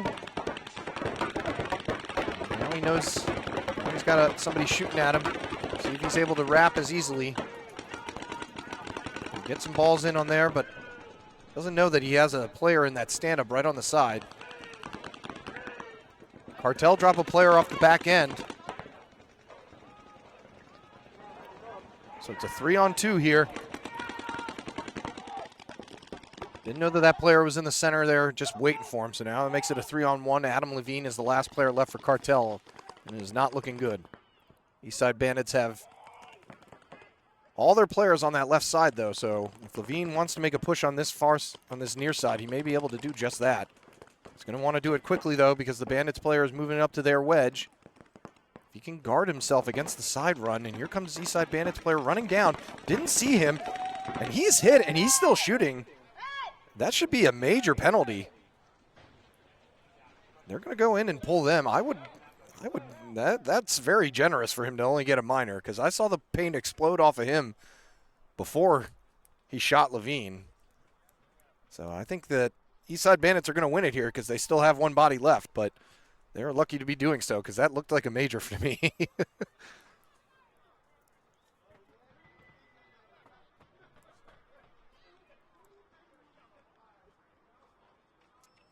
But Eastside Bandits able to control the chaos the most. Yeah, and MK going to ask Chris now if that should have been a major penalty or not.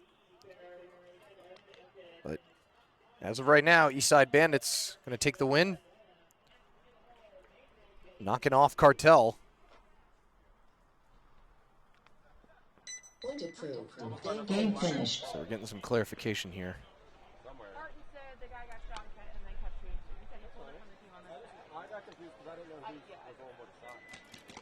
Like I said, Eastside Bandits pretty lucky that that doesn't go the other way and get a red flag. See the refs talking about it.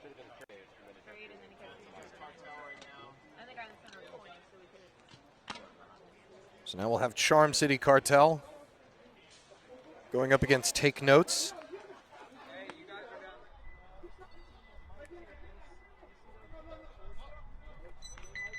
Take Notes taking the first one. Bandits all having some laughs about how that last one turned out.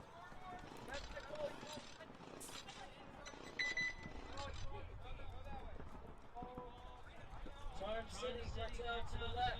Take Notes to the right. Savages versus Bandits on deck.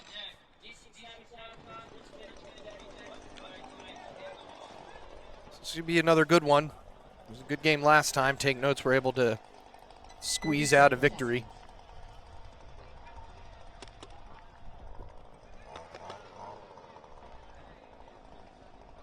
Cartel player over here asking why it wasn't a major.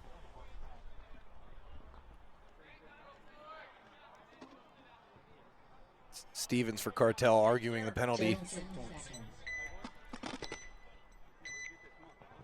That Foreman saying, come argue with me. All right, so Charm City Cartel.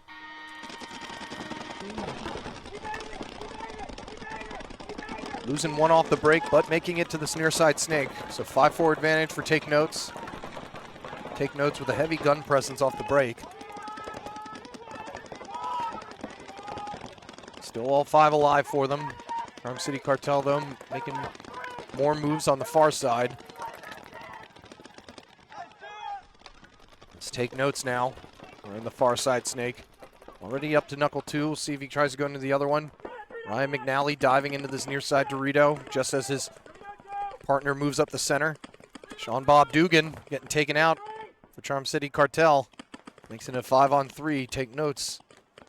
Looking like they want to take home this victory. Just try to use the word take twice. Forgive me. Still got one player alive here in the snake, though, for Charm City Cartel. So all is not lost at the moment.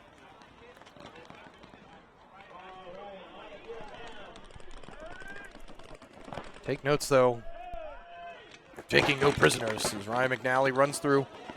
Bunkers the Charm City player, and then he's going to take a nice little nap. As his boy gets bunkered out on the other side. So now it's a 3-on-1. Last player left for Cartel does end up getting shot out, and that's going to do it. So take notes.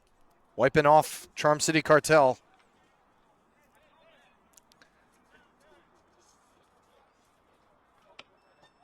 McNally had seen enough and just wanted to finish things.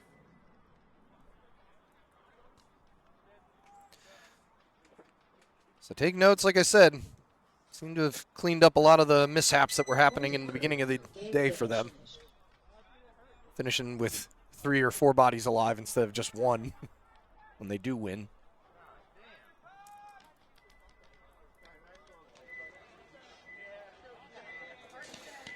And we got Banished going up against the Savages.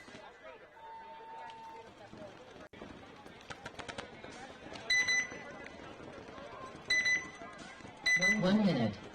The Savages to the left. Banished trying to the right. continue that momentum. Versus Richmond Rejects. Budget line. Palacios and Taylor for them having a good game last point.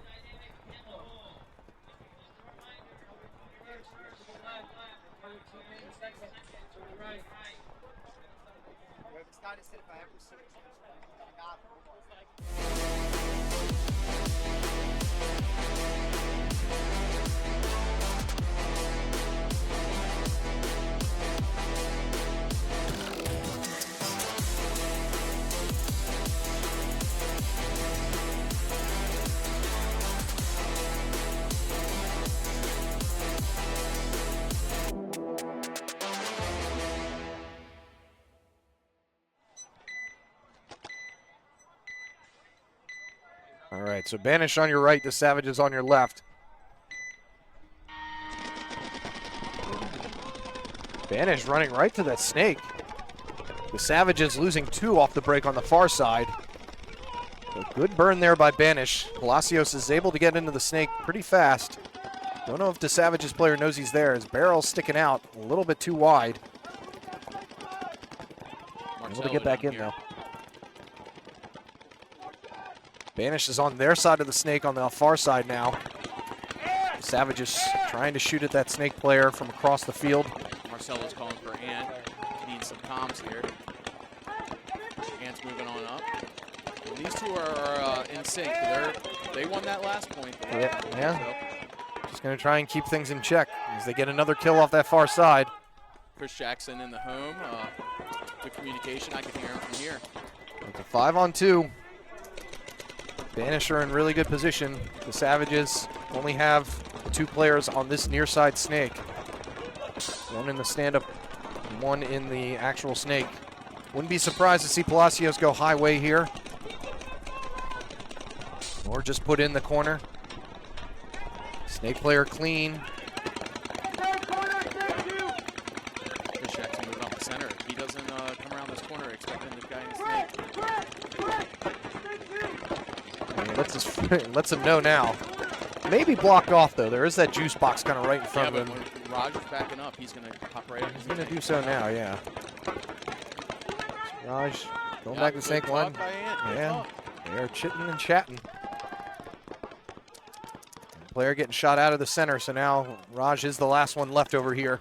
Looks like he took a couple to the hopper, yeah, and he's going to go. And we're going to have another player out.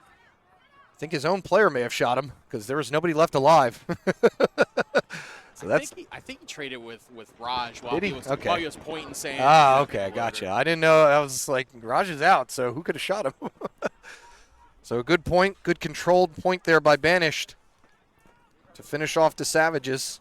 They're getting their stuff together. Yeah, points are taking a little bit longer now. Teams are starting to realize what works, what doesn't.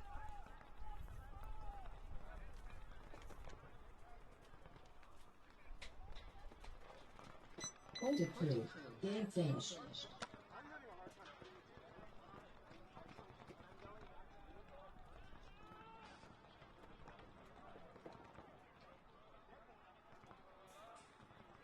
Come on, chat. Get into this. Who you guys got? Tell us. Tell us.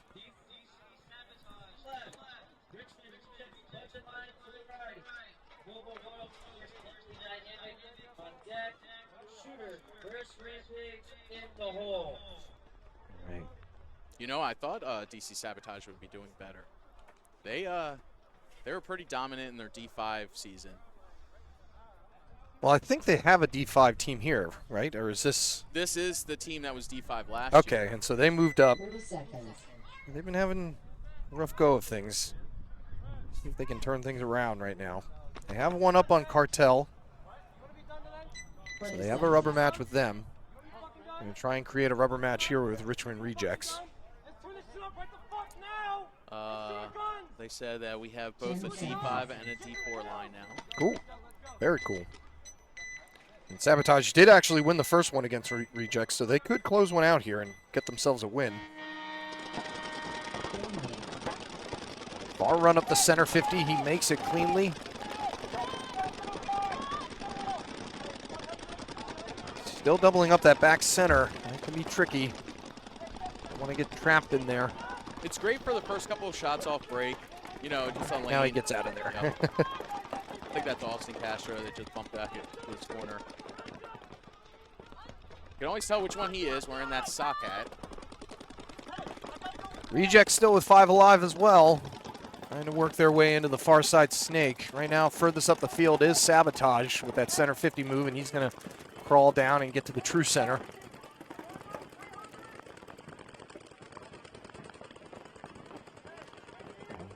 Can be tough to call out where he is in that center 50 thing just because you don't really know where they are at all times.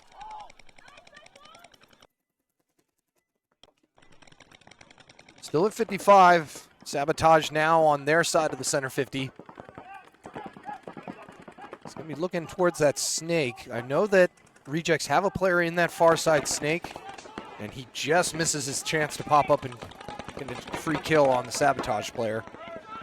Meanwhile, Sabotage are in this snake, and Richmond Rejects player just looking for him. He was right there, but now he's not, and now he's going to trade with this. He's got some hands going up in the air, and nice little fist bump at the center. So 4-on-4 still. A little bit of confusion on the field. We'll see if anybody takes advantage of it. I can't tell. Does this player down here in the center structure, does he have a hit on the middle of his head? Or No, that's a logo. Okay. But he does have some paint on his shoulder that the ref is checking out right now. Reject snake players on their side of the Doritos. And he completely missed. Well, and the Sabotage player is having gun problems, so his hopper is down. So he's only able to shoot 2 balls at a time. Meanwhile, the Rejects player shoots out Castro in this corner, and he's going to run on down, and they're both going to mutual with each other. Hey, you have a hit on you, so you're out. But not going to matter, though, because the Richmond Rejects other snake player was able to just go on down and take out the whole left side.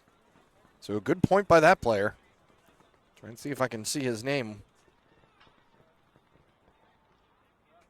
So Sabotage not able to finish the deal. That one's going to require a rubber match as well. Point approved. Game finished. Let's see, we got Shooters as Dark Horse.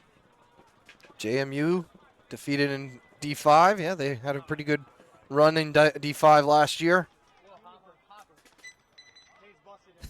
Not doing well because I'm not there? Well, then get out here. There's a way to fix that. All right, Deadly Dynamic now going up against Nova Royalty. Nova Royalty took the first one. Sullivan was already out there doing his pacing at the box. Whatever works for you, man. Gotta get whatever you can do to be your best. Deadly Dynamic needs some sort of spark here.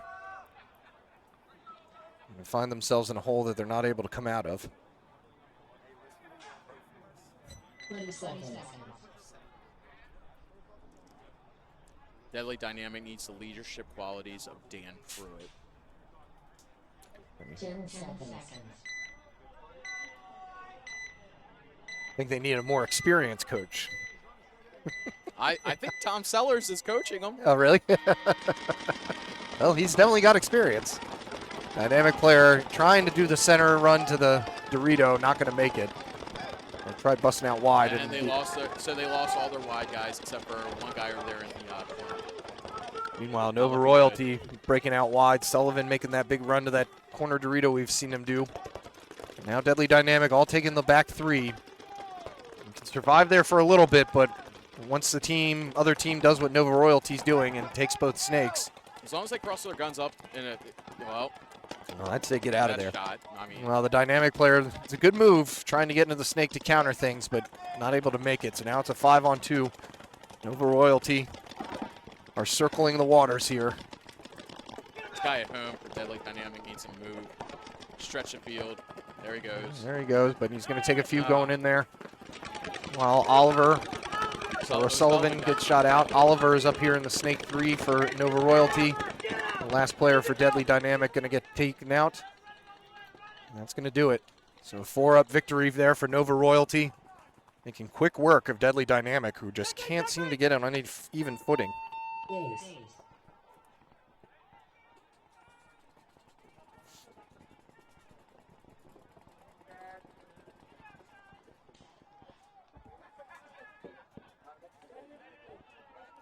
So Nova Royalty, like I said, getting hot at the right time. Point approved. Game finished.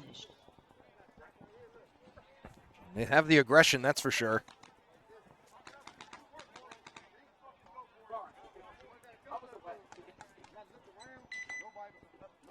Next we'll have Rampage going up against Shooters. Let's see if Shooters actually have their 2s and their 3s pushing up the field with the 1s. Close out a game, close out a match here. And look, no Martin on the field. Oh, there's one of them.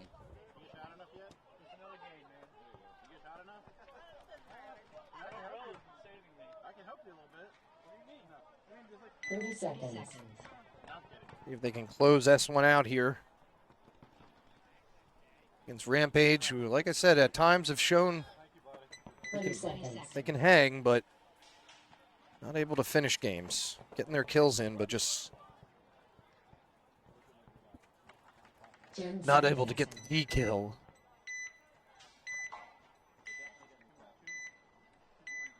All right, Rampage on your screen right now. We'll see how they break out. Player took a bit of a spill, but he lived through it. As did the rest of the team and everybody else. Nope, scratch that. Rampage lose the body off of that double up in the center. Shooters looking to try and go fast here. They've got Ian Borgogelli in there, Snake 3 already, and he gets himself another kill across field. This could be a really fast one here. I think it's already a 5-on-2.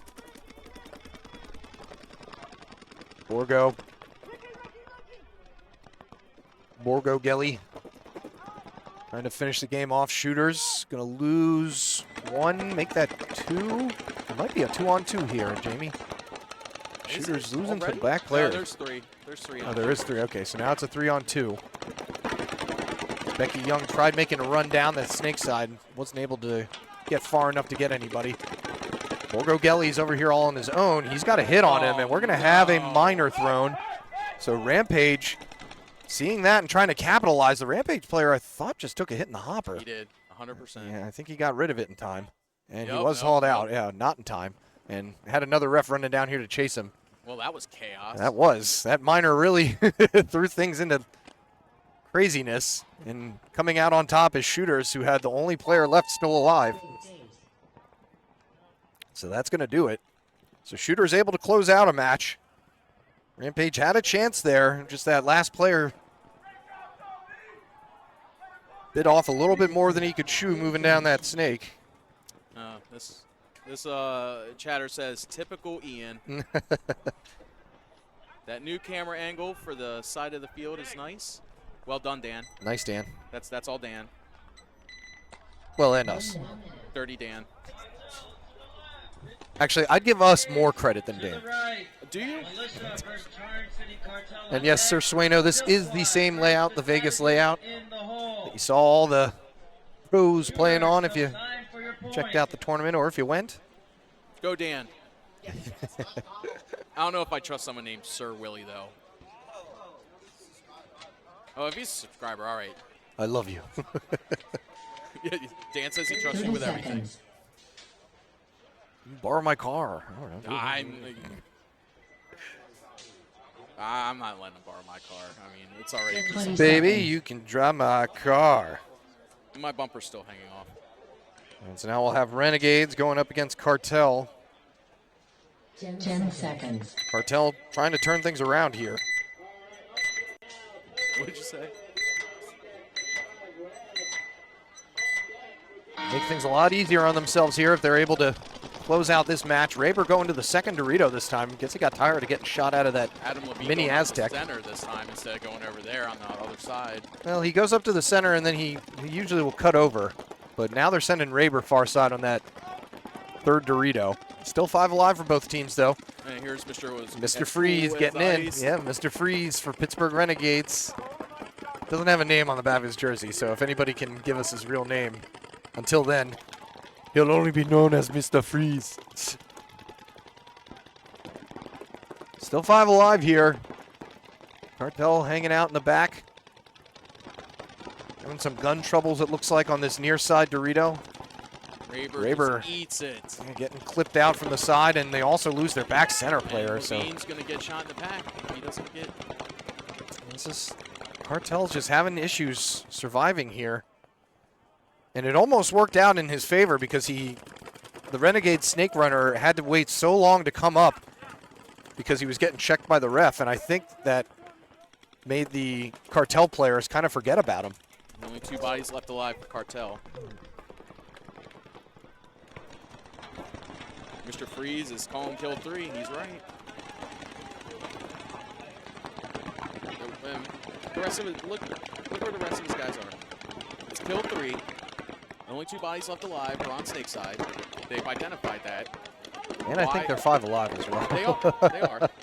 Well, taking the time, plenty of time. 3.5 minutes. Know that if they win this one, they'll be forcing a rubber match.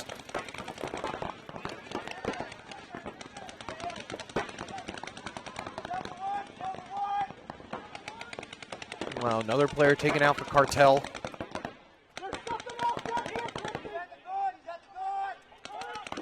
And identifying the last player.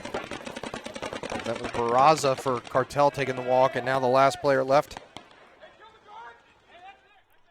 Going to be walking off, and Pittsburgh Renegades able to keep their hopes alive against Cartel, who just have really sunken here. Started off so well. Mr. Freeze is Ben Morris. All right. Don't touch him. Oh, he touched him. He's touched him. He's touching him. You can't do that. You can't do that. Tell Ben he's not allowed to touch any of his other players, or any players for that matter. Baker's in space right now, just wiping off bunkers. You definitely can't touch people. Yeah. Well, it should be. If that's true, Dan, I'm gonna remember that one tournament where all those it happened like 5 times in a row. Yeah, they better get their money back. Don't say that. Don't say that. Freeze is Ben Morris. Yes. We now have a name. We now have his name. Ben Morris. Good job.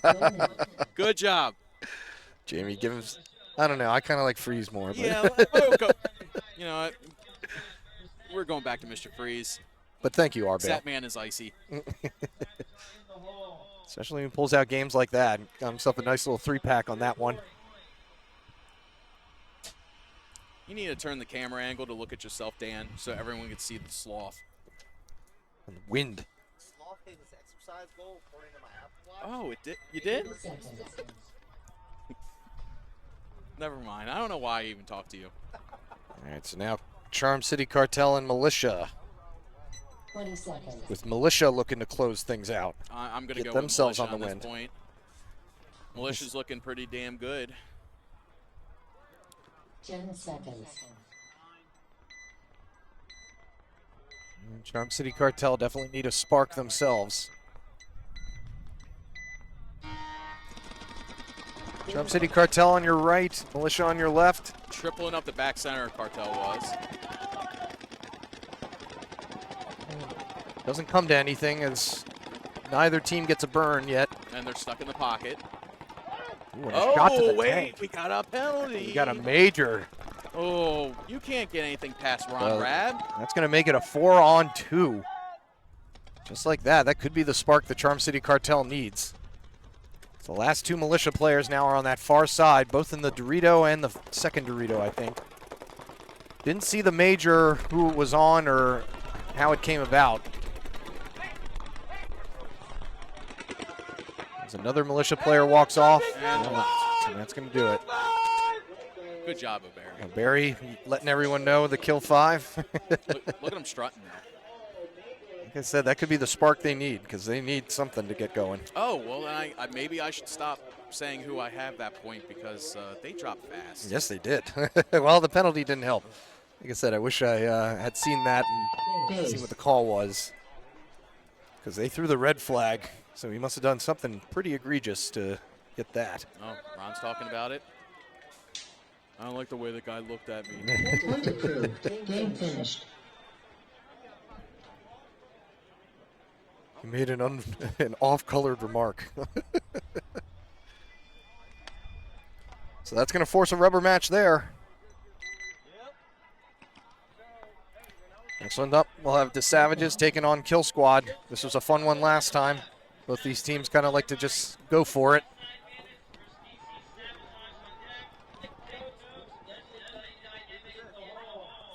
We're getting close here to the end of the second round.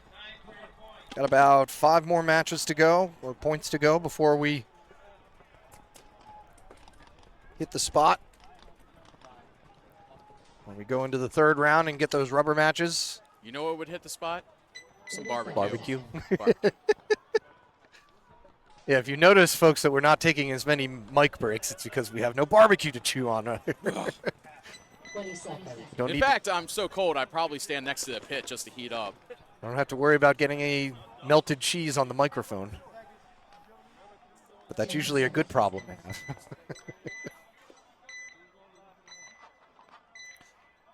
All right, so Kill Squad on your left, the Savages on your right. As I said, I think mostly these teams both like to go for it.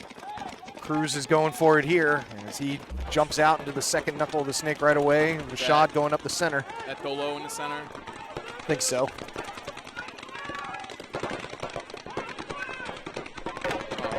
So far, Cruz does take a shot to the head. No ref there. Come on, Cruz. In his defense, there wasn't anybody right in his vicinity. But yeah, he took one right to the noggin from the snake across the way.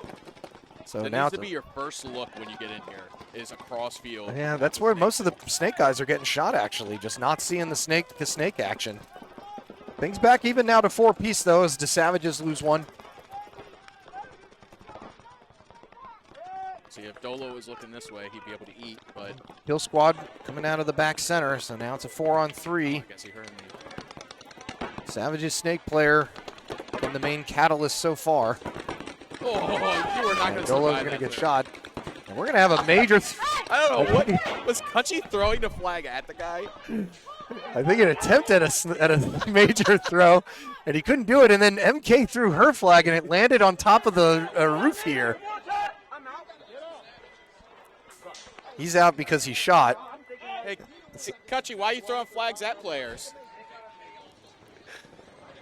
You almost pegged the guy in the side. So the Savages able to win a chaotic point there with. Yeah, the major was on Dolo in the front because he got shot and kept on shooting. Oh, yeah. And like I said, I believe MK's flag landed up here. Up here? Yeah. Okay, I think your flag landed up here. Yeah, it's on the roof, MK. Yeah, good job. You have to climb up there and get it, though. No, that was her flag. That one's Cutchy's flag. Yeah, because he couldn't throw it. Go get your boyfriend. He should be able to reach it. No, you don't. You don't need a red one. See if I can hop up here. Oh, God. Eric's about to die. Eric's going to die. That's not part of my job description. I'm not getting up on there. Get on his shoulders, Dan. You got this. I thought it because it was loud, and I was like, "Oh my God!" Yeah, it pounded on that roof. MK, you've been working out way too much. You just yeeted that flag clear over the nets onto the roof. Yeah, we had the complete polar opposite where Crutchy couldn't throw it. Crutchy throws one at a guy's head. So either way, very chaotic point there, but was a good major from this standpoint at least. You saw him get shot and he kept on shooting. We need the close-up for OSHA reasons. 10 seconds. And when all was said and done, it was the Savages with one body left taking the win. So it's a win under their belts. The DC Sabotage and Eastside Bandits now going up against each other. Sabotage going to drop the first one off the right. Player gets shot going up the center as well. So a 5-3 advantage right now for Eastside Bandits.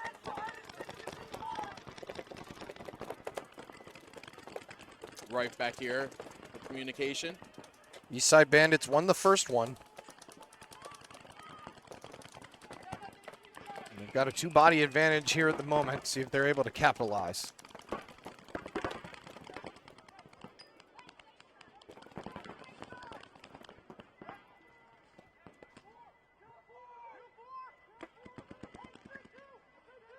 They're saying kill for release. Their count is clearly off.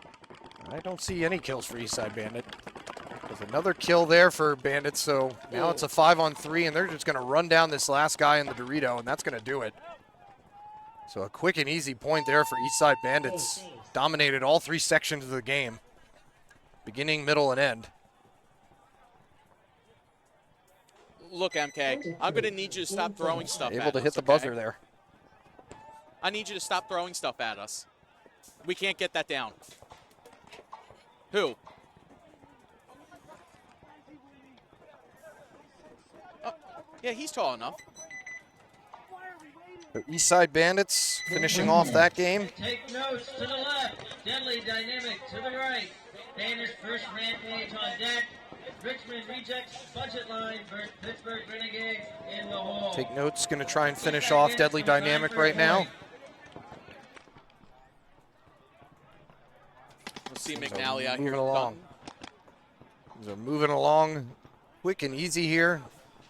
Sure the refs are appreciating this layout because this is a fast layout. Forces you to move. 30 seconds. John may not appreciate it because the paint bill may be a little bit lower, but players only really, I haven't seen anybody run out of pods yet. No. I've had a few one-on-ones that come down, but I'd say average time right now for each point has been about maybe under a minute. Seconds. Maybe a minute 15.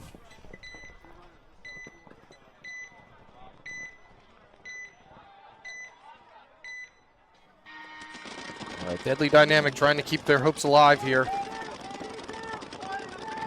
Able to survive the breakout, or were they? Eric Weaver getting checked out here by the ref. Called clean though. 5 alive for both sides at the moment.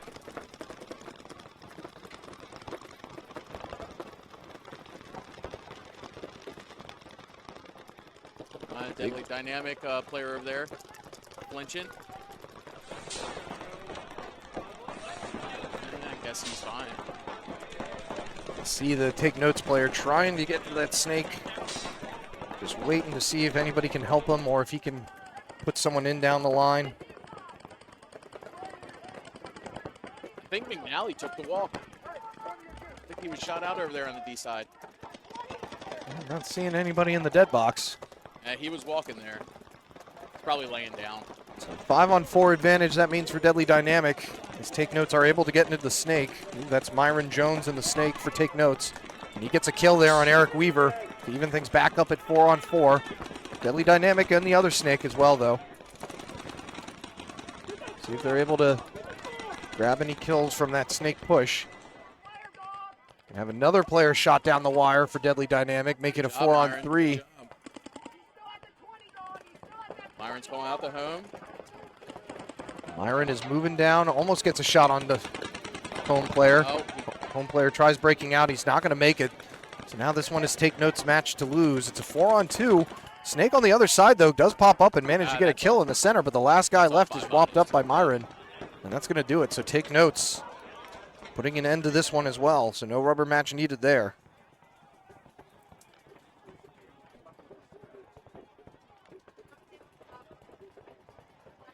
Just waiting to see who wants to hit that buzzer.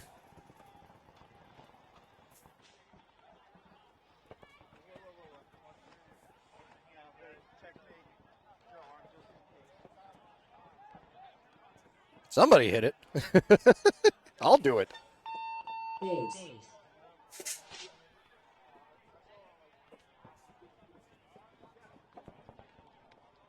Point approved. Game finished.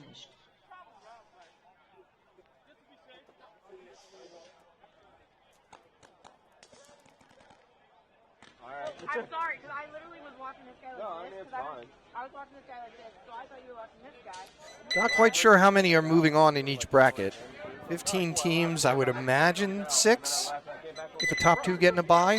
1 minute. Does that sound right? Maybe 8. To the left, Rampage to the right, Richmond Rejects, Budget Line versus Pittsburgh Renegades. But yeah, it was fast too in Vegas as well. Saw that. Especially when you add some speed on the field. Guys who are aggressive in the snake. A lot of blink and you miss it kind of plays being made out there in Vegas.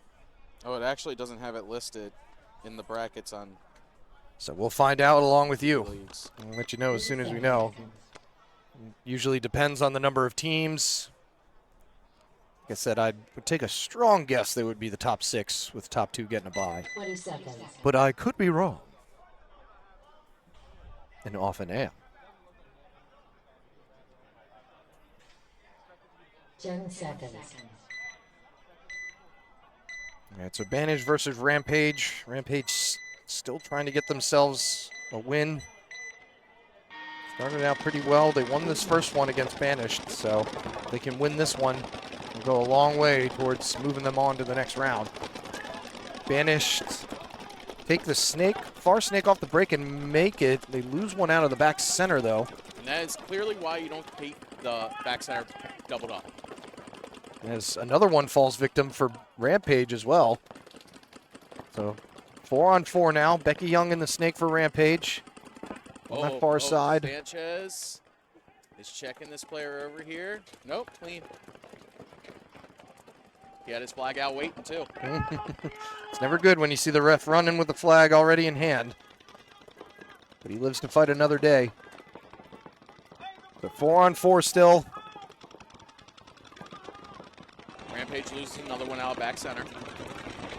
Makes it a 4-on-3. Make that a 3-on-3 as Becky Young bunkered out her counterpart in the snake. And now that's going to be the last one left, she is. So Chris now Jackson just bumps over to the Dorito 10. it's a 3-on-1 here.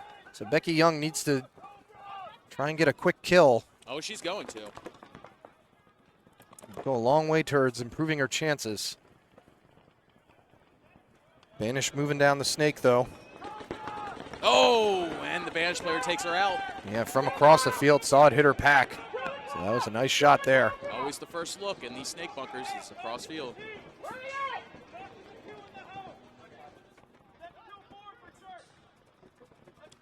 Is that kill 5? Did they? It is. Yeah, they did. That's why Becky Wow. was the last one left, and I was saying Wow. she can get a quick kill.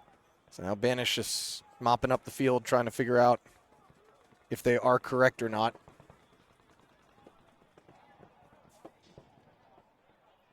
And they'll do it. So Banished stretching things out here. More paintball required for that one. Chris Jackson wants his buzzer tag. He wants it, and there he gets it. Yay! Oh, somebody's checking his prostate down there. And he's good. So like I said, more paintball needed there. Moving on into the rubber matches soon. As we have, yep, this will be our last match of the second round, and then we will be going into rubbers. So if one team hasn't gotten 2 yet, it is a race to 2.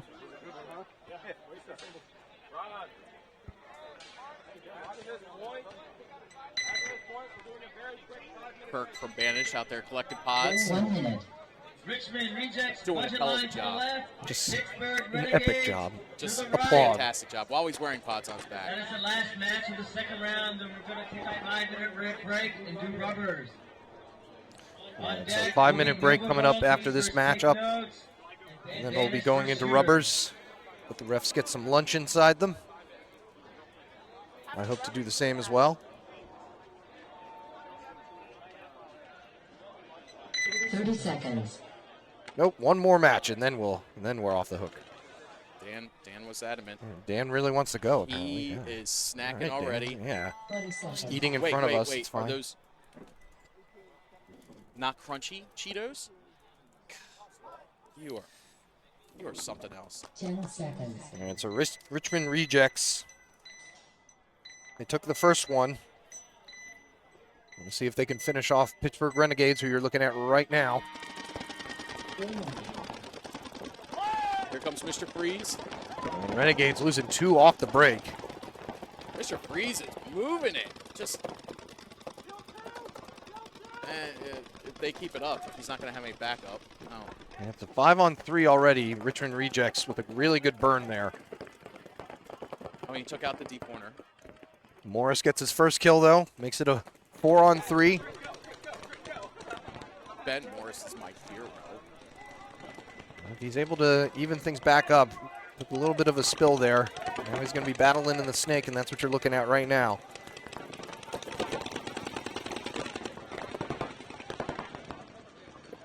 Don't know if he knows he has a partner in there. Now he does.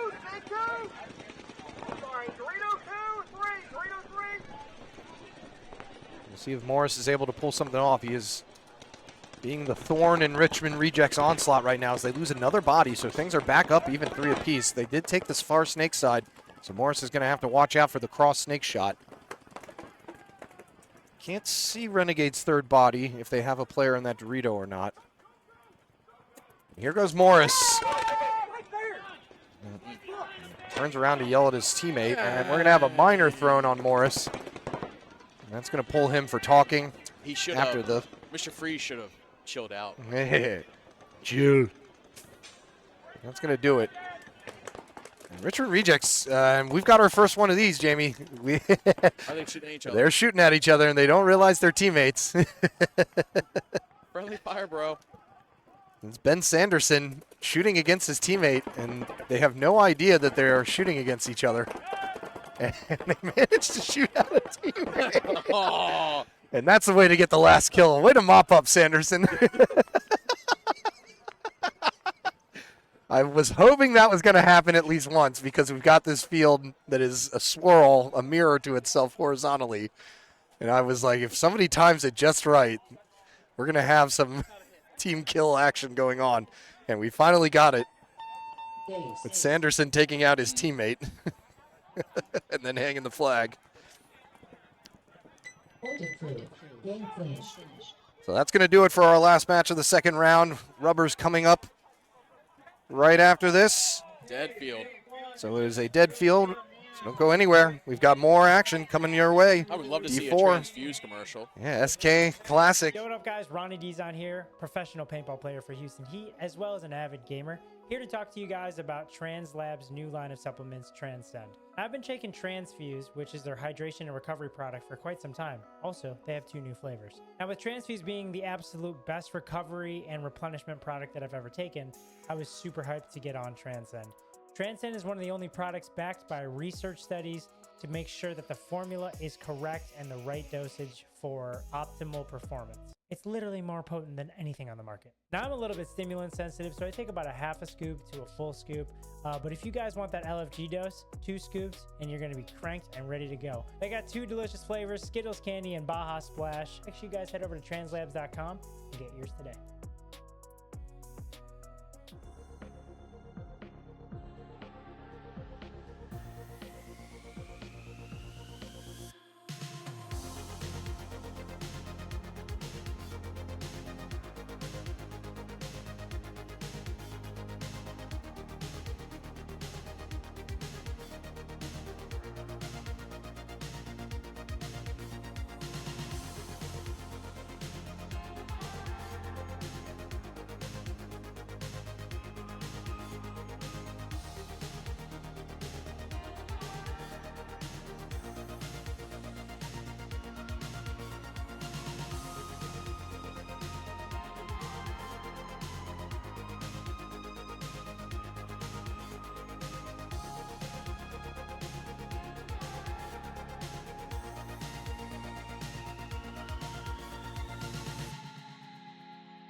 1, 2, 3. Royalty!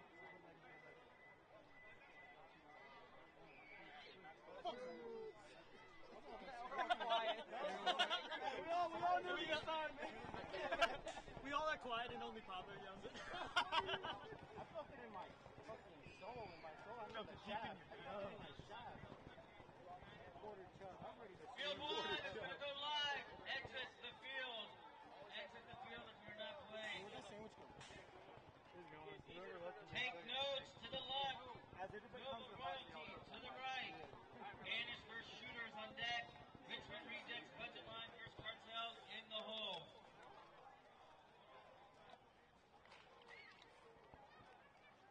Field 1 is going live. Exit the field.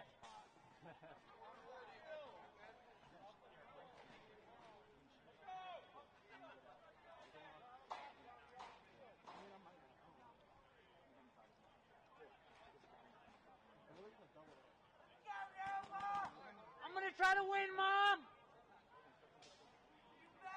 I will. It was worse when I played baseball. Live field. Live field. Goggles down. All right, we're starting the timer now. 1 minute. 1 minute. Alrighty, starting out the rubbers. Total of 16 rubber matches needed. First cartel in the hole. First up will be Take Notes going up against Nova Royalty. So the winner of these games will be the winner of the match, as it is a race to 2. 30 seconds. If somehow a game goes full time without a winner, which I don't think is going to happen on this layout, but then whoever got the win in the faster amount of time will be the winner of that match. But like I said, haven't seen any evidence that we were going to have any matches go to 10 seconds. time. Unless something pretty extraordinary happens. So Take Notes on your left, Nova Royalty on your right. Let's see who's got it. Best of 3. Let's Take Notes who get the first victim. Giving out the Nova Royalty player on this near side. Take Notes still with 5 alive. Myron Jones in the snake for Take Notes already. They also are getting a center push there. Myron is all the way down on their side of the snake. So Nova Royalty here might be in a little bit of trouble. First kill walking off though for Take Notes, so it's a 4-on-4. Myron Jones missing that shot on the snake, and a nice run down with a one goggle shot on O'Sullivan. It was a nice move. He was going to keep on going. Meanwhile, another player for Nova Royalty gets taken off on the far side. So now it is a 4-on-2 here. Make that a 3-on-2, I think. Could be a 2-on-2 now at this point, as Take Notes have just started to peel off. Myron is all the way up here on this near side of the snake. Don't know if the snake player who got in there for Nova Royalty is mopping up kills or not, as Myron gets taken out for wrapping on the inside. Now I think there's only one body left for Take Notes, or that might do it. I think he's the last guy left inside that Dorito, maybe? I know that's going to be it. So Nova Royalty. I thought it was going to be all she wrote once Myron got up there, but Nova Royalty able to withstand the storm and hold on out, and they're going to win that matchup. It's a good win for them. Point approved. Game finished. So Nova Royalty should be happy about that.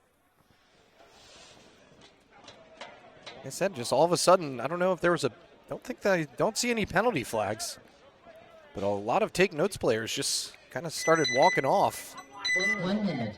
Nova Royalty snake player was only up to the first knuckle, so I don't think it was, you know, a matter of them getting up far on the snake side. I think a lot of Take Notes players just got shot out. Expert analysis there. That's why you pay the big bucks. Shout out to all you subscribers here. and our NRPL stream that we like to bring to you all and to make it the best that we can for you.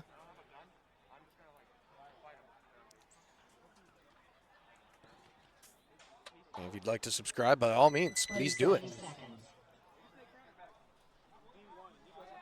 It all goes back into the stream so we can make this as awesome as possible for you 10 seconds. this 2024 season.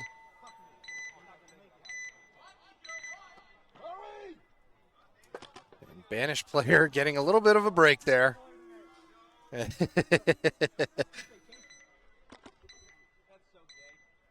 Giving him a second to just run out there.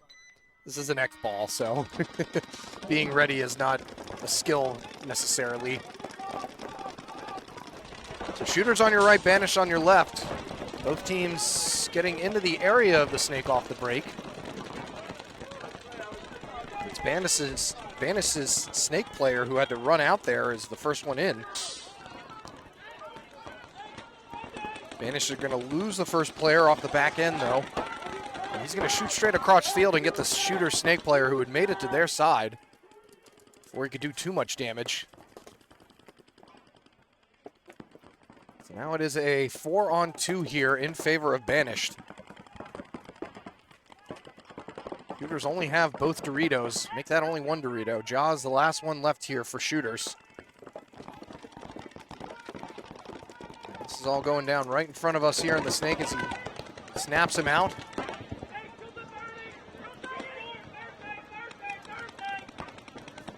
Nice play there from Nico Barnwayne.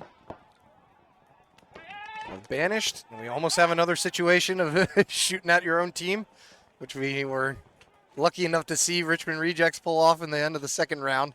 Not going to happen this time, though. Banished able to get some communication in there. So Banished pulling away here with a victory.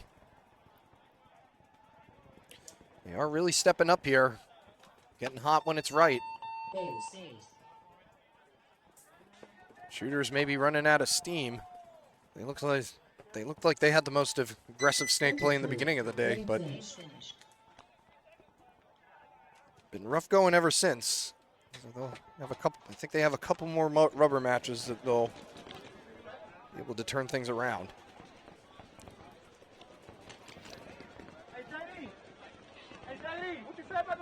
This will be a good one here versus Richmond Rejects and Cartel. Saw the Cartel guys out on the field during the break. Not happy with how things have gone. Just uncharacteristically getting shot out.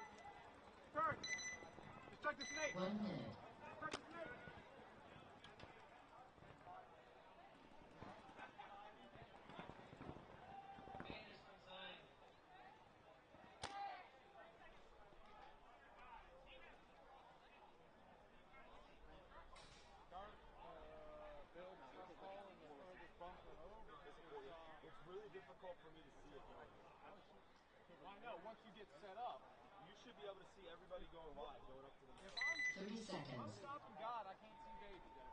So if they're in baby, that's the line that's over. Like smart. Okay, well then you should know that, right? Because if they didn't go God, they went baby. 20 seconds. Where's Seattle? Well, you should see that too. I'll see them if they're shooting out of one side. 10 seconds. All right. After a quick little stop there to address some concerns. Cartel now going to be on your left, looking to change things up. Looks like they're going to try and send a far runner on that far side there. They sent Raber all the way out there. He's able to make it. Rejects double up the back center and now break out. Rejects are the first ones into the snake. I think Adam Levine sees him in there. He's So Raber's now going to get into the snake a lot faster. I think Cartel are starting to realize they need to be a little bit more aggressive on this field. Or if you wait too long, you end up getting trapped and shot. Big run over here, though, for Richmond Rejects. This near side to Rito. Ooh, and shot in the head. It's going to do it for Ben Sanderson. Going to take the walk for Richmond Rejects. So 5-4 advantage here for Cartel. They still have a player in that snake on the far side in the second knuckle, battling it out with Raber. With a guy in his corner backing him up. A nice shot over the top by Raber. This side is now cleared out. They've got themselves a 500. Only 3 players left for Rejects. Chris Thompson comes out over here for Cartel. Relay into a snake player. Got Mark Fox. Just get on up there. Just get on up there, Mark. I see he finally added a speed feed to his loader. That's good. Now Raber's going to run the highway with a nasty move there to shoot out the snake player and then trips over the snake beam. So now it's back down to a 4-on-2. A nice move by Raber there. Probably wished he would have stayed alive, but I don't know why Mark Fox chose to shoot on the inside instead of wrapping this and getting that tower clean. yeah, he really could wrap and pretty much end everything, right? So now the player moving up the center. Richmond Rejects player. I don't know what he was. Just hoping for the bets there, and got to be careful because we may have been on penalty. Just executed that man. Yeah, that was very, very close to being in penalty territory. Look at his mask right now. So the Rejects player kind of made a Geronimo move there, and Barraza made him pay for it. He sure did. So Cartel maybe taking out a little bit of frustration there, and how the last couple points have gone. It's all love, though. Everybody's okay. They're just welts. Nothing to get mad about. So Cartel able to pull out a win there. Chose violence this morning, didn't you, Papa?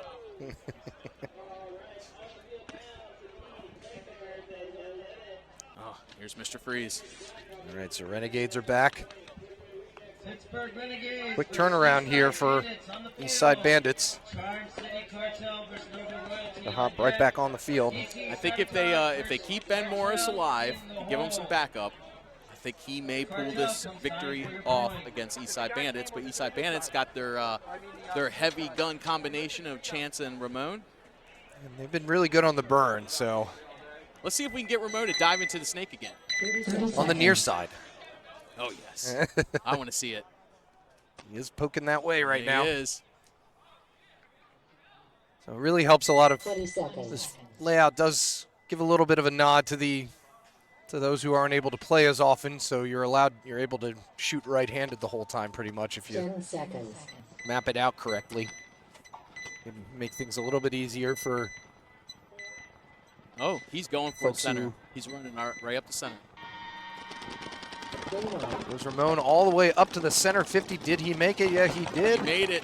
No guns facing that way, so everybody's pretty much trying to burn these snakes. Meanwhile, Bandits do get a kill off that far side. So one less body for Ramon to worry about. Bartholo. 4 Eastside Bandits in this snake wedge. That's the only snake activity right now.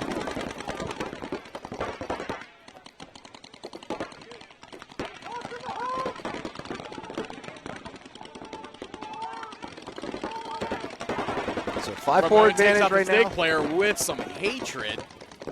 Nice shot there. That was Mr. Freeze. Took out a killer there, that's for sure. So they decided to switch it up and have him go to the other side, and didn't work out as planned. So Ben Morris won't be a factor in this go. Meanwhile, and what do they have? All they have is the back line now. Yeah. So it's 5-on-3, and all they have is the back line. Bartholo's trying to find himself a kill. He's got this corner bunker to contend with. Pittsburgh not going away, though. Moving on up on that right side still. Got to be careful, though, with Ramon watching that way. Well, he's not watching it anymore. He may regret that decision. Isaiah Brooks for Pittsburgh Renegades. Still alive on that far side, keeping everybody at bay. I mean, you can pull out big wins from, you know, being down, but that's not going to help matters as another player taken out. Now Bartholo should be able to just cruise down the snake. I heard a story time call. This is not X-Ball. You don't want to do that. Yeah, I don't know why you would want to do story time. Get your point. get things over with. Ramon's going to cross over the center, and Renegades player going to take it from both sides. Now it's Ramon's hunting. Isaiah Brooks is the last one left here for Pittsburgh Renegades. He's hunting for a kill. And it's just going to be a race to see who can get this guy first. I think it's going to be Bartholo. And it is. Nice job by Eastside Bandits. Way to change up the game plan and execute it to perfection, pretty much. Renegades didn't really have a chance to get anything started there. I don't think a single body shot at Ramon in the center at all. And he shot out that snake guy, and that was key, absolutely key. So good game by them. More than likely they'll be moving on. They've been playing well all day. And that's going to be another victory under their belt.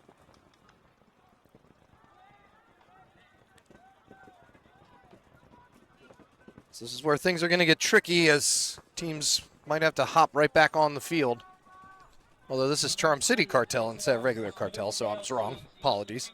But Nova Royalty, yeah, they only played about 4 games ago, or 3 games ago, so they got to get right back out there.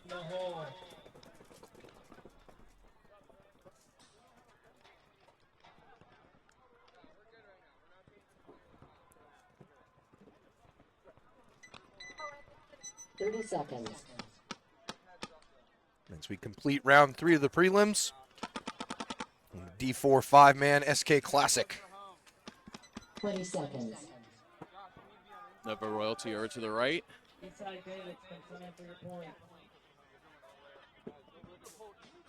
10 seconds.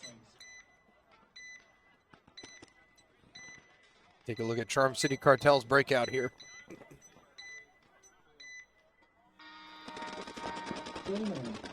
Rippling up that back center. Will they get any results from it? I don't think they are. None. But then again, Nova really didn't take much off the break either. They didn't stay pre-condensed to the pocket. And, you know, that's what we come to expect sometimes in these rubber matches, is Nova Royalty tried going out to that Dorito corner, not going to make Sullivan, he didn't make it, no. That was kind of slow for him. It was. Maybe he hyped himself up a little bit, running to the box before every single point. I think he was, I don't know, a little unsure about the move. Didn't seem as confident as he wanted to be. So 5-4 advantage right now for Charm City Cartel as they take a big bite up the center. Is that Rico up the center right now? Sanchez, yes it is. Charm City Cartel lose a body out of Snake. Sanchez is up the center there for them.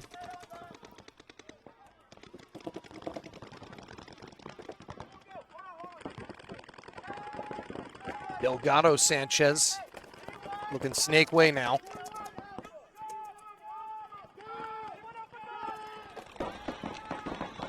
Another player walks off from City Cartel on this near side. Only 2 left for this on that side and then 1 in the center. So nobody's over here. So Nova Royalty maybe trying to close things out. He's talking to his partner, but he's not doing anything about it. Doug Martin over here for Nova Royalty, looking to finish the game out. Finally gets Sanchez to switch sides. Martin desperately trying to find a shot, but not able to quite do it yet. See if any of his teammates can back him up. Oh, and he takes it. Ends up getting shot in the center. So Martin doing too much poking and prodding. Now the ball is right in Cartel's court. And now we're back even at a 3-on-3. Nova Royalty do have a player in that second knuckle of the snake. He is looking for Sanchez, but just can't quite find him. Sanchez just glances over there. He's going to get a free Well, this kill. whole side is clear now.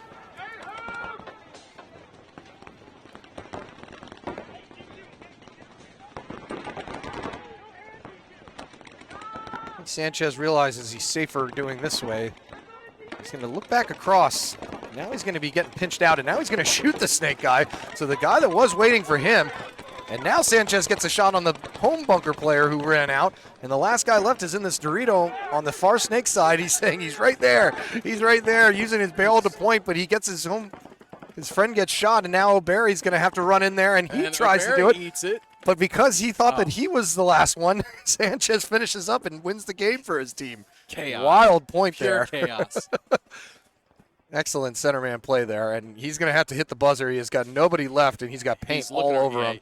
All over him. I mean, at this point, though, we were all watching him, so I think that they're going to have enough awareness to know that that's all rub. Well, I think that's what MK's going over there to specify. Because he was making love to that center bunker, and that thing is doused in paint. Good point by him, though. Way to keep your head on a swivel. Giving him thumbs up. Game finished. That's that excellent point by Charm City Cartel's Sanchez. Won the game for them, Rico did.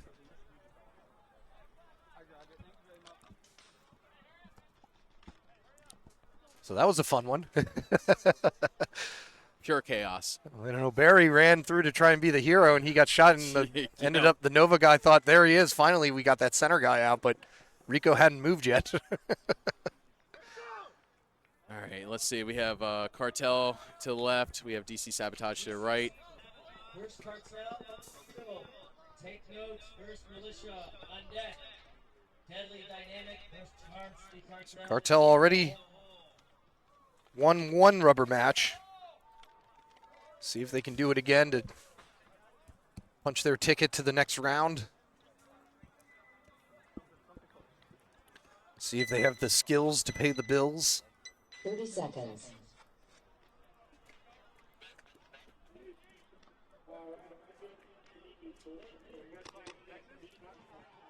Twenty seconds.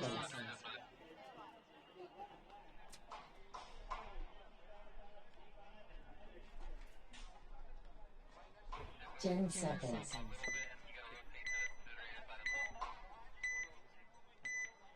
Right, DC Sabotage started playing some pretty good ball.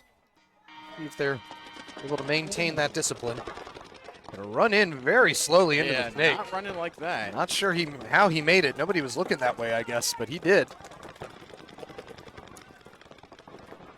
5 alive for both teams. Sabotage in both snakes, though. Looks like he wants to go to the next level already. Mark Fox working his way up the snake. Cartel and the other snake as well.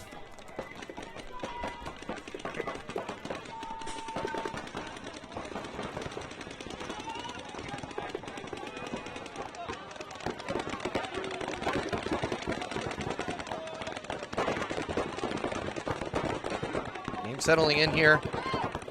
5 on 5, but Sabotage's snake player is going to take the walk. So makes it a 5 on 4 now in Cartel's favor. For Sabotage from the back center.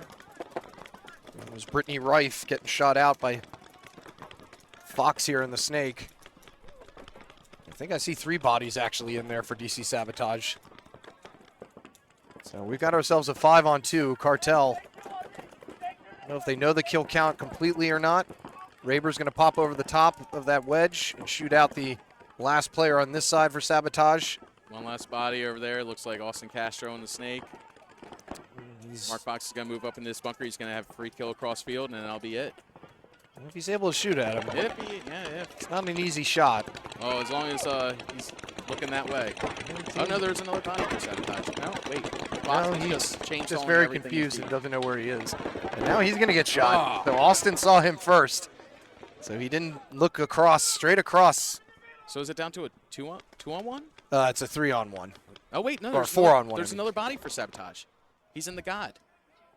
Is he? Yeah. Oh, yeah. Huh. Well, I saw 4 silhouettes over in the dead box. So that's what Mark was chainsawing. Okay. All right, so it's a 4 on 2 here. Glad we were able to clear that up. I can't see that Dorito on both sides. There's something perfectly in the way of that Dorito for both of them. All right, so Papa's going to try and move down the snake. Trying to figure out where he's at. Where's everybody at right now?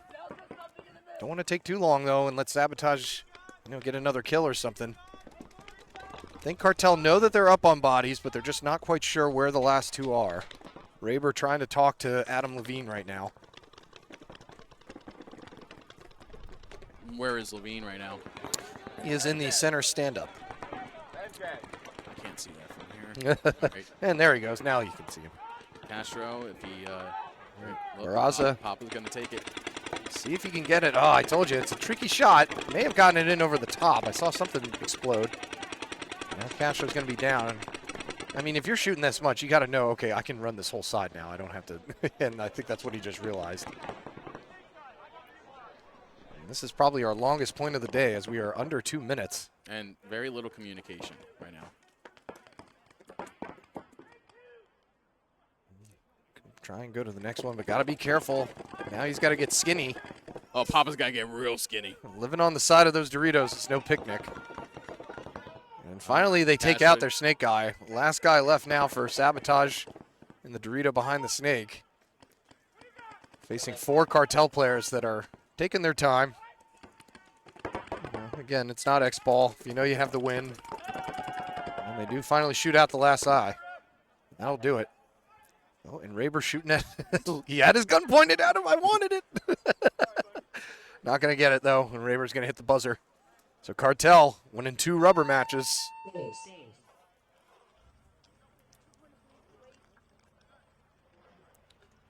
So they could seal the deal to help them move on.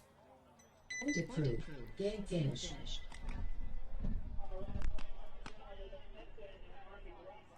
We've got 10 more rubber matches to go. We'll be moving into the next round. Find out as much information as I can for you guys. So I'm able to go into the actual scorer's tent.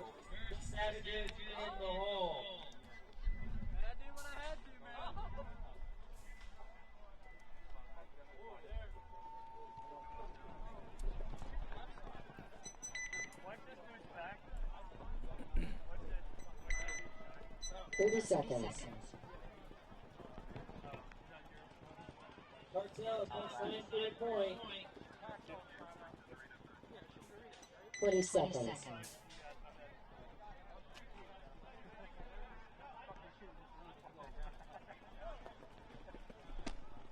Ten seconds. All right, so Militia versus Take Notes.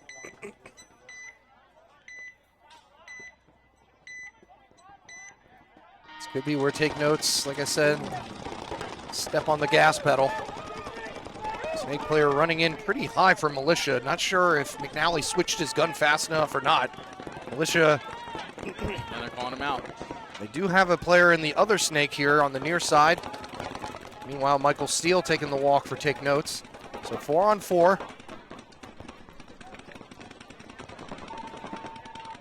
McNally in the center. Glenn Mara here on the close side. I haven't seen anybody take this juice box, and I think that could be a good reason why. Headshot. He gets doinked right in the face. So 4 on 3 now. Nice shot there by Mara.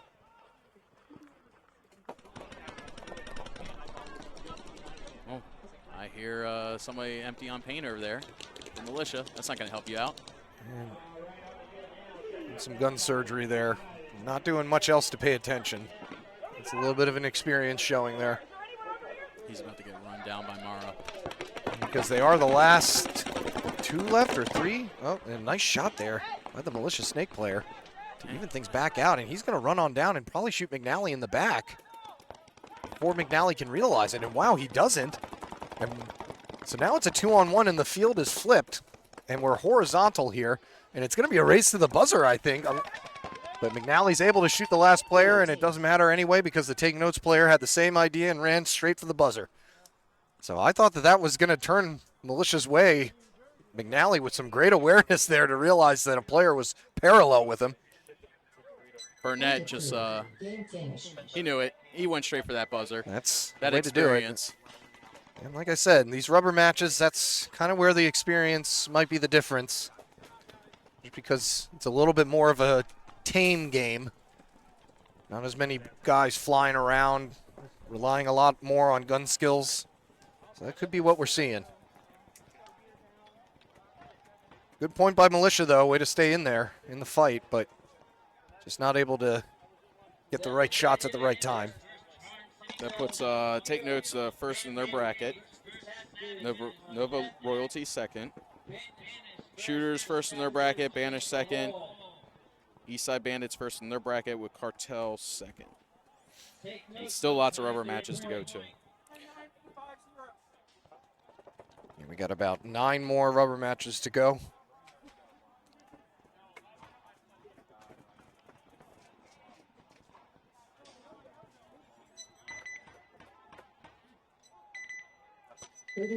Thank you, DC All-Star, for the subscription.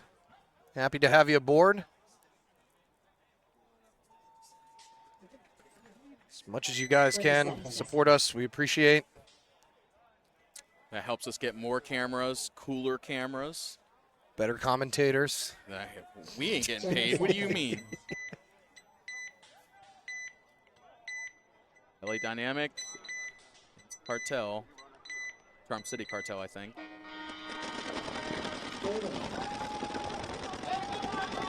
LA Dynamic, only one of them able to make it out wide. So 5 on 4 now. Cartel pretty spread out in the back line. LA Dynamic getting into their primaries, trying to figure out where they want to go next.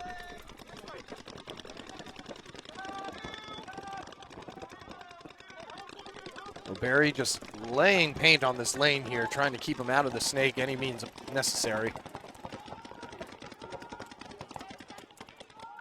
Really dynamic player could just crawl on his belly and get all the way up to the snake if he so chooses. There's nobody else really there to shoot at him.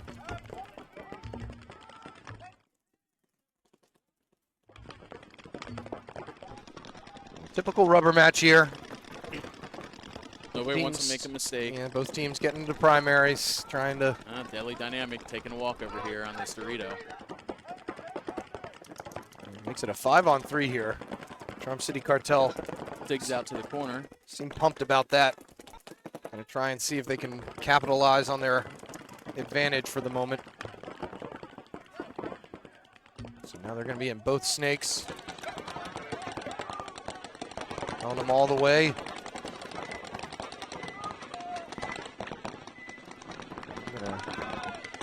Another kill for the Dynamic in the home. Just Dorito shot, and the last guy left here for Deadly Dynamic on this near side Dorito. And he just ate it. So that's going to do it. So Charm City Cartel, once they figure out the body situation, going to send Deadly Dynamic packing. We've definitely had a rough day.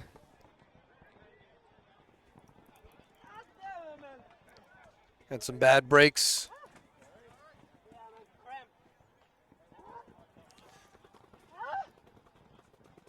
Charm City Cartel, though, able to figure out the best way.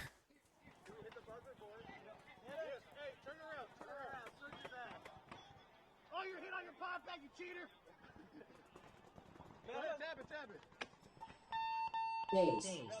Yeah, you need to check that gun that he did have in his hand.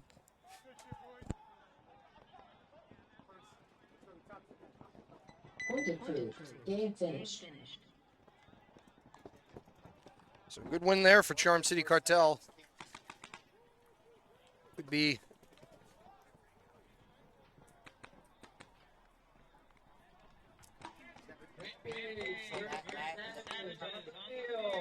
Militia versus Nova Royalty on deck.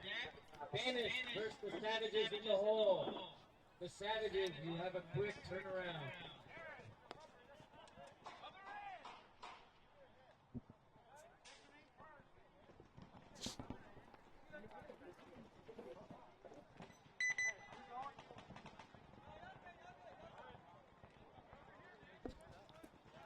all right. So Rampage versus the Savages. More paintball required. 30 seconds.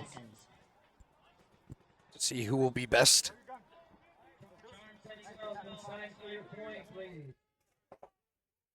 20 seconds.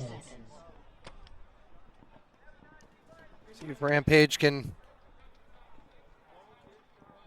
take out a victory. 10 seconds. Did just get confirmation they will be taking top 6. Top 2 teams will get a bye.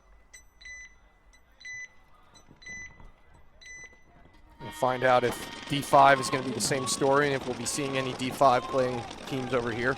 Roch takes his snake over here for the Savages. Still doubling up the home bunker for Rampage. Well, they better get out of there quick because he wraps this. It's going to be a short-lived day. The Savages also looking to take something out, take something away from this tournament. Becky Young, way up there in the snake again for Rampage. See if they're able to get any kills while she's still alive. She does get one right in the center, so 5-on-4 now. Advantage for Rampage. The Savages snake player not really able to see much. Not doing too much investigating either as Becky Young takes out the person right in front of her. Raj, though, gets a shot in. Gets another kill out of the back center. I think right now it may be a 3-on-2. Make that a 3-on-1. Raj is the last player left as Becky Young is eliminating players all over the place over there. So Raj is the last one left, and he's going to take shot from Becky Young, who may have just gotten herself a 5-pack. So an excellent game there by Becky Young. Got right into the snake and did exactly what she was supposed to do. And I believe she shot all 5 people. So an excellent point there for Rampage and Becky Young.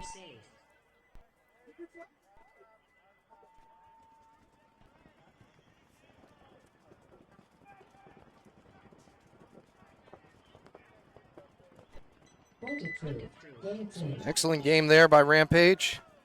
So they're able to pull off a victory. Working on that camera currently. Yeah, apologies for that technical difficulty. Gonna try and get that camera in the corner back up and running for you guys.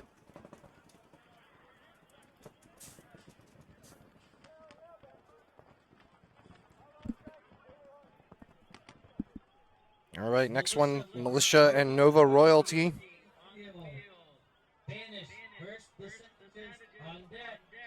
Richmond rejects budget line versus DC Sabotage in the hole. So Nova Royalty already pulled off one victory in the rubber match, beating Take Notes. And Militia lost their first rubber match they played against Take Notes.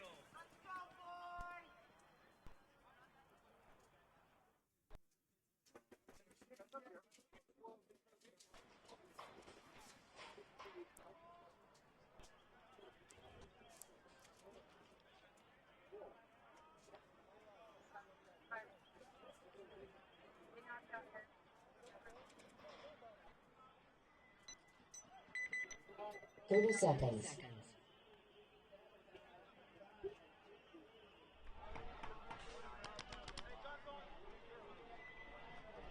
20 seconds. Where is Noah? I don't know Noah. I don't know a Noah. 10 seconds. Call a Noah working with us. All right, so Militia on your left, Nova Royalty on your right. This one could very much determine who's moving on and who's not.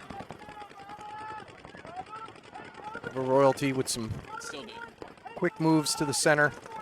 Militia going to drop the first body, but also get the first person in the snake. And creep and crawl their way up the center 50.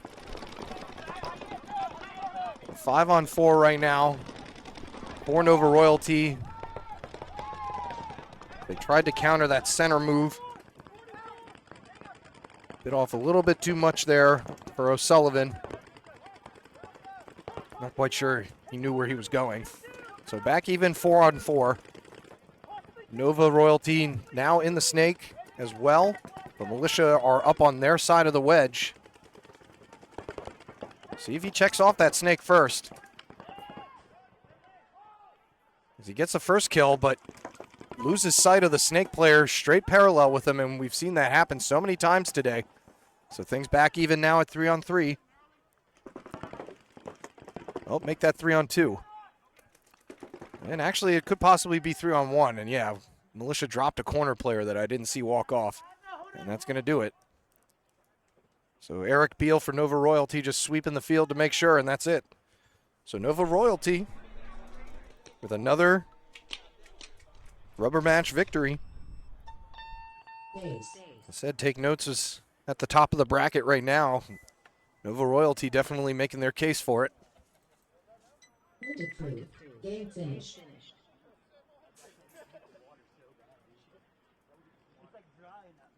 Good job, guys. It's a very specific description about somebody telling you about their digestive issues.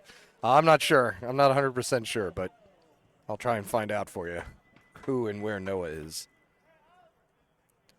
We've got a lot of people working here today.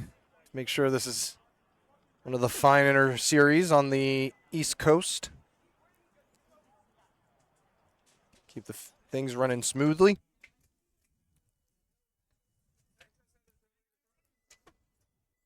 So we're waiting now here on Banished and the Savages.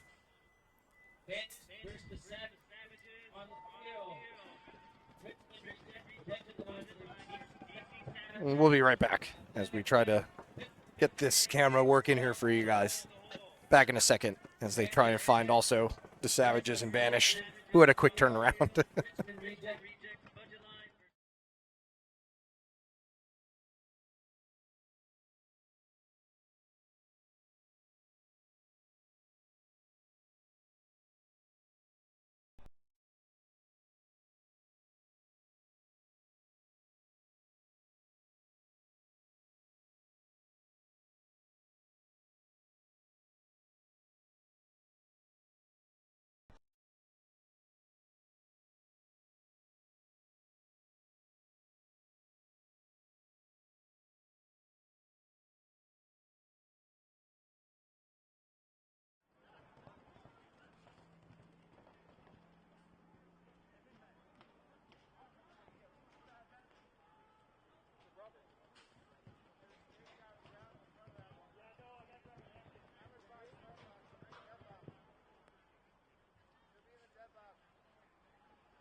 Alrighty. 10 seconds. Apologies for both our cameras acting poopy right now on that D side. Meanwhile, we've got the Savages on your left, Banished on your right. Banished into both snakes off the break to Savages as well. Raj getting in there quickly. Almost gets shot. Gotta get that gun in. His body went in, but his gun didn't. So Nico in here again for Banished. 5 alive on both sides, including both snake players. And we're going to have a minor penalty thrown on one of the backline players for the Savages. So now it's a 5-on-3. Make that a 4-on-3. Banished drop one player off the far side.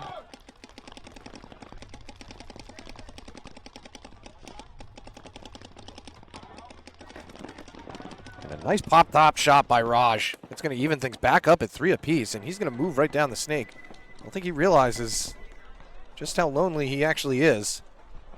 In fact, it may be a 3-on-2, and he's going to shoot straight across, try and get a shot in on the snake player. He's going to miss him. Let's see which one knows which one realizes that they have a friend or not. I think Raj knows it, but now he's got to get low to watch out for that snake player from shooting him from across the way, so he's in a tight spot here. This would be a good time for his friend and the other snake to run the highway. This is a 3-on-2 here now in favor of Banished.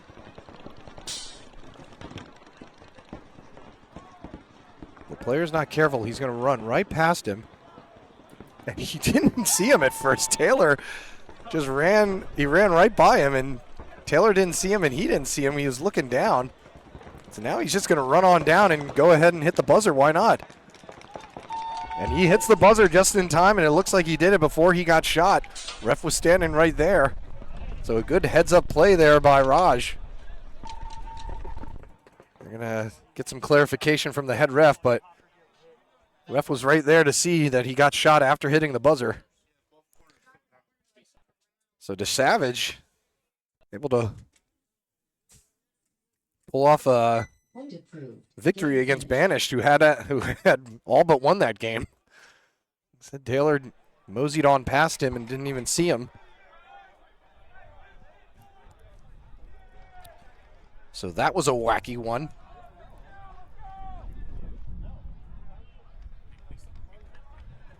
Huh? I don't know. Yeah. Yeah, I think so, yeah.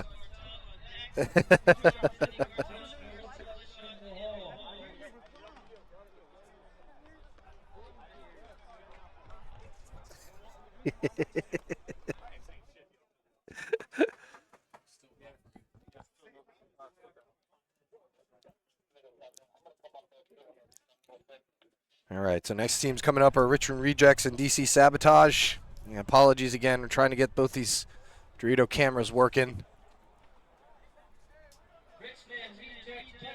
Not trying to cooperate here. So in the meantime, we'll get you a few more rubber matches. Nope. Oh. You just have the mic really far away from you. Oh. No, I can hear you breathe. So should only be a few more, I believe.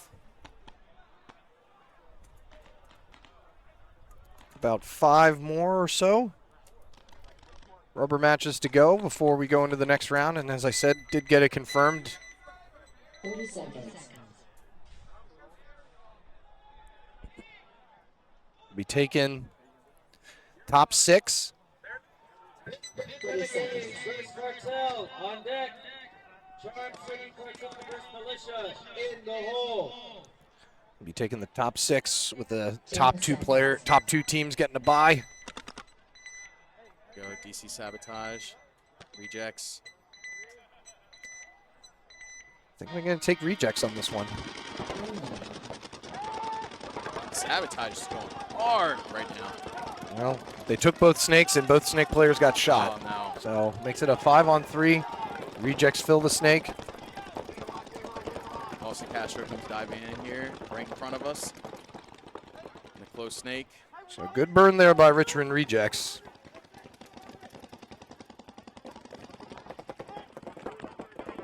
Ben Sanderson for Rejects. Crawling into this near side snake you can see on the far side of your screen. In the center of your screen right there is Robert Randich.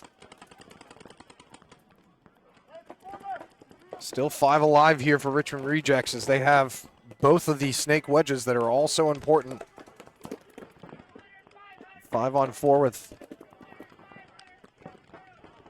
Austin Castro now going to pop the top and shoot across the field. How many times are we going to see that shot today? It's always there. Just snakes going after each other. So that evens things back up at 4 apiece. Could give DC Sabotage a chance they need as another player getting shot out of the back center. Castro takes another one.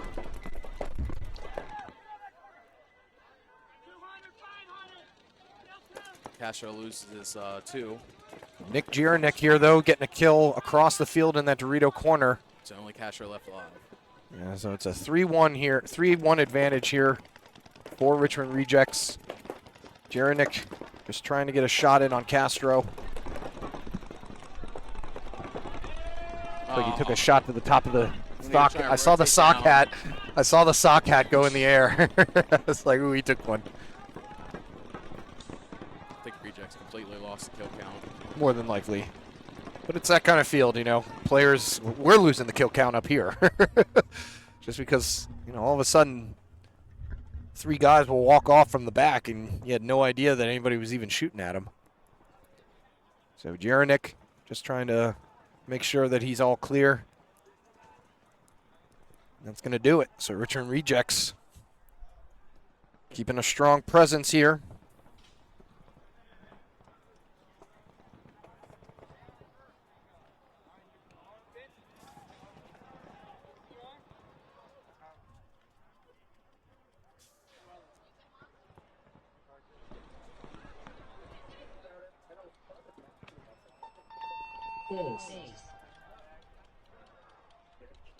I'm sure that they've tried unplugging the cameras and plugging them back in.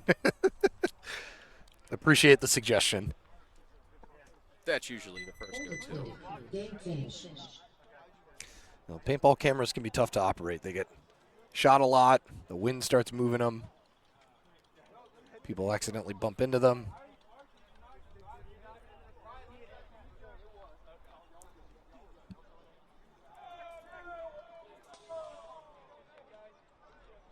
Touchy down here losing his voice. Just trying to keep the energy for the event alive. First cartel on the field. Charm City cartel first on deck. There's kill squad in the hole. Still just that one.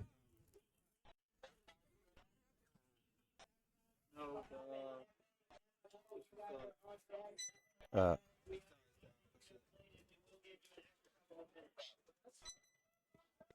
30 seconds.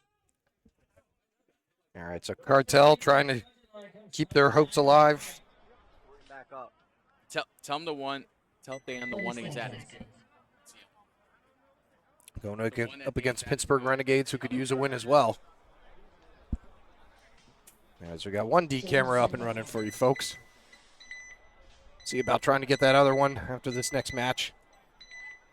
Meanwhile, Renegades look like they want to take some space off the break. Not able to burn them, so Renegades are in.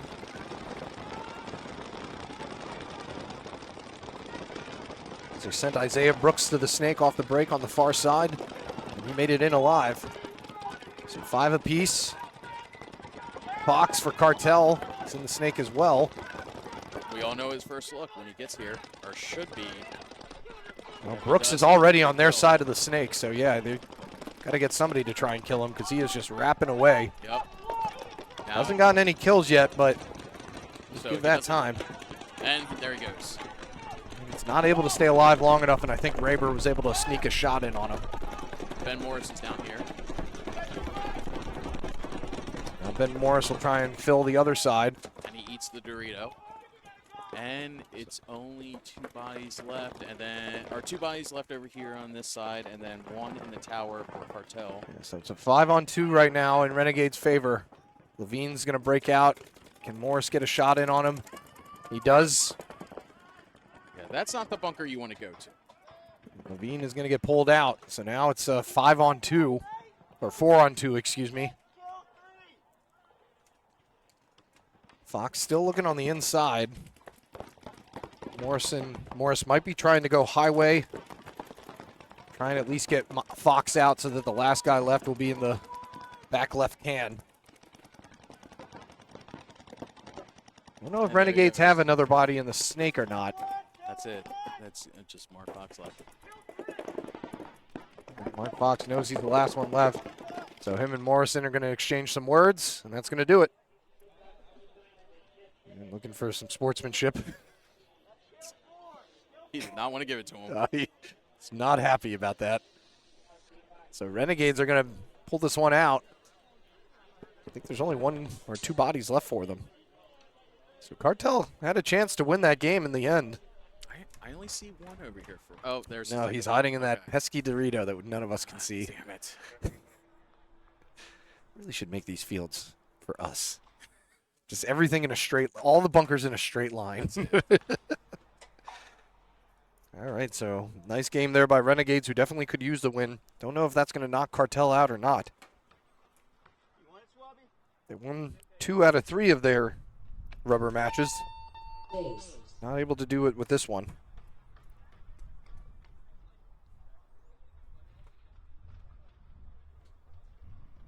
Point approved. Game finished.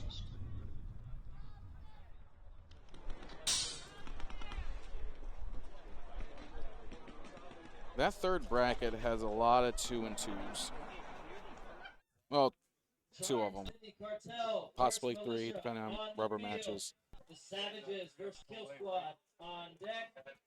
Rampage versus Vanish. Apologies, guys. Still trying to get that pesky Dorito camera to.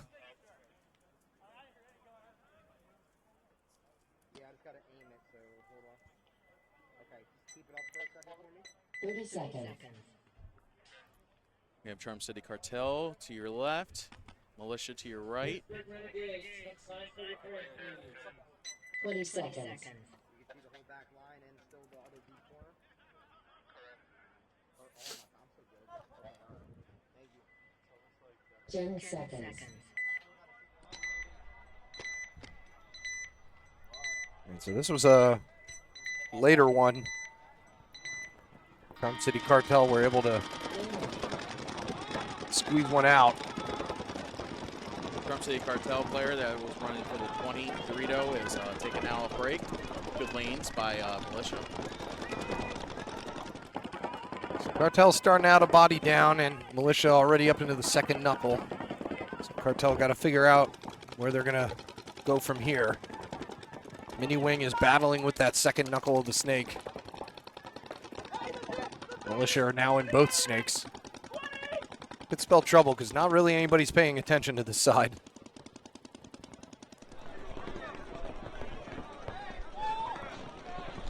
Over here in Militia, that guy makes a bump to 20 Dorito, back his way up, but his front player gets taken out. Militia player hearing a gog from across the sea that we could all hear. Charm City Cartel coming out into this corner bunker on the snake side. We're back to 4-on-4. The moment they're keeping the other snake player at bay, he is up to their wedge, but not going to be able to wrap because there is a Cartel player right in front of him in that God bunker in the Dorito. And I think he just shot him, and he did. So good patience there by the Charm City Cartel player.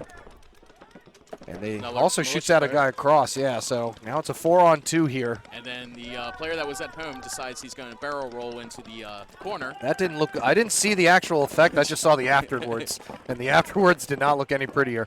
So now only a one person left here for Militia, and that's going to do it. Shot out.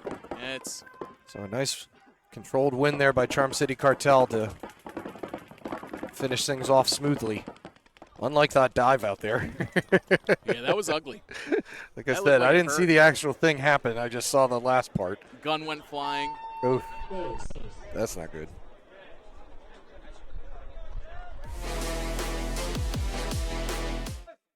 All right, so it should be about 2 more rubber matches before we move on.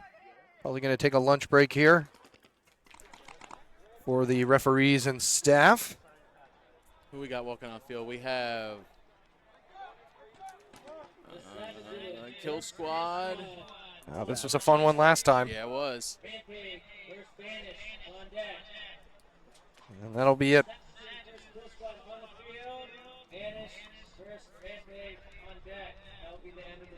So 2 more matches to go. Like I said, this one was a fun one last time. It ended in utter chaos and a lot of red flags being thrown. 30 seconds. So let's see if both these teams who not quite sure if they're in the running or not. I think this is the only one where either of these teams have a chance at winning. So yeah, looking at this, they may just decide to all go for it. Let the chips fall where they may. Actually, the Savages have a chance. All right, so they're playing for something. Very slim chance. Kill Squad on your right. There he goes. They run all the way up to that center 50. Let's see if he gets a kill. Oh, he's shaking his gun. That's never a good sign. Took too hard of a fall, maybe. Little Troy getting into the snake closest to us. You know, Raj for the Savages. Can't quite see that center 50 player, and now Raj gets shot in the side of the head. And he's going to get taken out. So first kill comes for Kill Squad as they have a player in both snakes. Yeah, Kill Squad can completely ruin Savage's chances of moving on. Yeah, they're going to get pinched out here because there goes the center player. Troy's over here, and he's over there on the other side of their Dorito. And Unless Cruz decides to shoot somebody on his own team. Stops just in the nick of time. So, And they're clinical point there by the Savages, or Kill Squad, excuse me. As they got 2 excellent snake plays out of that.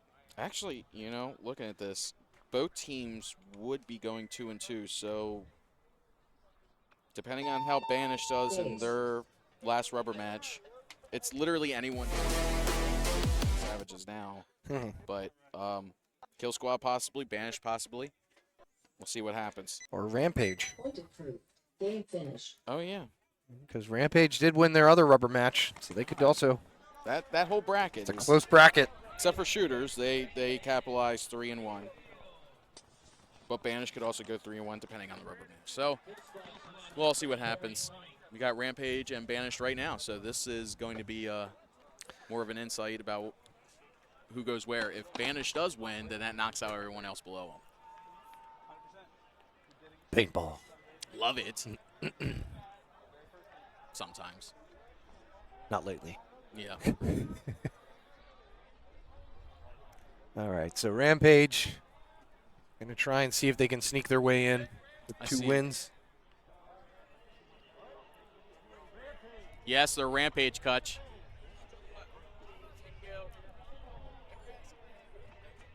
We have Nico and 30 seconds. Chris Jackson, Marcelo.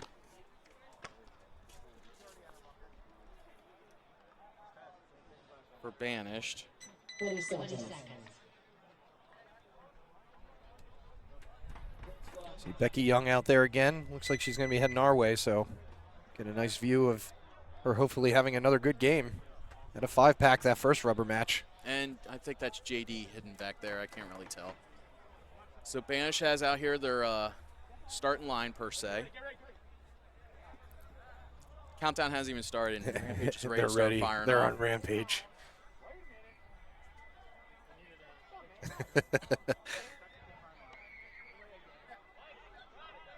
It's like we need one bunker to stop being loose.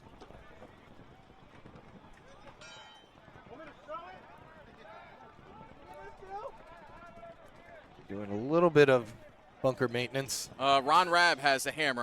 I think someone else should do that. Oh boy, and he's running. And he's Oh, no, running no, with a no. hammer. Great. Okay, Jake Jackson's got it. It's okay now. That was a close one.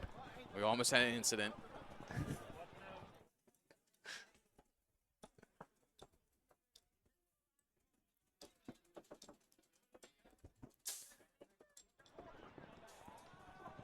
Just want to make sure that everybody's safe. Can't have a stake sticking out and somebody cutting their knee on it or something. This is the last rubber match before we move on into the semis, or excuse me, the quarterfinals. So is it, they said top 6 with the top 2 teams getting a bye. Correct. Okay. So then they would play for the semis and then the 10 finals. seconds. So let's see who's sitting at that right now. I guess it's still anyone's game. So far, shooters and Eastside Bandits are one.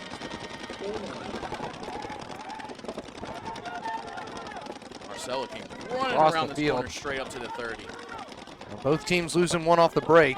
So 4-on-4 here. Make that 4-on-3 as another Rampage player takes the walk. Becky Young here in the snake. Banish must have saw her last game and putting a lot of heat, trying to keep her stymied.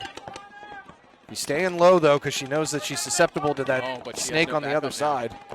Her corner got shot out. And so now it's a 4-on-2. Marcelo could run the inside round, which is absolutely black right ahead. She is the last. She is the last one left, and that's exactly what he's going to do.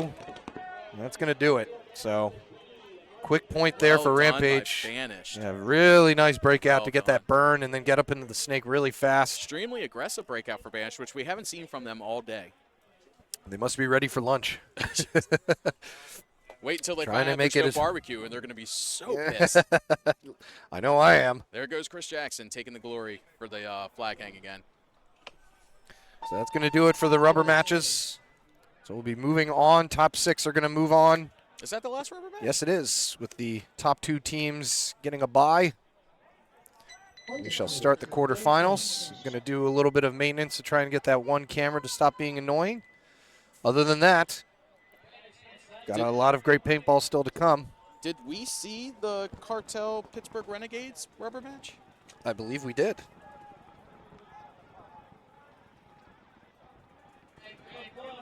Oh, look, hang on. Really? Oh, yeah, Renegades won it. Okay. Yeah. Oh, that's right. That's right. Yeah. Okay. So, all right. Well, we'll update you with the teams that are moving on, and you'll be seeing them play here. Going to find out also, see if they're going to squeeze any D5 in here for you guys, maybe at least the finals. But other than that, Eric and Jamie here at the SK Classic, Severn, Maryland, NR Paintball. We'll be back.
About 3 minutes out till we get started here with the quarterfinals. First up will be Shooters versus Charm City Cartel. Then going up against Banished going up against Richmond Rejects. Top two were Take Notes and East Coast Bandits. So they both get buys to start things out. So they'll be doing some scouting and watching. And then I was told, depending on how quick these quarterfinals go, might be able to squeeze in D5 finals on this field. They're going to see if they can work that out. D5 finished up a little bit after D4 did. So everybody's right on schedule and ready to get going again. As I said, Shooters and Charm City Cartel going to be first up to bat. Banished and Richmond Rejects waiting in tow. While Take Notes and East Coast Bandits take a little breather.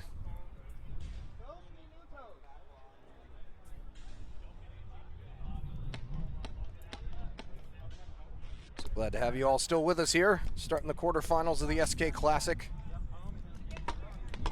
Get some fast points, fast field. Paint budgets have definitely been low today. Just because of the speed of all of these points that have been happening. Each team has seen enough paintball on here now to know the recipe.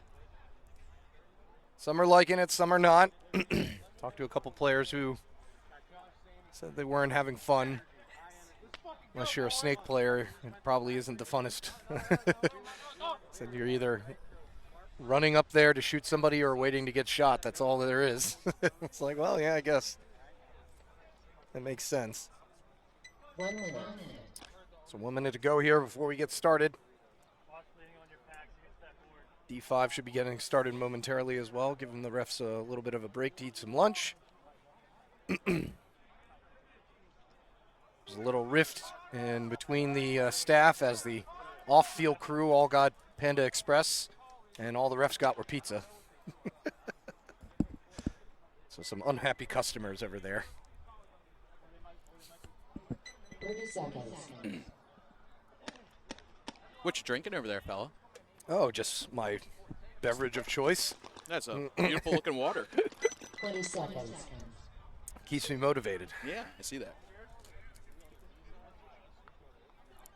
Hey, you know what's It's a nice messed up? transfused drink. You know what's messed up? 10 seconds. Nick asked, what do you guys want from Panda Express?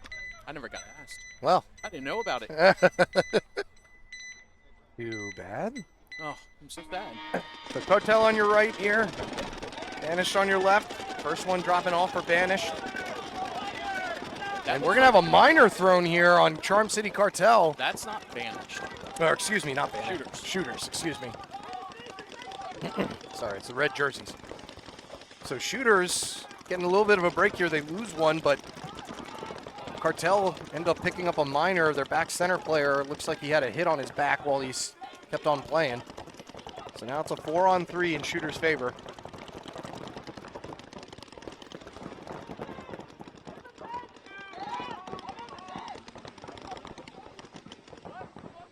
Charm City Cartel, though, up in the snake. Still trying to force the issue. See if Shooters decide to get into the snake game or not.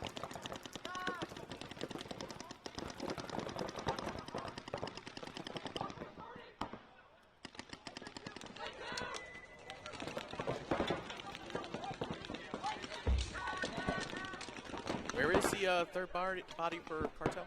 In the snake, in the far snake one. Oh, snake one. Yes, hanging out there. Old school. Where there's literally nothing to shoot at.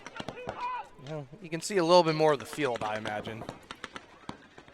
But yeah, I don't know if anyone's stopping him. He's gonna go up to knuckle 2 now, yeah. Cross, trying to get a kill here.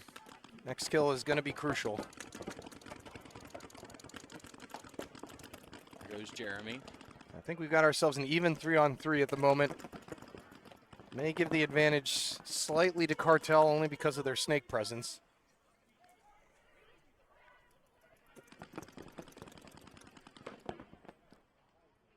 Shooters talking it up, trying to figure out where their next move should come from, taking their time.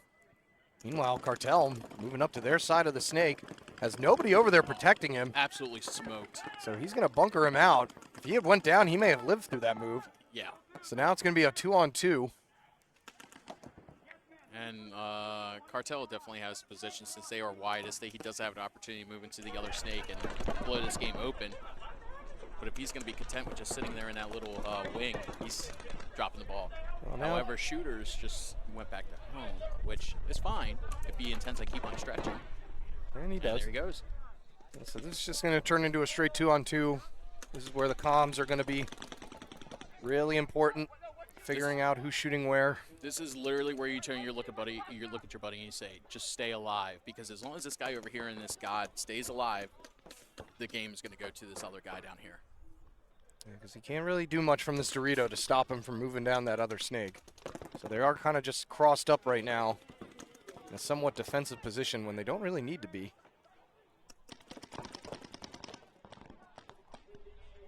This feels more like an overtime point than anything else. That's kind of what it is, I guess. We're getting into the long point territory here. Only a minute and a half to go, so something's got to give.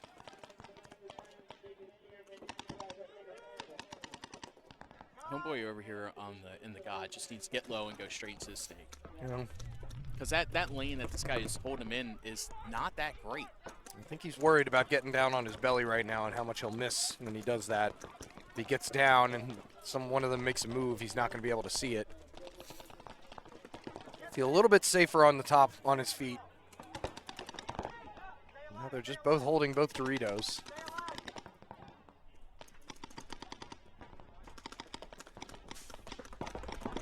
So who's it going to be? Who's going to make the move? I think it's the player on the far side that has the ball. Yeah, well, he has a oh, ball of something. God. And he got hit. So now Ethan Martin moving into the snake. He's on their side. But it's only him. The other guy got eliminated. He doesn't know where he is. He's also out of paint, almost. He only has one pod.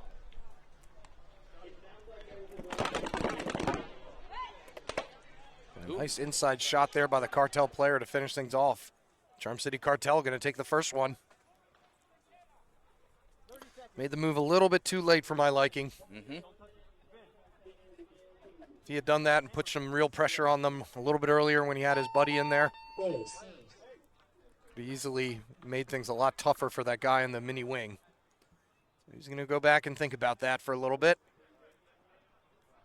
Meanwhile, Charm City Cartel, the first win, one win away here from moving on into the semifinals. Point approved. Game finished. And so now Banished is up.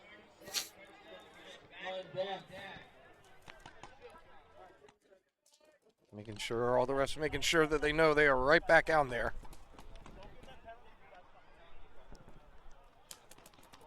Well, of course, give them a little leeway, but got to keep things moving. We have Kirk, Ant, Chris Jackson, Marcelo. 30 seconds. Banish looked to get past Richmond Rejects, who seem to have gotten better as the day has gone by. 20 seconds.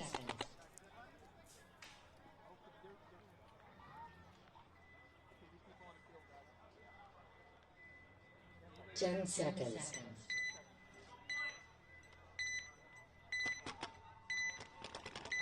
Looks like a far run here. The Rejects player.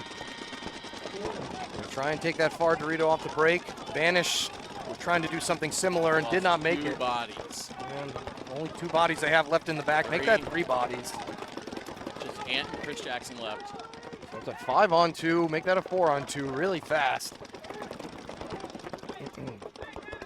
Yeah, you can't stretch wide against Richmond Rejects guns. Like, they're going to shoot the wide guys damn near every single time. Yeah, they have a pretty good burn, it seems. They definitely won the breakout that time. And now it's a 4-on-2, and they're just trying to find these last two bodies. It's going to take something special here for Banish to be able to pull this one off.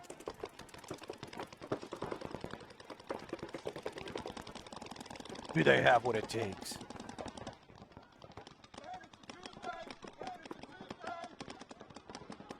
Richmond Rejects, victims of their own success here. Still anticipating some moves coming up, but And that's it. That's all 5 bodies for both the Banish. bodies, and that's going to do it. So Richmond Rejects doing almost the polar opposite of the last game. It took a long time. That one was a very quick one. Richmond Rejects player really just This guy over here. really trying to own that snake. Absolutely tunnel vision. Birchill over here for Richmond Rejects saying, okay, that's enough. I have a feeling we're all going to leave and come back tomorrow, and he's still going to be there shooting at that snake. I think he has something personal against that snake. Listen, they told him to do a job. He was just trying to do it. So don't fault him for doing it too good. Point approved. Game finished.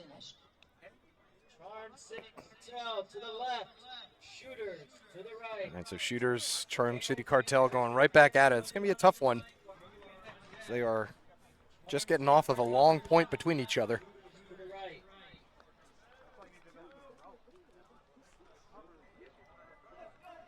Yeah, let us know in the chat, what would you rather have, Panda Express or pizza? Anyone who says pizza over Panda Express is dead to me. And of course, now we already got pizza. I just went with the best of both worlds and had a piece of both, so I'm happy.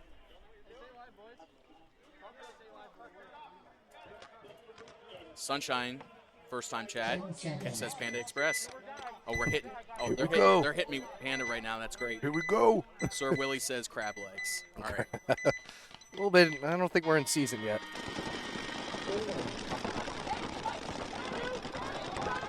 All right, things heating up here again. 5 alive for both sides. The quarterfinals of the SK Classic D4 edition.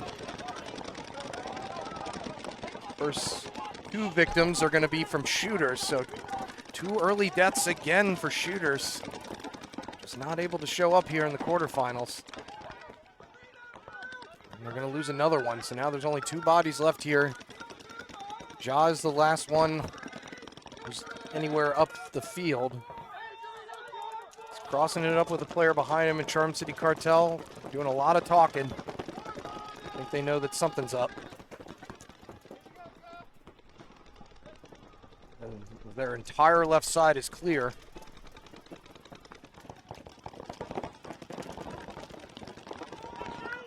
And really a run down this right side would put an end to everything. And looks like a Shooters player going to get a couple shots to the back. Nope, he's going to go ahead and turn it. Nice wrap shot there by Ja. Not going away easy without a fight. So 4 against 2. See if Ja is able to maybe steal another quick one. Can be tricky on that snake side if you're hanging out too high, but Ja's going to get taken out. Now there's only 1 player left here for Shooters. And the mini Aztec in the back, and he's going to run to the back center where he's just going to get a few more paintballs for his trouble, and that's going to do it. Some words exchanged there with Shooters player and Matt O'Barry. Well, it's that's par for the typical course. O'Barry.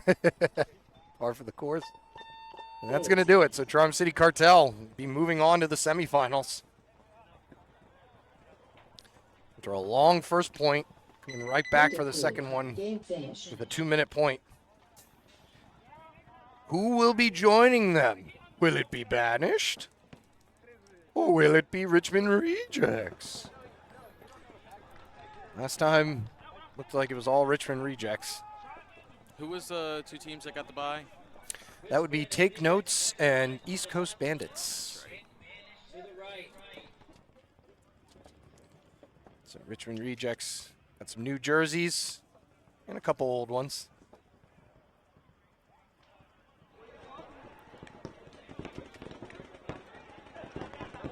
What the hell is that on the field? 1 minute. Where? Oh, we have a pod runner who's in costume. Never did really warm up here, so. Yeah, you're telling me. Jamie's chewy. Yeah, anyone else see that? Yes, Jamie saw that. I don't know what that was. Like, what the hell is that thing? 30 seconds. All right, so make or break time for Banished. 20 seconds. Need to win to stretch it into a rubber match. Otherwise, their day is going to be done. Richmond Rejects trying to have the path of least resistance, make their way to the semifinals and finals. Well, looks like Banish is going to go far. They're going to send a snake runner, and did he make it? Looks like he did, and they make it out to this far Dorito on the near side. Everyone else still alive as well.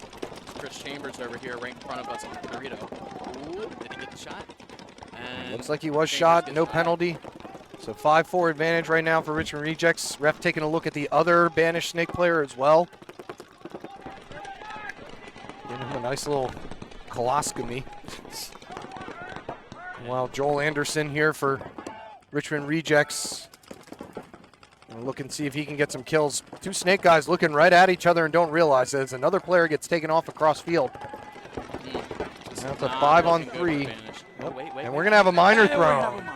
Looks like he had a hit on his gun under his hopper, it looked like maybe. So that's gonna make it a 3-on-3. That gives Ant the ability to just come right down the side of the field.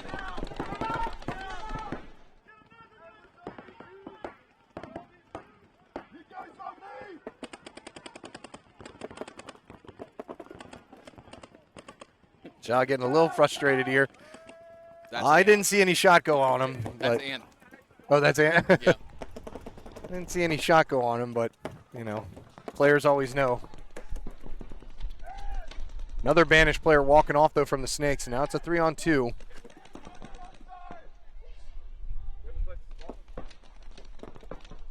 It's playing the minor. That's it. That's all that's left for Banish to see what can happen. We got three. It's a 3-on-2 here.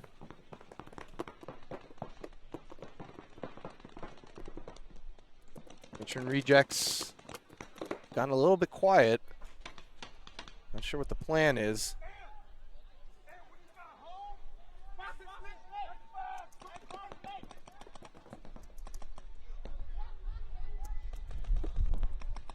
So Jackson and Taylor both doing the cross-field communication, doing exactly what they need to do.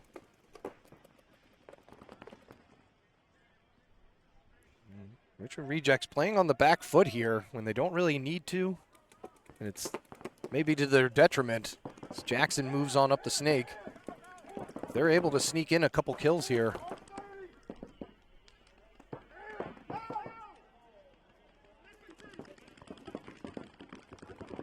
Looks like Jackson took a ball to the back, asking for a check right now. He is clean, so it must have bounced. And he gets a nice shot across the corner. Did Jackson get shot? Yes, he did. I think he mutualed with this corner-to-corner going here, so now it's a 2-on-1.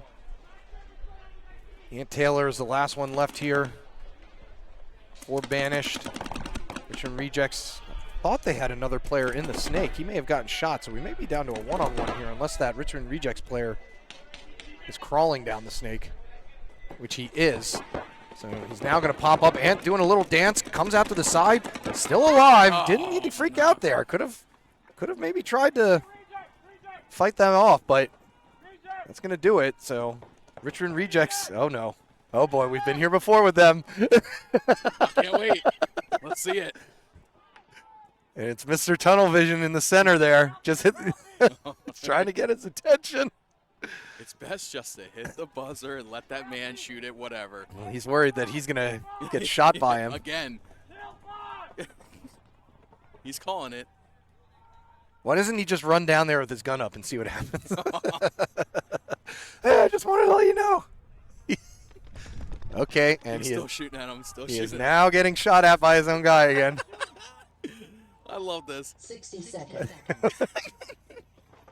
He said, okay, you know what? I'm just going to hit the buzzer. This man needs to know which jerseys they're wearing.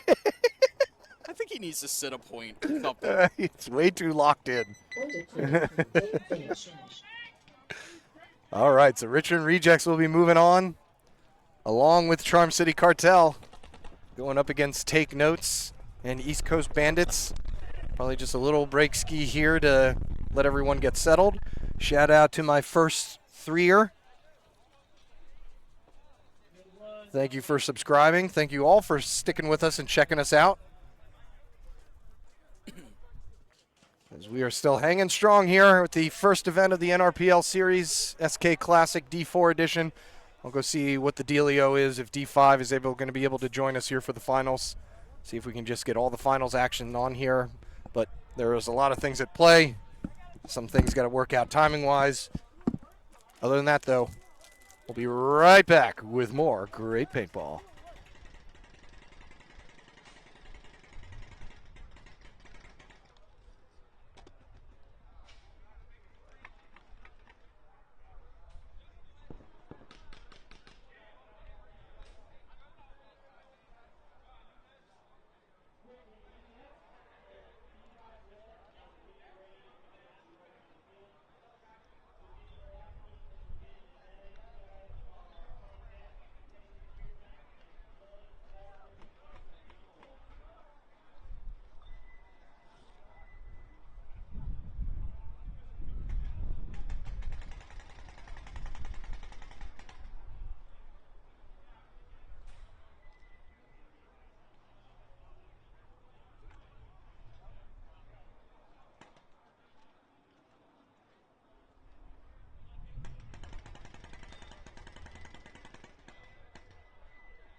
1 minute.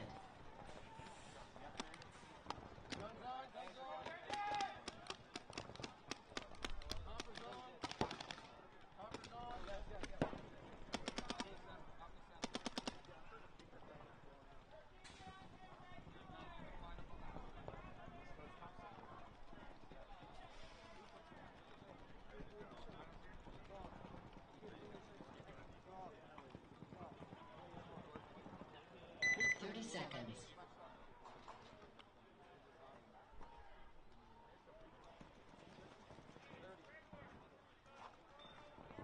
20 seconds.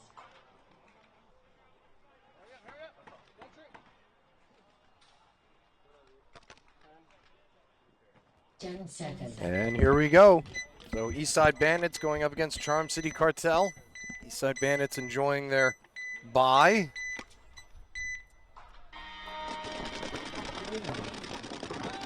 And Charm City Cartel can keep the good times rolling.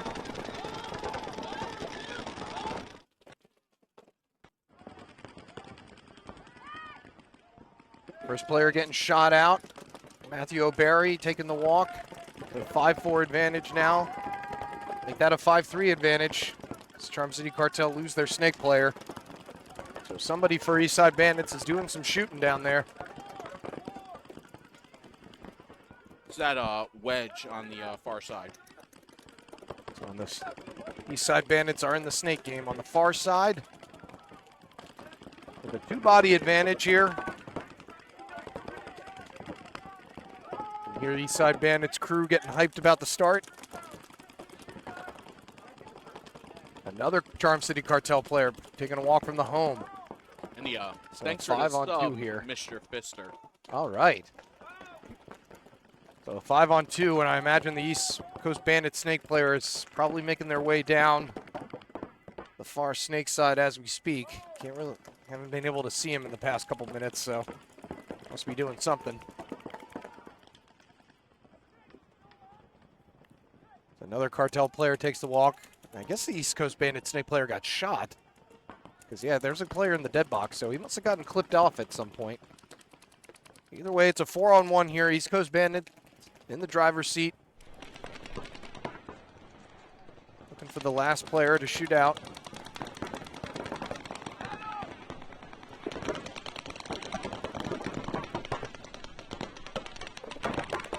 Last Charm City Cartel player. Fighting in that corner, he manages to get a kill. So nice move there. Shoots out Adam Weber. 3-on-1, and he's hiding in a small bunker in the corner, but East Coast Bandits are having a devil of a time trying to get him out of there.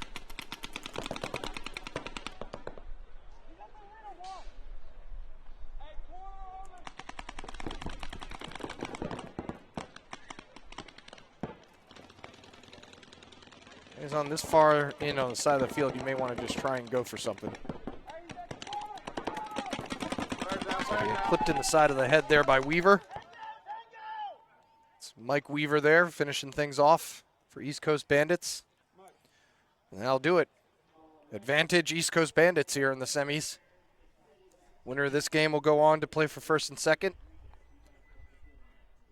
Up next is Take Notes. Correct. And memory test. Save. Oh boy. Point of So crew. it'll be Game finished. Take Notes. Take notes to the left. Richmond Rejects. oh, Richmond Rejects. That's who it was. My bad. I wasn't gonna tell you. And the monkey's back, or the donkey's back out.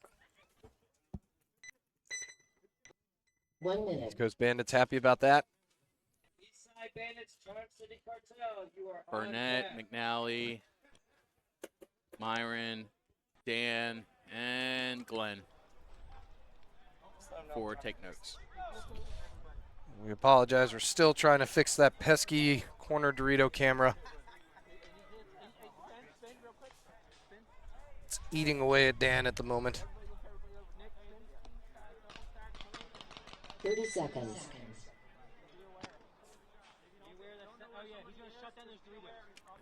Oh, it's a Lilo and Stitch costume. Okay. So that's what 20 that is. seconds. Did you just hear what Kutchi said? I believe it had something to do with inquiring about what that is. 10 seconds. I'm paraphrasing, of course. All right, so take notes on your left, Richmond Rejects on your right.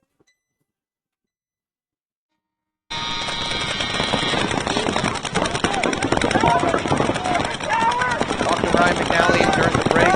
So they have a couple other plans up their sleeve that they haven't showcased yet. So they're trying to put them in the back pocket and see if they're trying to do anything different here.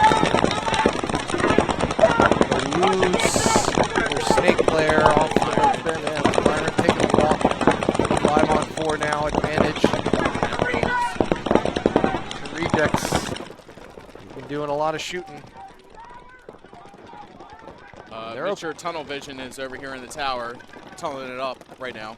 They're okay here with long points, it seems. Richmond Rejects are happy with letting a few kills come to them, letting some people walk into their balls. McNally dives into the Dorito 30.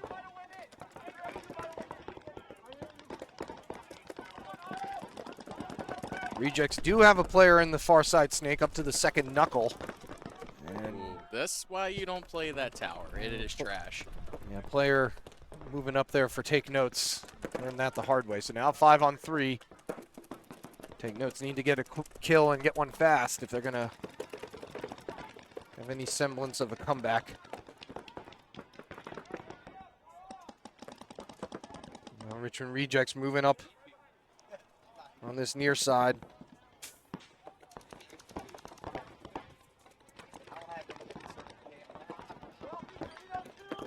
McNally just takes out the snake player on the far side.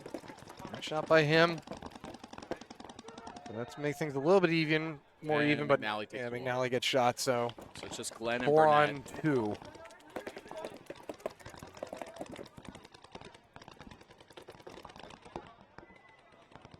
Well, Jurinek, excuse me. Jurinek. Nick Jurinek here in the near side snake. He's going to get a kill across the field. It's now the last player left for take notes. This near side corner facing 4 Richmond Reject players who are all moving. Ooh, this is a running back. He's hit. Could be a major, but nope. Oh, wait. There he goes, looking still. Get away from me, man. That'll be it. So first game goes to Richmond Rejects. Take notes.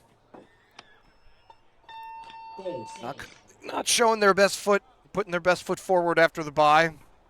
It's to be expected, though. I have a feeling they're going to come back a little more aggressive on the next point. Game finished. Eastside Bandits back on.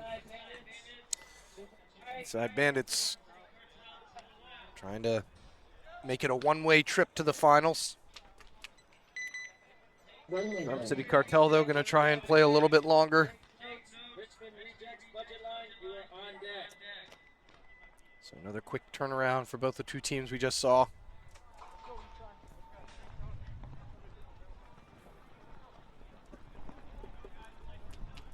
Be interesting to see if Rejects do an even heavier pocket play now that they have the 1-0 advantage. 30 seconds.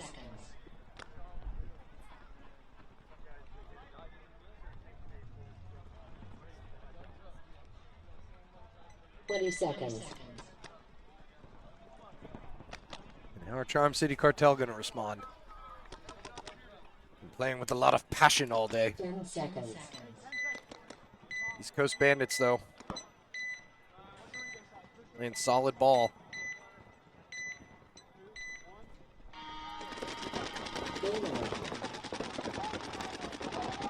Everybody survives their first trip.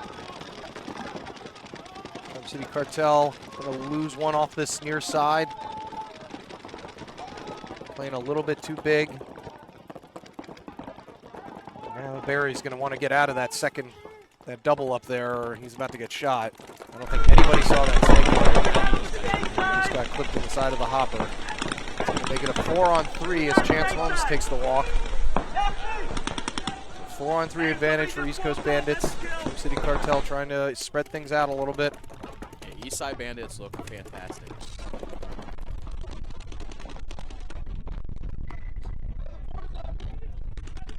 Move up to the center again.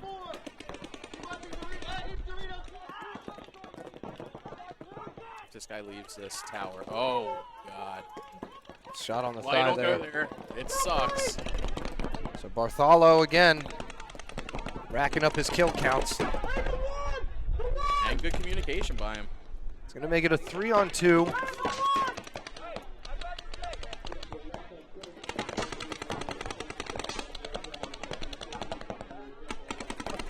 So all that's left for Cartel is that... Might be a 4-on-2 actually, yeah. So it's the corner and the Dorito behind the snake on the far side. And 4 players for East Coast Bandits. Desperation run being made by the Cartel player. We're taking another Dorito. Bartholo gets another kill for himself down the line. See if he can get the last one off to finish this point off. He's going to lose a guy behind him. I'm not sure how he got shot. Doing a little bit of dry firing. These 3 Richmond, or excuse me, East Coast players. East side. East side. Side. I don't know if they mutual or not. I think the Charm City Cartel person's still alive, and he is. He's dead. But now he is. Especially Bartholo with a solid point there in the snake to send his team to the semifinals.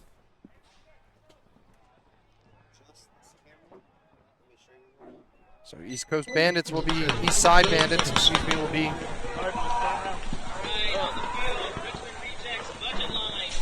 one of the teams competing for first and second. We'll find out who's joining them.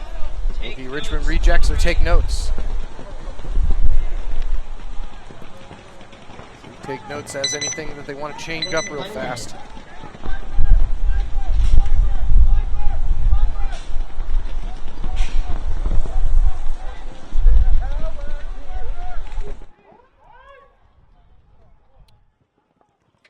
All 4 of these teams have been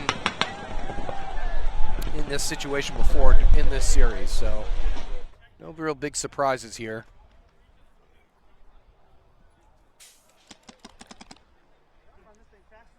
I like to see Take Notes even this up so that makes it a little bit more entertaining. Well, they got to survive that first 20 seconds or so. See if they can make it to their primaries and then have the ability to execute a plan. Right now, they're looking for a 5th body. 10 seconds. May have to suit up, Jamie. No. Looks like they may just be starting with 4. Oh, wow. Oh, and he's going to run out as fast as he can. Touches up in the nick of time, and they're going to let him play. All right. 5-on-5. Nobody went to the right side, and they're going to lose Myron right off the break. They're already down 5-4. Not looking good here. And like Burnett I said, just dropped. And they're down to 3 bodies, and nobody is on that right side. And I think that was a screw up from not having everybody in the box. Oh, it's just McNally. McNally is the last one left, and it's a shame this isn't X-Ball because you'd be hitting the buzzer right now. And that's it.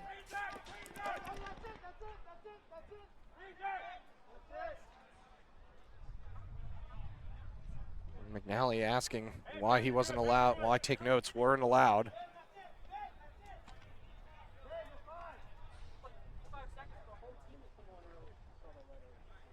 McNally not happy about that, thinking that they should have gotten afforded an extra little break. But does McNally know that Glenn did make it to the box and tag up and play? He may not even know that you guys did actually have 5. Or maybe he's... I mean, he's got a little bit of a point, I guess. But, I mean, that was the prelims, you know. This is right back, you know, this is back-to-back. You know what's coming. Oh, you know what? That's probably what happened is because he was late to the box. That's why they have someone on the entire side of the field. That's what I was saying, yeah. Oh, that was probably a screw-up. He was probably supposed to go to that other side. And oh, shoot. Oh, yeah, you're supposed to be assisting Dan, aren't you? All right, so Richmond Rejects will be taking on the East Side Bandits to be first and second.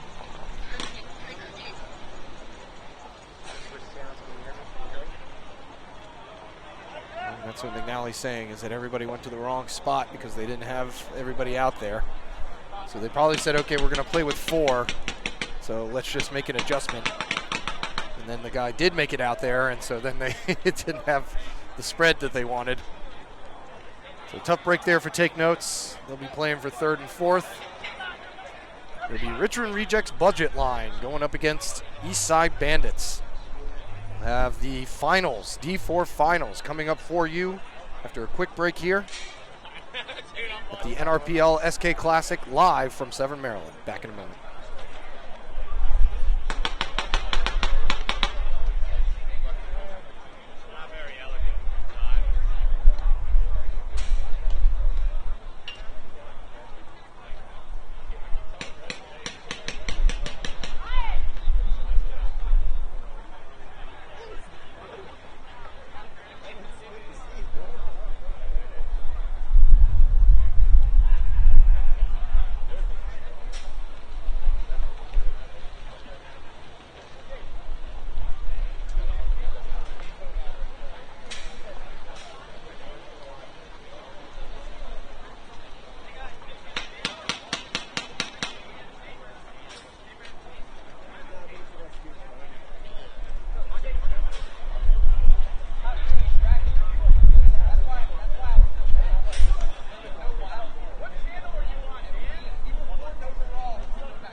One, Severn, he's like pulling off Boys, flip him. Flip him. Ready. He's well done. This turkey's done.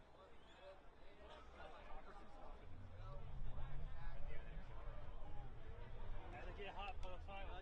Damn it, bro. Say it. What's nice? You like this. When I wet, when I rain.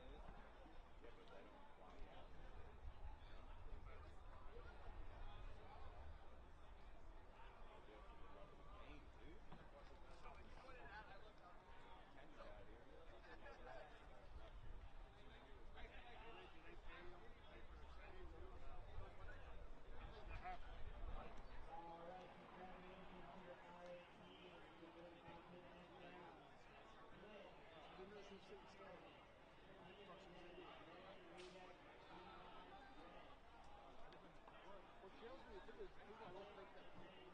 They don't. That's the biggest one. They don't know. Unless you get like the D1. For me, it's real like it. Yeah, it looks pretty good. That's what I'm saying.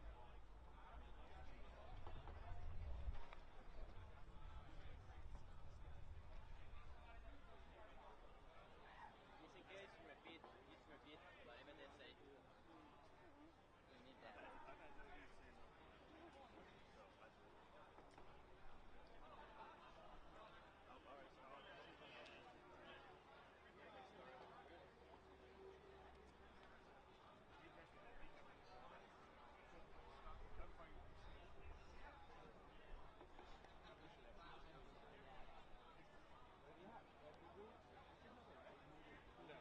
Second place was my favorite player for 34.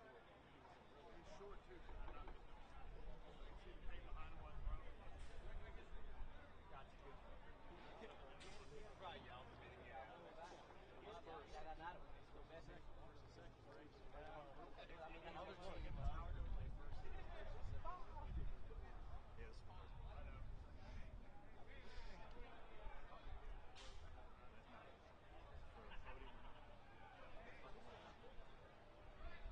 Like I said, But I thought we had the same.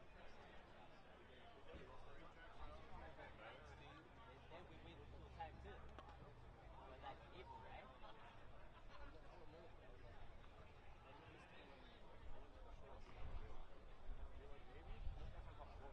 He said, not this year. Not this year. Probably right. I'm thinking the Rise.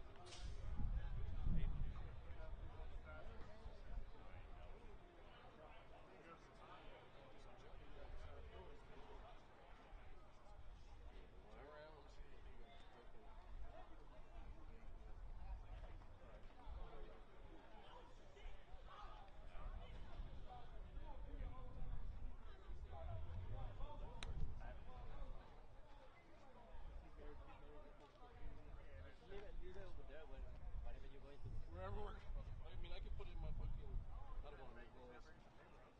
Hey, refs, this is our pile. We were friends.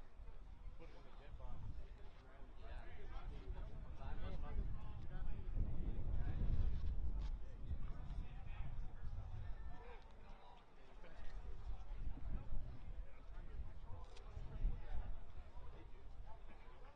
you got kind of fuck.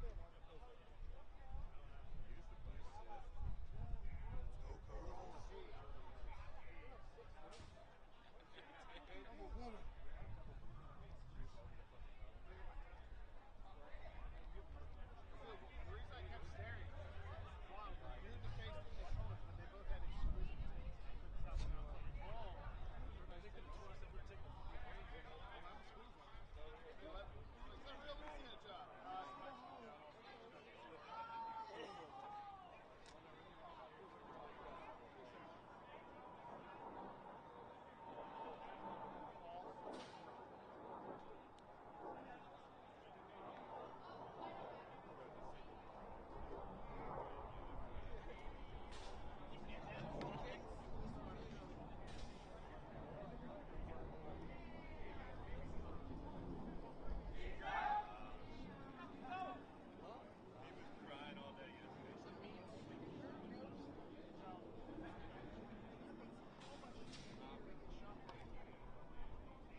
Charm City Cartel to the left. Take notes to the right. Eastside Bandits versus Richmond Rejects. You are on deck. On the field, Charm City Cartel to the left. Take notes to the right. They will now. They will now. See, Rod said I'll spam it out. You just like drop it. Yeah, just flip it. You're like, what? You should have been here.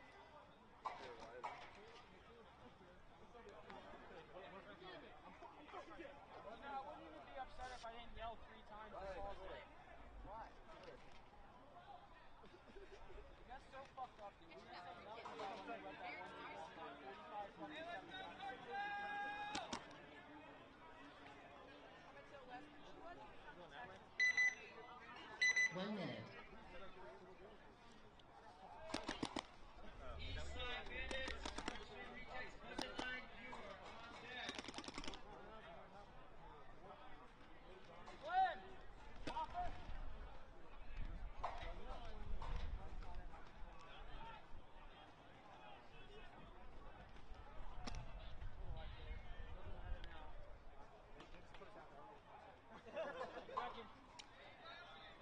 30 seconds.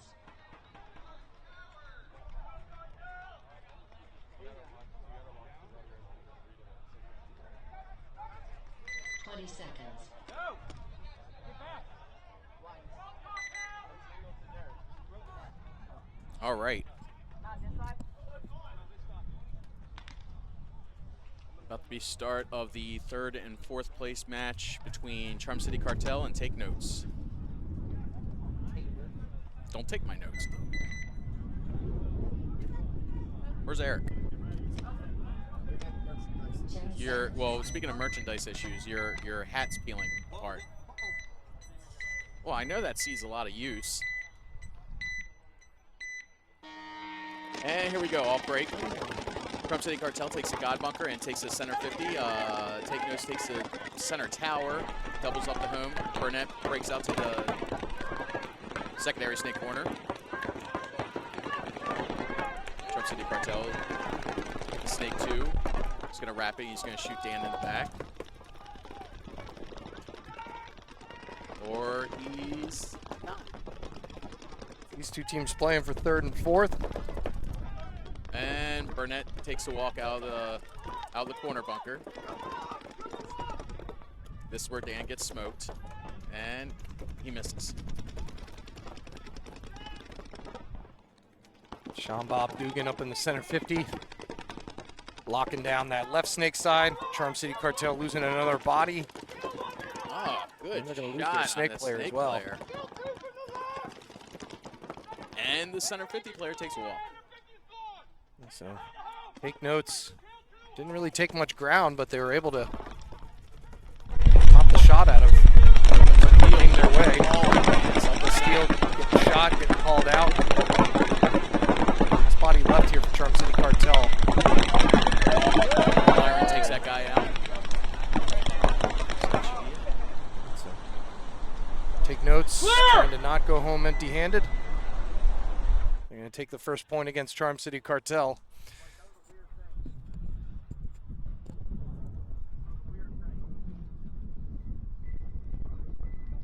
After a quick checkarooski. Where's John Atkins? Is he safe? I think so. He's a big boy. He can handle himself. Point approved. Game finished. All right, so take notes. Wrapping things up.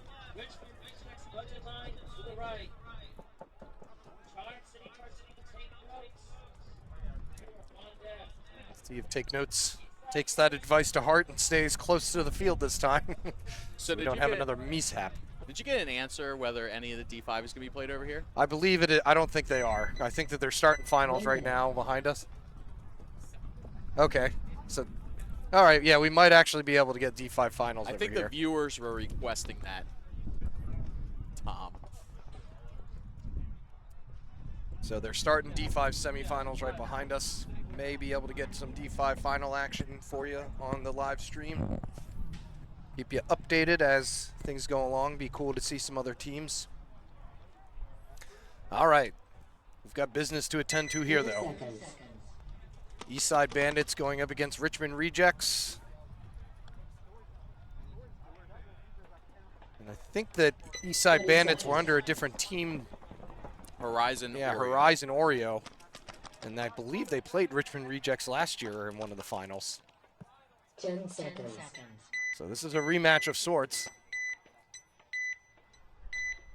Both these teams, well, Eastside Bandits have been playing more consistent all day. Rejects definitely started stepping up when it count. Captain Tunnel Vision back to his tower.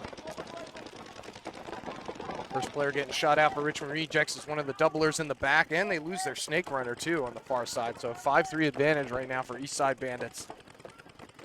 He's locking down the snake and trying to from that center. They're going to take the walk. So now looking good for Richmond Rejects. Eastside Bandits have their foot on the gas pedal here.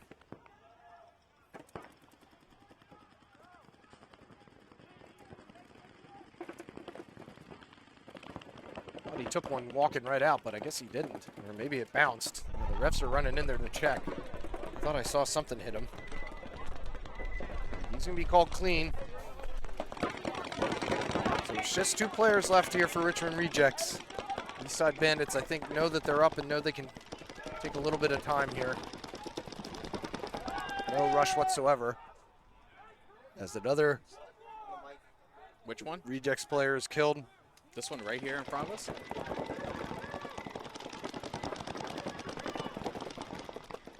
Last one yet is Nick Uranick doing his best to go back and forth, but he's facing all 5 Eastside Bandits right now. So we get a mercy stabbing to the face, and that's going to do it. So Eastside Bandits. How in the hell did he run through that lane? And not get shot? Yeah, I would be concerned about him hitting the buzzer. I would just let someone else do it. But he's spinning around and letting the ref check him. All right, so that's as good as it gets. Okay. Bye-bye's alive. Yes, Nice. sir. So Eastside Bandits looking strong out of the gate. Just a bad breakout for Richmond Rejects. Or great shooting for No, Eastside. yeah, that's the case as well. Both things can be true. All right, hold on. I need to click over to this camera here. So Richmond Rejects, Which one is it? want to improve things, may want to try and just do the same thing and see if he can stay alive, or maybe try and get out a little wider this time. You are on deck. Eastside Bandits, Richmond Rejects, Take budget notes. line. You are on Try deck. and go home here with a 3rd place prize. Just need one more win against Charm City Cartel. Tell Dan that angle is very blurry. 30 seconds. Said that angle is very blurry. Blurry? Yeah, it's super blurry, the camera is. 20 seconds. Hey, Cartel, it should be 2-1-2. That one all right? Take notes with all 5 bodies out this time, so they're doing good.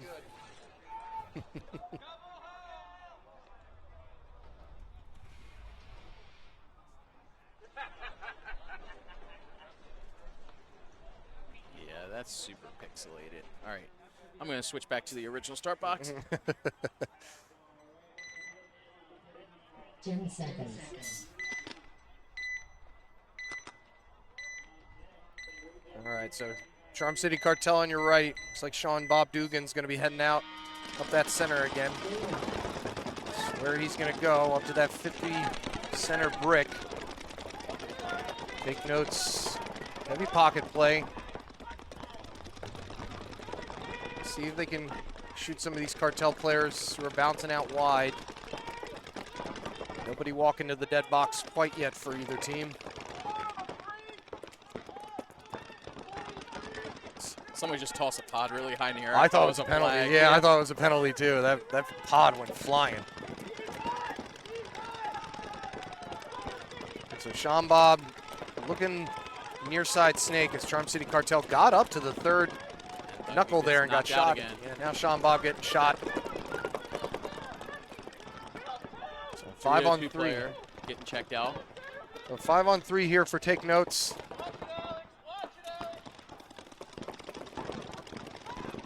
Myron Jones looking to get into the action, going to try and get into the war up in the snake.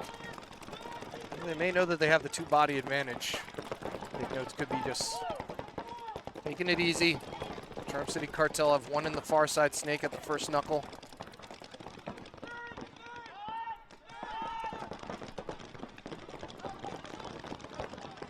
Now he's going to shoot for it. Oh, he takes 1, and he finally gets shot. Does get him. That was far away. The Charm City Cartel player looking back behind, thinking maybe actually, a ref could. No one's. Okay, there he is. So now there's only 2 players left for Charm City Cartel. He was shooting that way. I don't think he saw McNally in time to really make any difference. So now we've got a 4 on 2 here. Take notes is just punch up the center here, and he's going to be able to get both of them. He's going to mutual with the second one, maybe, or did he shoot him? Looks like he did shoot him. No, the ref is checking him out. Not going to really make a difference. And just a few more for his trouble, and that's going to do it. So take notes. Taking home 3rd place. Well Congrats done, boys. to them. Charm City Cartel will walk away with a gentleman's 4th place. Meanwhile, Eastside Bandits and Richmond Rejects have some more business to settle. Ace.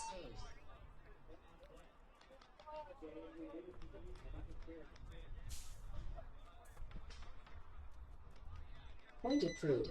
Game finished. Richmond Rejects budget line to the left.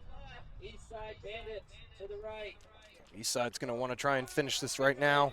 Take home 1st place. Eastside Bandits to the right. 1 minute. As I said, I believe this is a rematch of one of the 5-man tournaments last year. Sorry, I can't remember the name of them, to be honest. They all sometimes blend together a little bit. Be here all season long with you, though, for the 2024 NRPL and NRXL events. Not playing at all this year? No, gonna take the year off. 30 seconds. Got the new baby boy. So Congratulations on that. I saw you toting him around a couple weekends ago. Yep, brought him out to the field, helping him get acclimated to the noise and the smells of paintball. Actually, I don't think babies can smell yet. Which do you think probably smells worse? The field when it's a hot summer day and all the paint, or babies? Well, right now, you know, it's just he's just got that newborn poop, so it's not really too bad. Isn't eating meat yet. Newborn poop. That'd be a good team name. Newborn poop. Newborn poop. All right, so Richmond Rejects on your left, trying to keep their hopes of 1st place alive. They're going to have to do it, though, with only 4 bodies as they drop the first one off the far side. Still 5 alive for Eastside Bandits.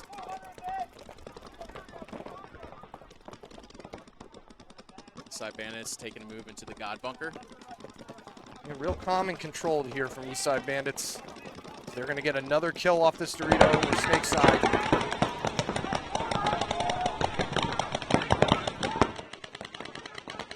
make it a 5-on-3. We don't have anybody really wide except the snake corner stand-up.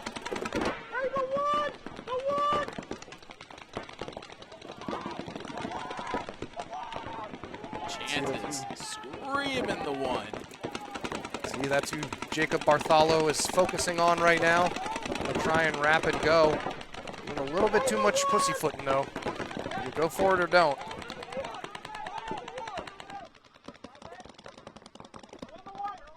Is it only 2 bodies left alive, or It is Rejects? 3. They still have the guy in the center. Oh, Well, now it's only 2. So they lose.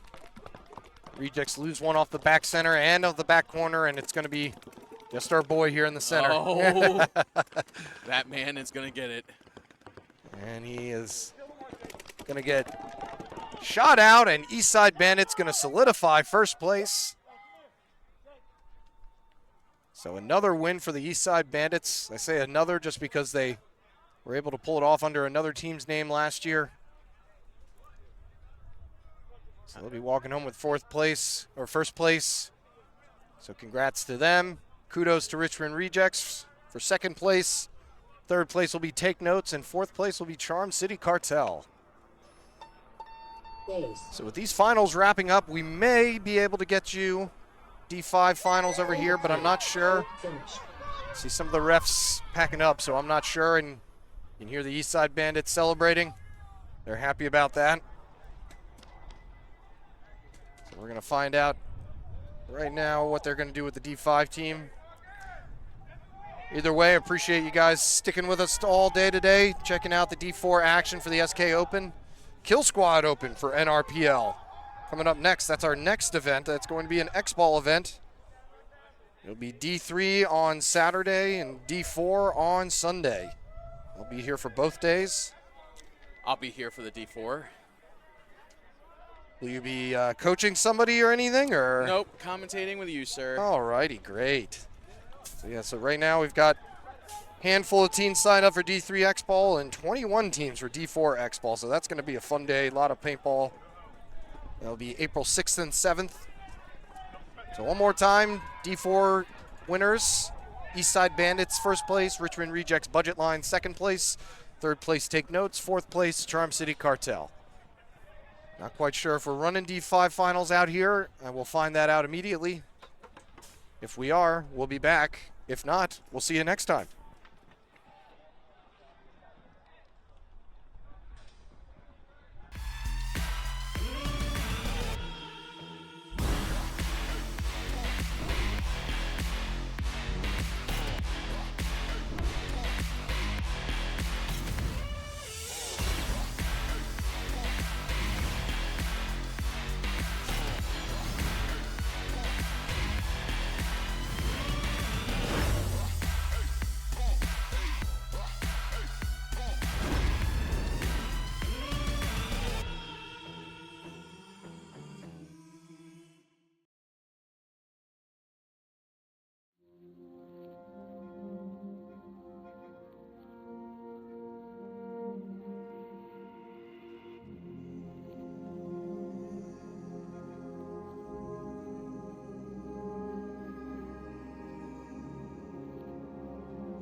So a little announcement, we will be coming over here and bringing you the D5 finals on the webcast on Field 1.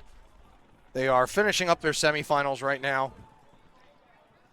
We will be back, though, for that to see some D5 action, see who's going to come out on top on the D5 side of things. So back in a few minutes with some more paintball.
Why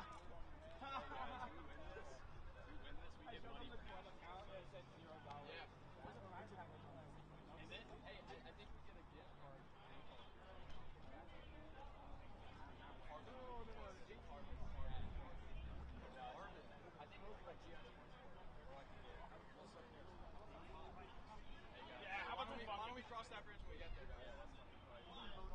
All right, congratulations to Tennis Experiment, Richmond Rejects Red D5, JMU Dukes, Denver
Take it off the phone. 20 seconds.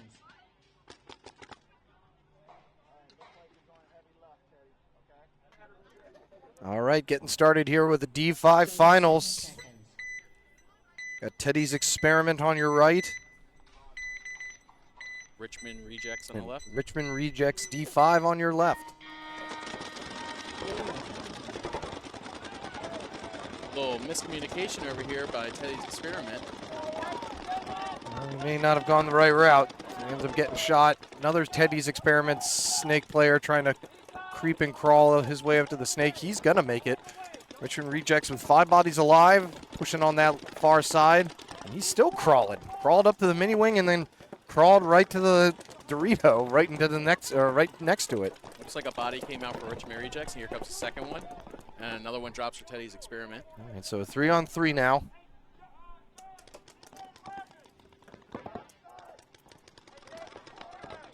This is for first and second, or third and fourth, excuse me, I think. Third and fourth. Third and fourth. I believe, yeah. And JMU will be taking on somebody for the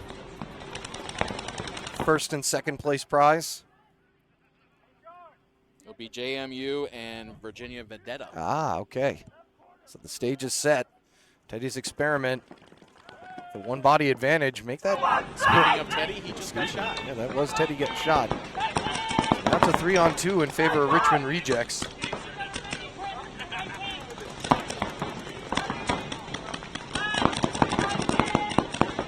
Teddy's Experiment are still pushing the envelope, asking the questions past the 50 and at the center 50. Another player for Teddy's Experiment gets taken out. He neutrals with the Richmond Rejects player. So yeah, now it's a 2-on-1. Make that a 1-on-1. As the player tried breaking out to the left side. Now it's just the last player left, and we're going to have player run in, ref run in, saying that he saw him get hit, and he did. Hit. The first match going to go to Richmond Rejects. Once he figures it out. Could be a little bit. He's been up back here in the corner the whole time. Don't think he quite knows what's going on, but he just won his team the first game. Now that everything's all quiet, maybe he'll be okay with leaving his bunker, and he does. I feel like he's going to go just one bunker at a time. Oh, he skipped one. He skipped one. Check them all. Check them all. And the next one. And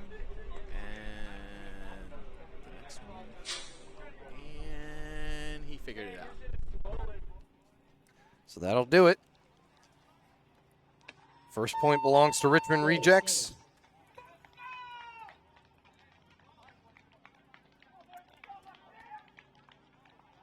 Point approved. Game finished. That was Alexander Toy. He was the last player left for Richmond Rejects. Red, that is, D5 Red. So 3 Richmond Rejects teams out here today. Big family coming out of Splott Brothers in Hopewell, Virginia. Don't worry about, oh, if I scream, they're going to know I'm here. They know you're there. Yeah. You know you're there. All right,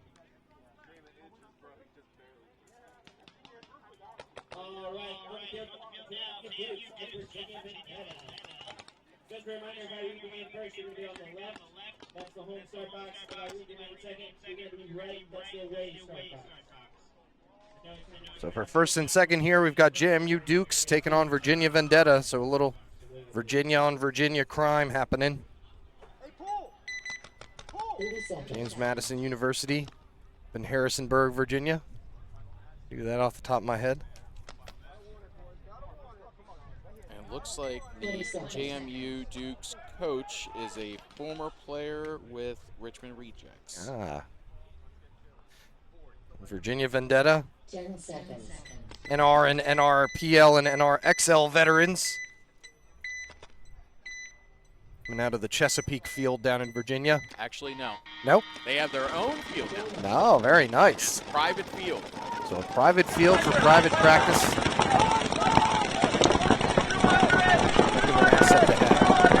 5 alive for both sides. Virginia Vendetta making the snake off the break on the far side. I believe he's still in there. JMU Dukes, they're snake 2 on the near side. JMU Dukes play a controlling game.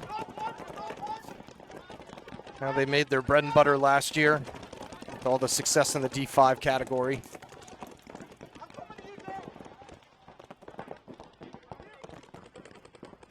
Player comes out wide to help out his snake player. No kills walk into the box just yet. It's Aiden Volunas in the snake here for JMU Dukes. I can give the advantage to JMU Dukes right now, considering they have the edge on the far side and the snake's on their side. Still no kills to show for it, so Virginia Vendetta is definitely not going to go away quietly. Virginia Vendetta is going to run down and bunker out Valenis. He's still alive, and he finally gets shot out, but I think he took the corner player with him, and he did. So a nice move there by the Virginia Vendetta player. Exactly what the doctor ordered. There's Caden Sevilla. Made that move for Virginia Vendetta, so now it's a 4-on-3 advantage for Vendetta, and I think they still have a player in that Snake 1. Yes, they do. Not sure where the fourth body is for Vendetta at the moment. They may have lost it. Okay, so they did lose another one. As JMU are up on their side of the snake. Another shot there by Vendetta. So now it's a 3-on-1. To make that a 2-on-1 as Vendetta lose their snake player. So it's a 1 snake player for JMU and 2 Vendetta players. We're here on the near side snake. And it's a 1-on-1. And now it's turned into a 1-on-1. Wait, no, he got a penalty. He got a penalty. Did he? Oh, wow. Oh, wow. And he does. So who got a penalty? Did Vendetta? Vendetta. Okay, so Vendetta got a minor thrown on him. And that's going to pull the last body. Because Patelko was over here ready for the 1-on-1. But he's not going to get a chance to do it because he gets pulled out for the penalty. So JMU Dukes are going to take this first point as long as this guy is clean.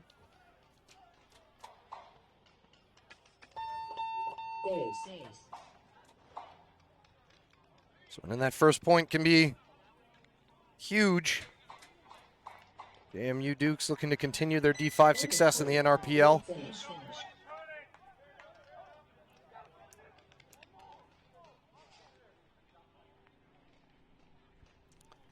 Sir.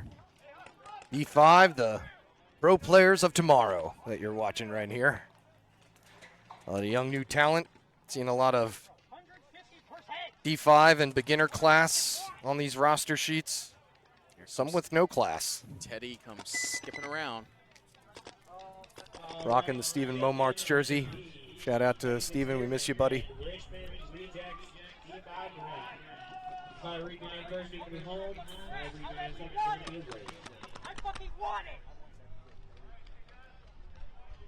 Teddy's experiment pushed the envelope on that first one. Could have even pulled off a low body win there, but Rejects were able to hold strong. 20 seconds. Right now, Teddy's experiment missing one. See if the refs are going to give him a break here or not. 10 seconds. And they're letting him run down now. I don't know if he's going to make it in time. He's definitely not going to make it. He's not going to be allowed to touch up. That's going to be one body down for Teddy's experiment. Not sure what happened there. Didn't get close enough to the vicinity of the box to make it logical. So 5-on-4 advantage out of the gate for Richmond Rejects Red. We dive into the snake side mini wing. God, this guy is diving hard over here. And the last game, he crawled pretty much 30% of the time. Teddy's going to get shot out on this near side snake. So now a 5-on-3. Teddy's experiment. A little bit of trouble here. Need a kill and need one fast. Yeah, he just stays on the ground. It's a way to stay low. Like the ground. Yeah, well. Some people are made for it. Not me. Yeah, I think I'm taller laying down than I am sitting down. Does that make sense? Rejects in the far side snake. Teddy's experiment, make a move up the center. Not a bad idea. Needs some sort of aggression here.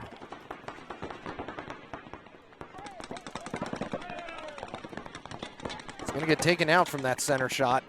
So nice move there by the Teddy's experiment player in the center. And he's going to lose sight, maybe. And ends up getting shot in the arm. I thought he did, and then he was switching sides, so I didn't think it was... didn't know if anyone was going to see. Yeah, I think we got ourselves a 4-on-1 here. Last player for Teddy's experiment in that far side wedge, and he's going to get shot out, and that's going to do it. So Richmond Rejects going to be taking home 3rd place. So 2nd place for their D4 team and 3rd place for their D5 team. Not a bad showing for Richmond Rejects.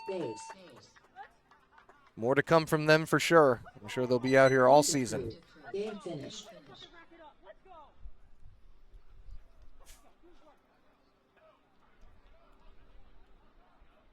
All right. Now to see if Virginia Vendetta can bounce one back against JMU Dukes or if JMU are going to end things right here and now. All right, on the field now should be Virginia Vendetta and JMU Dukes. This could very well be the final game of the SK Classic.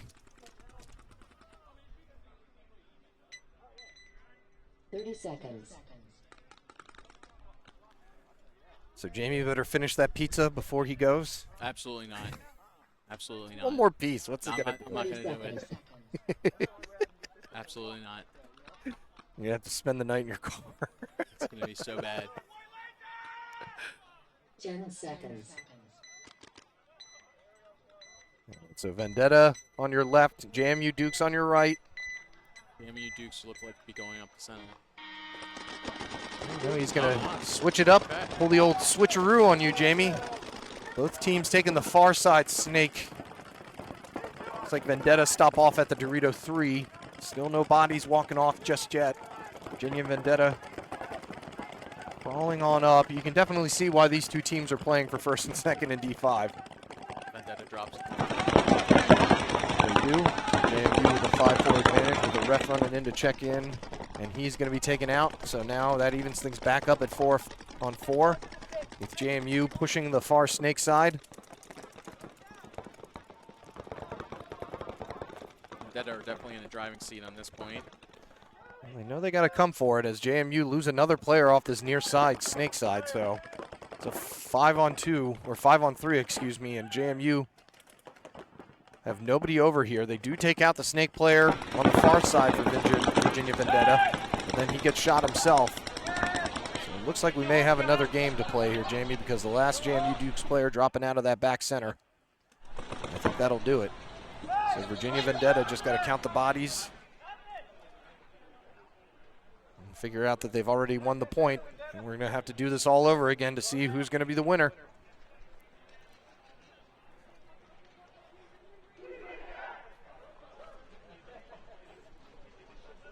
Michael Siegel for Virginia Vendetta clearing things up. And let's do it again. Let's play 2, 3. Technically, they're probably going to get what, 2 minutes and have to be back on the field? Yeah, it's going to be a quick turnaround. So they'll let them come out, pod up, and then get right back on. Point approved. Game finished. All right, JMU Dukes and Virginia Vendetta, you guys are right back on. So get paint, get air, wipe off your hits, and get ready to play again. Did you say wipe a really weird there? Right. Whack off your real hip. All right, Virginia Vendetta definitely have the momentum. What will be the final game of the tournament, I can say for sure. Which has been a great, successful event, another one under our belts.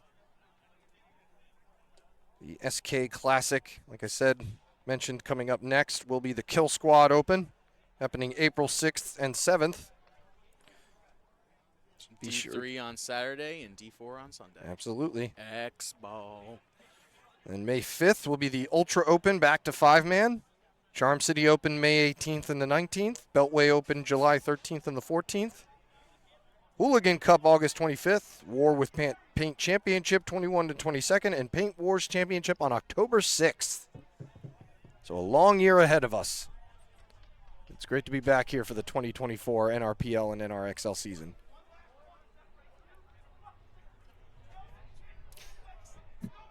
Hit him with it. All right, we'll take one more commercial break while the teams get potted up and ready to come back out for the final game of the tournament. Don't go anywhere.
All right, this is for all the marbles in the D5 division. Virginia Vendetta will be on your right. JMU Dukes, well, excuse me, on your left. JMU Dukes will be on your right. Yep. No sun in the sky to mess up anybody's glare, so no excuses. JMU Dukes taking both snakes off the break, and it looks like they made it. Virginia Vendetta only sending one forward and hanging back all four in the back line, so could not have more different breakouts. Virginia Vendetta now moving on up. JMU Dukes player getting a little too antsy in the snake and going to get taken out. So 5-4 advantage now for Virginia Vendetta. Alex Byro in the snake for JMU. Coach a kill. I think he knows that he has a player in there with him. No shadows to help him out. This is that first shot.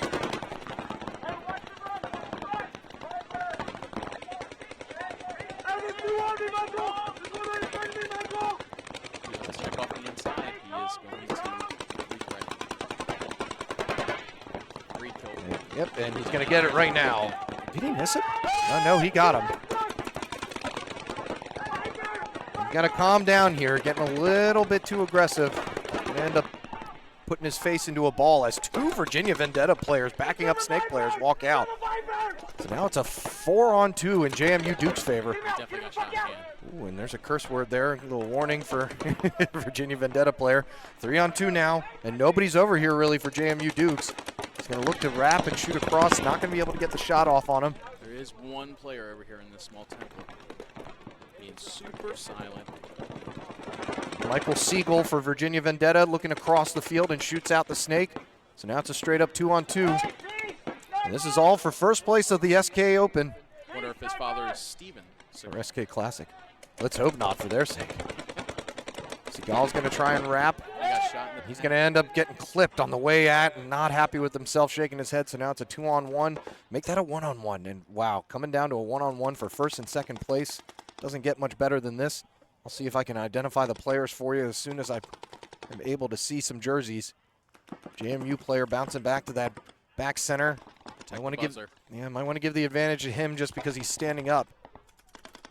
Virginia Vendetta, player in that second knuckle of the snake. You can see him battling with the JMU player right now.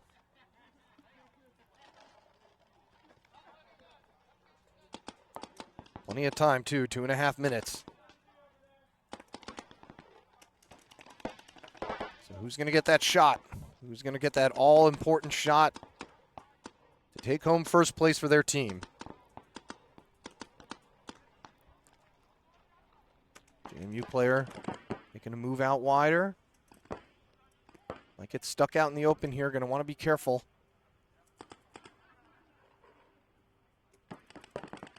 Going to go ahead and get closer. All the refs moving in so we can find out who gets shot first.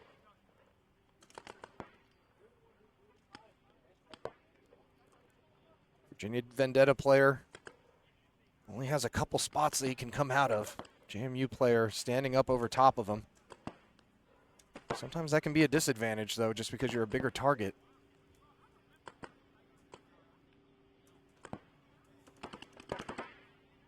All going down on that far side. You know, I wouldn't even fault the Vendetta player for maybe retreating just back to that wedge. Right. I was just thinking that. He'd have to be really quick about it and somehow do it while facing forward still, but wouldn't be a bad idea.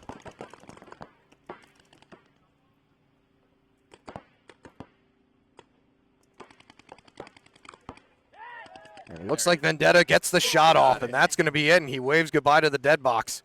And we get the 60-second call, and Virginia Vendetta going to solidify their victory for first place pending a clean hang here.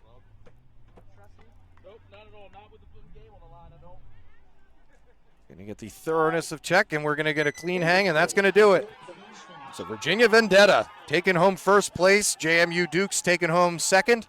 Congratulations to all these teams.